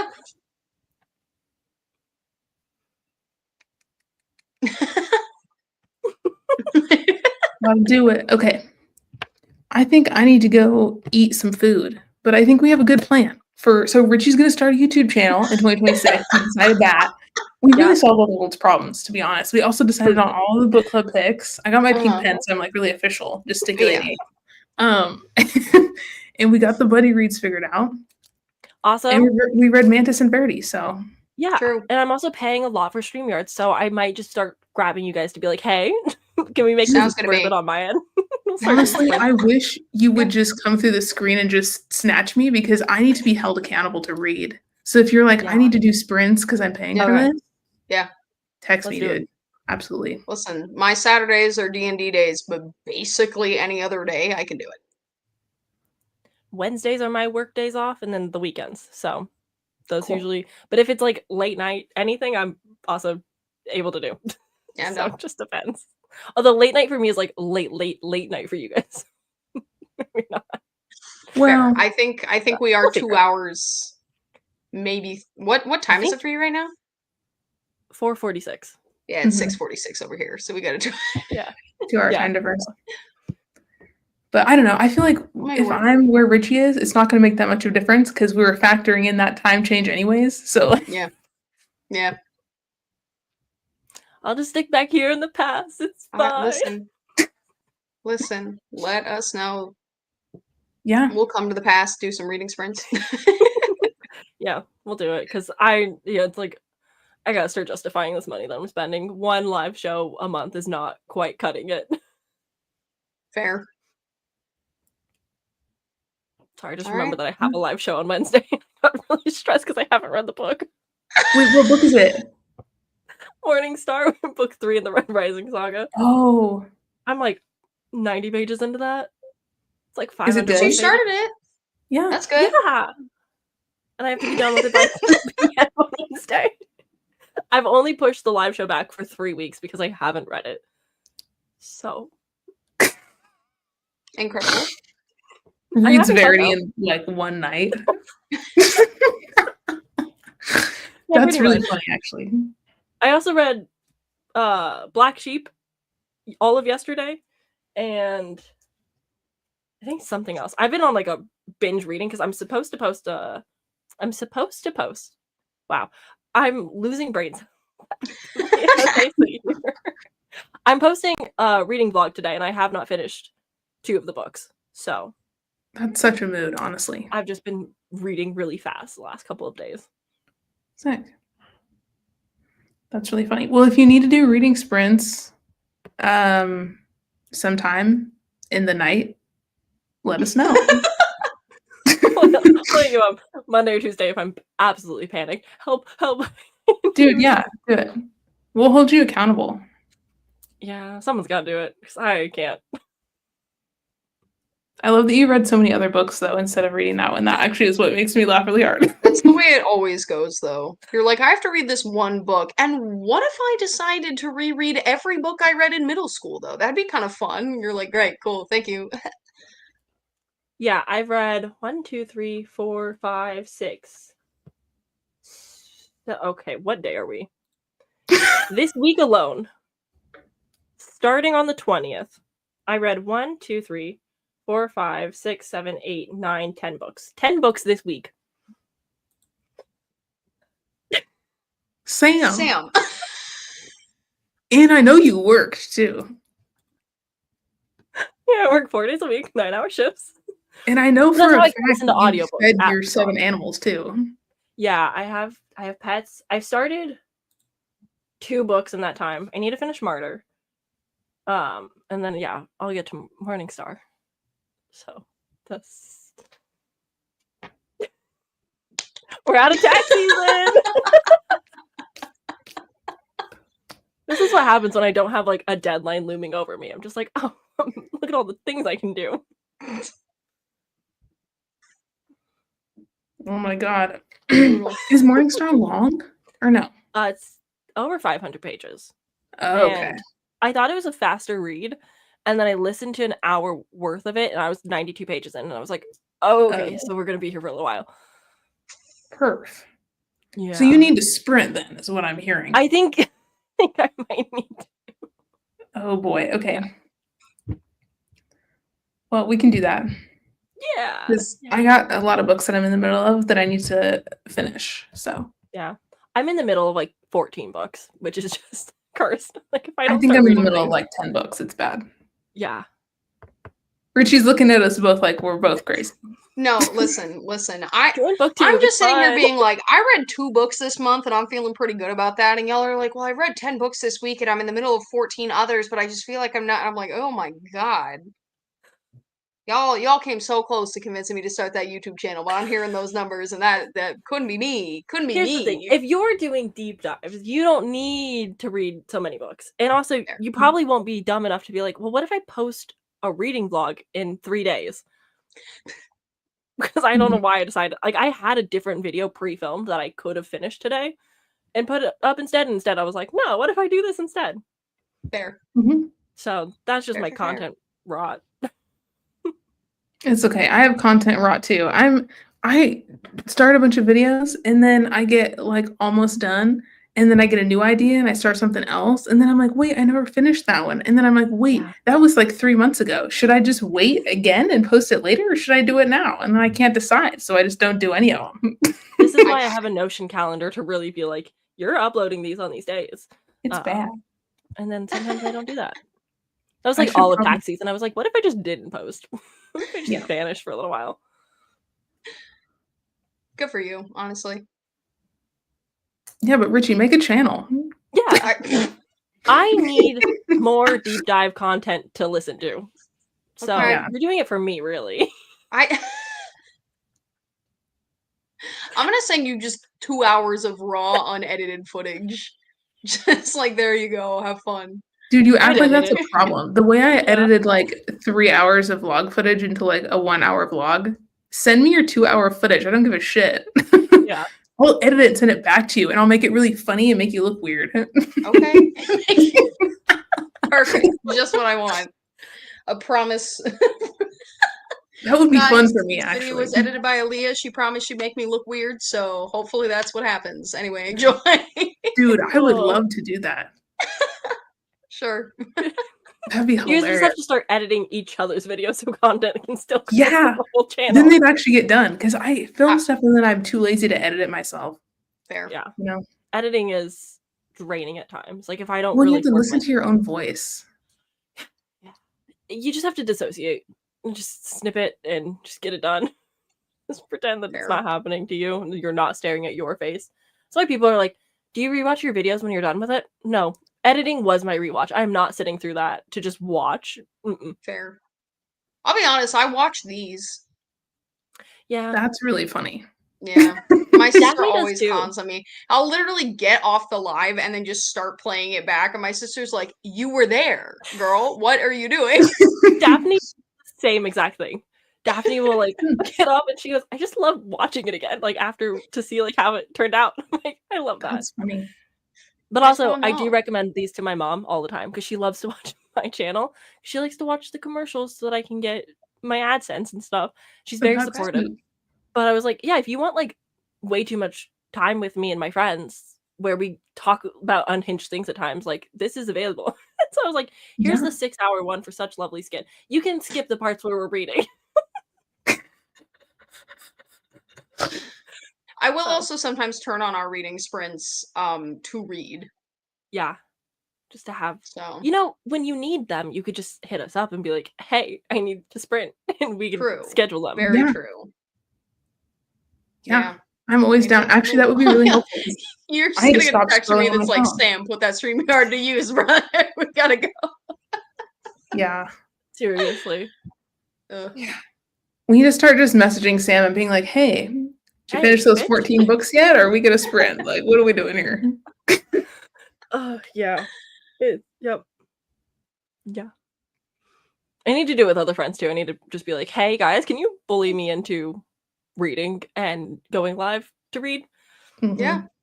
It's one of those things. It's too intimidating to do alone because every time I do it alone, I get real anxious real fast. But when you do it with friends, you're like, okay, I have somebody to like bounce off, and I don't have to just stare at the chat waiting for one person to say something to respond to. Yeah. Fair. I agree with that. I also need to get my shit together and finish some books. Why do I keep doing this? I literally get to 85% and I'm like, yeah, I'm good. I figured it out. The ending. What is wrong with me? Could never. Like I do that all the time. Oh, I can't relate. Yeah. It's gotten bad. It has. I literally was on my phone last night, got to 85% in Verity, and I was like, and I was like, no, you don't put the phone down. Okay, so I think you need to turn off the like tracking on whatever it is you're reading. Like you just can't be able to see that information, so you just don't know when you get to the end. You've lost your tracking privileges until you learn how to use them. Yeah, they're deadly. My brain says 85% is close enough to 100%. You have a B in reading this book, so you're good. I rounded up. Hey, at least you read most of it, and you have like a semi-informed opinion, if not almost fully. I just love the idea of somebody being like, "Oh, have you read this book?" and you being like, "Most of it." I read the majority of it, but I don't quite know how it ended. Yeah, crazy work. I love. But I think also it's different with romance because, like, you know that it's just they end up together. Like, but I do it with horror too. Oh, well then I don't. Which makes no sense at all. No, that doesn't. Here's a real question for you, Alea. Did you finish Such Lovely Skin, or did you hear us talk about it and then decide that was good enough? I heard you talk about it and said that was good enough. You know I did. But I did finish Verity and I did finish Mantis. Thank you very much. I was worried about that when I was like, I finished it. Can we talk about it? You were like, do it. I was like, oh, I'm gonna touch this book ever again. This is why we need to have a sprint so I can go and read the end of all the 10 books that I didn't read the end of. I'm going to be so flabbergasted. Me and Sam can just read the same book. And then you're sitting there like, oh my gosh, as you just rapid fire finish. For every book I never read the ending of for the past however many months. Oh my god. That's how our sprints will go. We're sprinting until Alea's done with this book. And then when you finish it, we'll be like, okay, tell us what happened. And then we'll move on and we'll do another sprint. It's the next one. Oh my god. I love that so much. That's an incredible idea. That would be actually so helpful for me. Because we're gonna do that. I have to get the ending of these out of the way so I can move on with my life, man. You know what I mean? Yeah.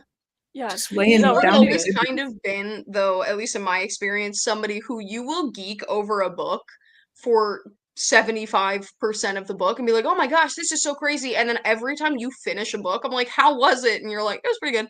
I don't think I've ever seen you be like, that ending was insane. I think that's what it is. I think we have to remove this post. This may be the only time I've ever heard you think an ending was crazy. Yeah, I think it's because the endings usually aren't that good. So I'm not motivated to read them. I'm like, why would I already read the best part? Why would I want to read the mediocre part at the end? I don't have I time truly for went, that. well, I can make you read Golden Sun, but I was like, Sam, that's the second book in a series. That's not helpful. But if you wanted to read Red Rising, it's a good series, and the ending of Golden Sun is the best part of it. So they are out there. Does it change for you when it is a series? Do you feel more motivated to finish it if you know there's another book after? Yes, especially if they're already out. Because then I want to stay in the world, you know? But maybe that's what it is. If it's standalones, or if it's like the first book in a series and I know I'm not going to continue on because it wasn't that good, then I'm like, whatever. I think you just accept the DNF. You just gotta say, DNF at 85%. I get it. Sometimes it's like, it's not even a DNF, it's just I don't care to read the end. It's like, that was fine. I think that's a DNF. That's still a DNF. That's what I did with Legends and Lattes. I got like 80% through, and then I was like, I'm good. Yeah. All right. Just some books aren't worth it. Like, I'm in the middle of Martyr, and I listened to an extra chapter before I went to bed, and I was just like, I don't care about this book because it's for a reading vlog. I guess I'll stick through it, and people love it. It's like an acclaimed book, and I'm just like, oh no, I'm that person that doesn't like it. So I'm going to go in my vlog, and I'm going to say, it's not the book, it's me. It's just not the right time. It's not a bad book. When I watch that vlog, I'm gonna be able to block which book you didn't like, because you're gonna be like, I just think I hit this at the wrong time. It's just not the right time. I want you to start the vlog being like, I read this book and I hated it, but I'm gonna lie to you about how much I liked it later on. Yeah, that's kind of where I'm at sometimes. Like, I don't lie about the books that I read, but I will sometimes sugarcoat it when it's like, the book just wasn't for me. It's not for me. Sometimes, like, there's, like, aggressiveness to it, but for the most part, I'm just like, I don't know, guys. I was bored. I don't care about these people, but it's, like, good. It's not, there's nothing wrong with it. I just don't like it. And so I'll usually be nicer in those reviews. That I can't be nice. That is a skill, though, that I'm trying to develop as I get older, is the ability to read something and be like, yeah, I hated that, but, like, was it that bad? Like, or was it just not my vibe? Because there's tons of good stuff out there where I'll watch it. Like, honestly, okay, here's some tea. The movie The Substance.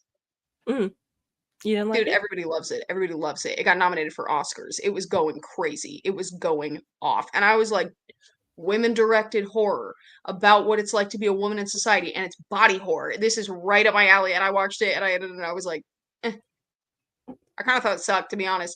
But at this point, I was like, listen, everybody else likes it, so clearly, like, it's not my problem. This one's on me. It's not you, it's me. The Substance. It is really hard to know, like, whether or not something is good because it's good, or it's good because everybody seems to like it. It's kind of like the Fourth Wing craze, where it's like, we all look at that and we go, this was an industry plant book. Like, this wasn't written because somebody really wanted to write it. It's not a good book. We all understand that. Yeah. But we also all love it. So it's like, we are part of the problem. But, like, I don't know. I think a lot of people don't recognize when things are bad and just want to pretend that's like, well, no, I loved it, therefore it has to be good. And it's like, you can like bad things and it's okay. Like, you just gotta admit it. As someone whose favorite movie this year that I watched is unironically Velocipaster, I'm well versed in knowing that something was not very good, but it's I like it. Y'all can choke. I don't care. Velocipaster forever. Honestly, that's a great moment for us to end this stream on. Y'all can choke. Velocipaster forever. Bye.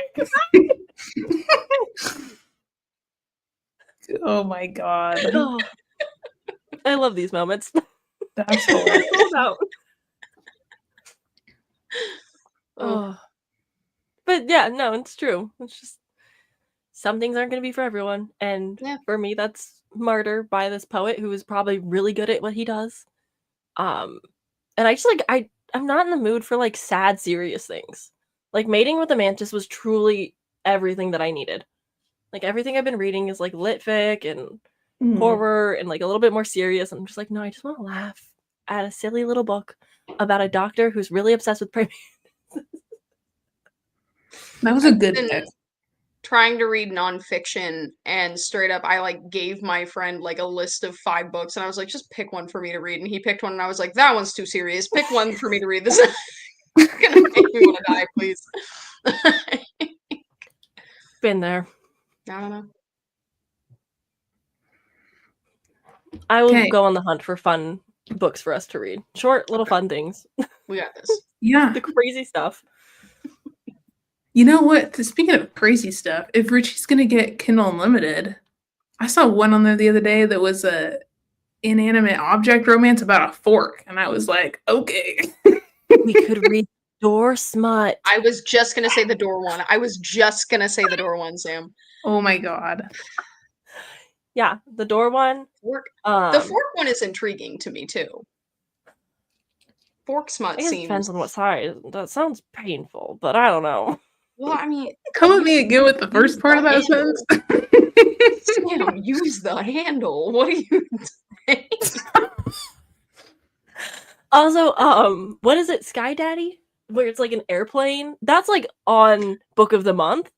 And so I don't know how. Like we were supposed to be like, oh yeah, like that was. Okay, I know exactly which cover you're talking about, but I didn't realize that's what the book was about. Yeah, so Sky Daddy is like a airplane smut. And it was on Book of the Month for people to pick. And I thought it was crazy. So, you know, we can also read Bad Behavior, which is the same author who wrote the Shrek smut. But it's like based on the Bee Movie. Okay. Okay. Sorry, we got into my weird territory of like weird knowledge of things that I don't actually pick up. But I know about these things. I love it, and I want. Okay, we've discovered this vein. We need to drill in a little bit into this, I think, because if we read some of these, I think it'd be really funny. Mm-hmm. No, I agree. Yeah. I think you'd have blast. I honestly think we could do a month of buddy reading where we just bust out like 6 or 7 little smut books. I love You that. know what I mean? Mm-hmm. Yeah. Like, maybe that's what we do in November. Maybe we say, hey, it's about to be the holidays. Let's take a little break. We're going to do full sack. We're going to do an orc romance. We're going to do the Bee Movie one. We're going to, like, we're just going There's off. options. Or that could be, like, a weird Christmas special. like, there's too many Christmassy ones to not just, like, do, like, a dedicated Christmas one. And then maybe 2026, there's, like, a month. Like, Valentine's Day is just, like, dedicated to, like, weird smut stuff. You know? I'm extremely into it. Gotta milk it for all we can, because we also, to be fair, could be double dipping and doing some on Alea's channel, some on Sam's channel. That is also true. Oh, for sure. I have read Shrek Smut live on Sprints before, so it's not like I'm not used to it. Okay, I love the idea of reading like the door one and the fork one and the airplane one, and I think that'd be so fun. Yeah. But I also love the Christmas special. I'm gonna be so real. I got my Grinch slippers on. I'm ready for the Christmas special. I'm into. We can do both. I love it. I'm down. Yeah. We'll go on a hunt and find all the crazy things. Go off. Okay, you really blew my mind though with the Sky Daddy one, because I did not know that's what that was about, and I'm still kind of stuck on that a little bit. Oh yeah. Books and Lala did like an animate objects reading vlog for Valentine's Day, and that was one of the books that she had read. And then like the next month, it was a like additional pick for Book of the Month, and I was like, damn, this one's really popping off. All right. Damn, dude. So. Yeah, I think. But that one's a bit on the longer side, so we'd have to be a little bit more prepared for that. Frankly, Sam, if we're talking about doing stuff on your channel, I am shocked and stunned and amazed that we haven't talked about doing a D&D themed one. And we could do like D&D books, or we could also do like this one's about an orc, this one's about a tiefling, this one's about like, you know what I mean? We could get some mileage. Absolutely. Also, once you get Kindle Unlimited, because I think it's no matter if you're sharing an account or getting it at this point, there are so many D&D type of romance books on there that are just the covers are so good that I'm just like, okay, well I have to. Yeah. So okay, putting it on the list.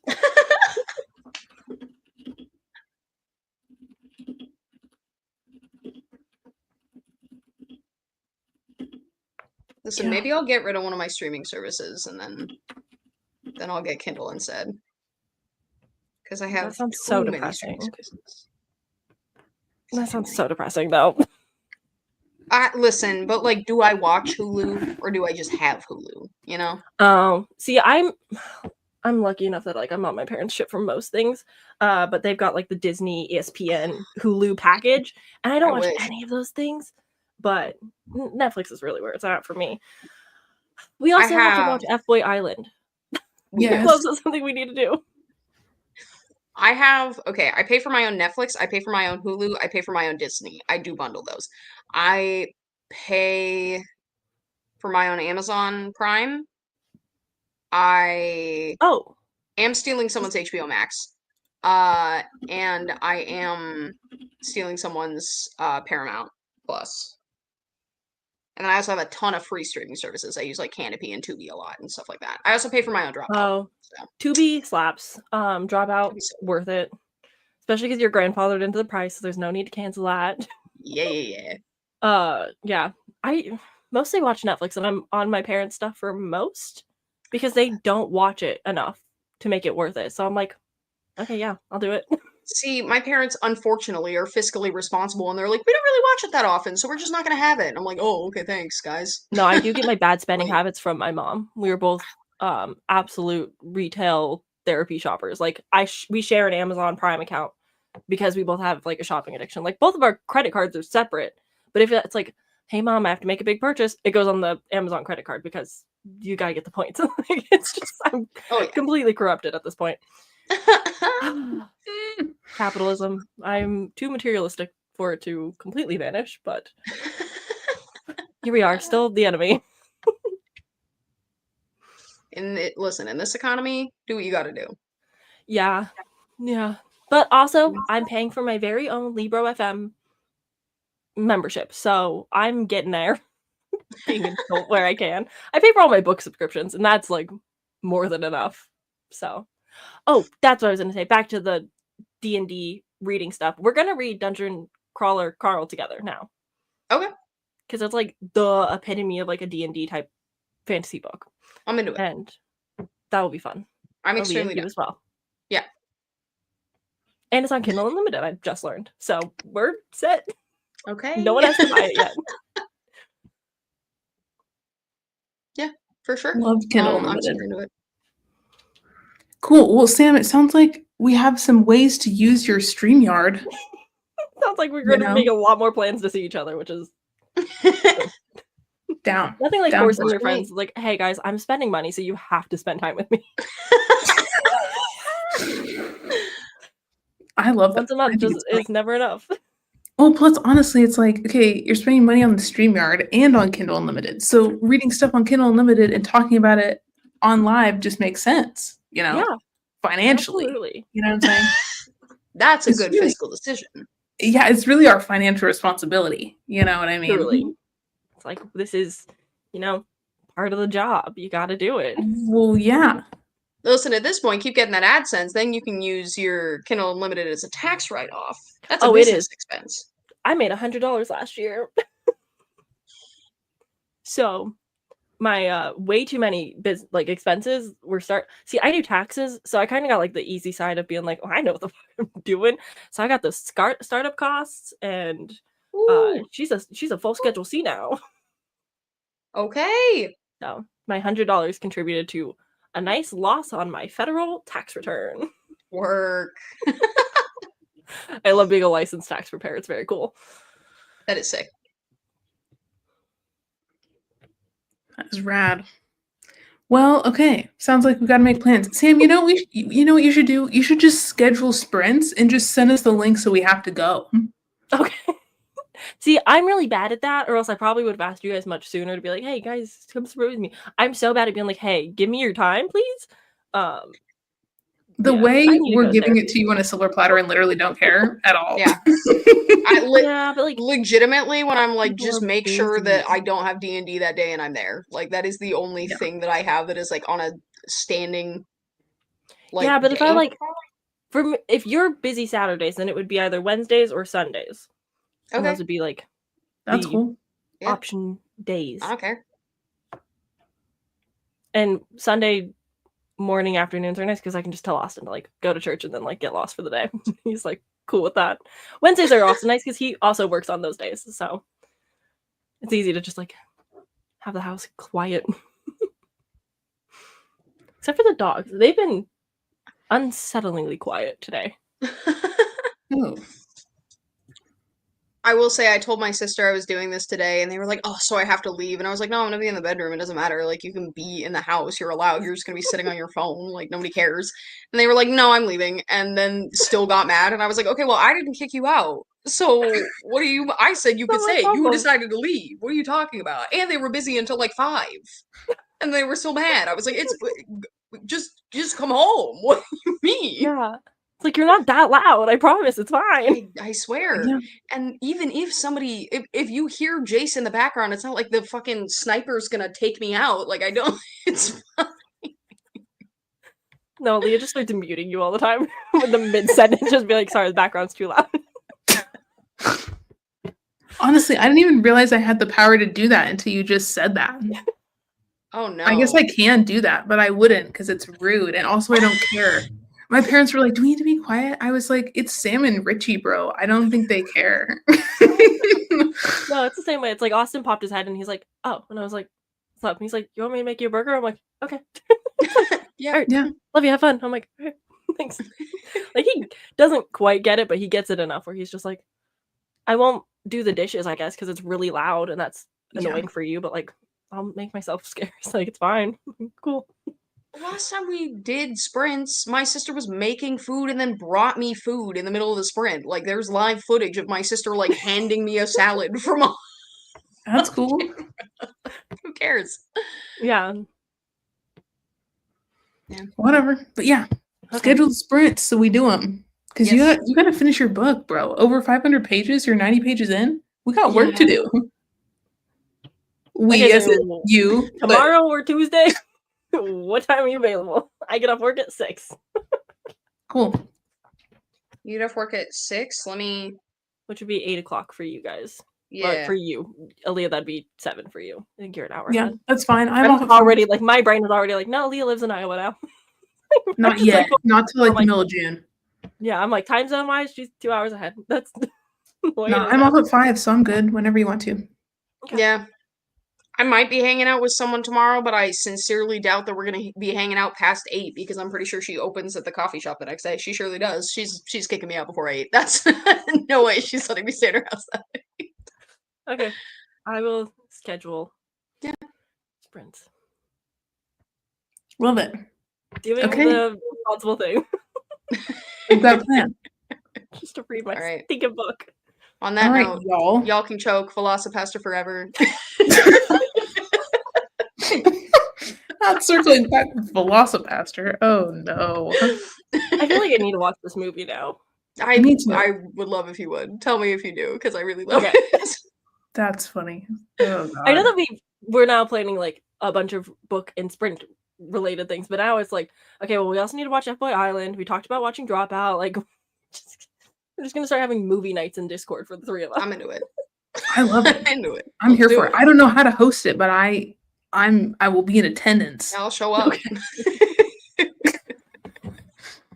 It's not too complicated. Share screen. I think that's the main thing. Cool. Okay, I can do that. We'll be prepared for when it's time. We'll figure it out. But we do need to watch F-Boy Island. Yeah, we do. No, we do.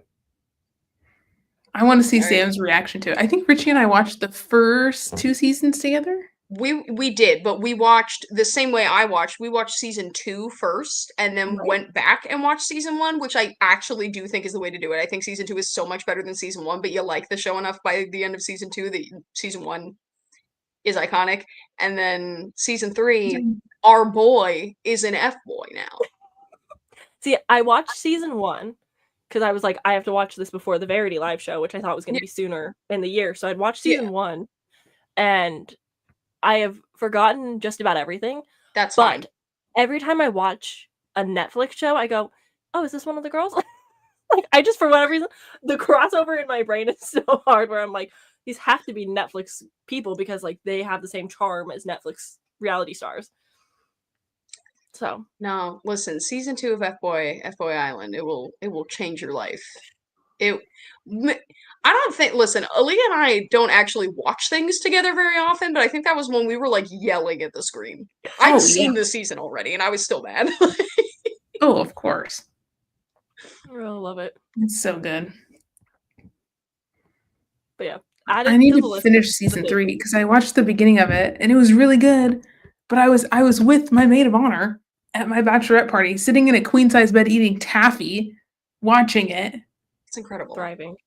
And then we had to go to bed. It was like 2 a.m. Fair. You just got it. Was excellent though. 85% of the way through the season, and you. Hey now, hey. See, this is the problem. Is I can't say stuff like that because then it comes back around. It wasn't even 85% of the season, and I didn't DNF it. I really enjoyed it. I just didn't get a chance to finish it. I will give a little bit of forgiveness. Not everybody binge watches his Netflix shows like I do in a day. Currently I'm watching, what was it, Million? It's basically like one person gets $1 million and they're all having to like suss out who has it and do like clues and mini games and stuff. So I've been watching that on my mom's request. It's not quite the same charm as like Temptation Island, but it's close enough. All the people. Gotta be honest, the only shows I'm watching right now are Andor and The Last of Us. So I could probably use a little F-Boy Island break because I'm in it. Oh, we'll get on the books. We'll figure it out. These books are getting kind of full. I'm gonna be so honest. Like, I don't have a lot bookmarked on top of my screen, but one of the 4 items is F-Boy Island. Me too, to be honest. I sent the link. I was like, oh, that's gonna stay there. I have 2 bookmarks, and one is StreamYard, like your studio on StreamYard, and then the other is F-Boy Island, and that's it. So, wow, glad I could be such a strong influence. One of your 2 bookmarks. That's sweet of you. Ugh. That's awesome. All right, I gotta go. I actually gotta go eat food. It's 7:30. I'm hungry. So, dude, yeah. I've got a burger to go cook. So, nice. Yeah, we've done it. Yeah, we did it. We kind of talked about Verity. We did talk about Verity. Does anybody who watched know what it's about? Maybe not. But that's not. All we know is that we don't like Jeremy, and that Verity's iconic. And that's all you need to know is that Verity slays. Jeremy's stupid, and Lowen, we don't need her. She's not even there. She's so irrelevant. And crew needs therapy. Really bad for like forever. Yeah. Poor kid. Listen, all you need to know about Verity is that Jeremy has those chartreuse eyes that you just can't look away from. And that's it. That's all you need. The way I texted, listen, for anybody who's still watching 4.5 hours into this, the way I texted Alea and Sam in the group chat, and I was like, his eyes are chartreuse? I can't. This color? Almost this color. That's his not eyes. Even. They're like lime green. Oh, I'm dying. It killed me. The book killed me. All right, I'm gonna go make food. All right. Adios. Thank you for watching. Bye.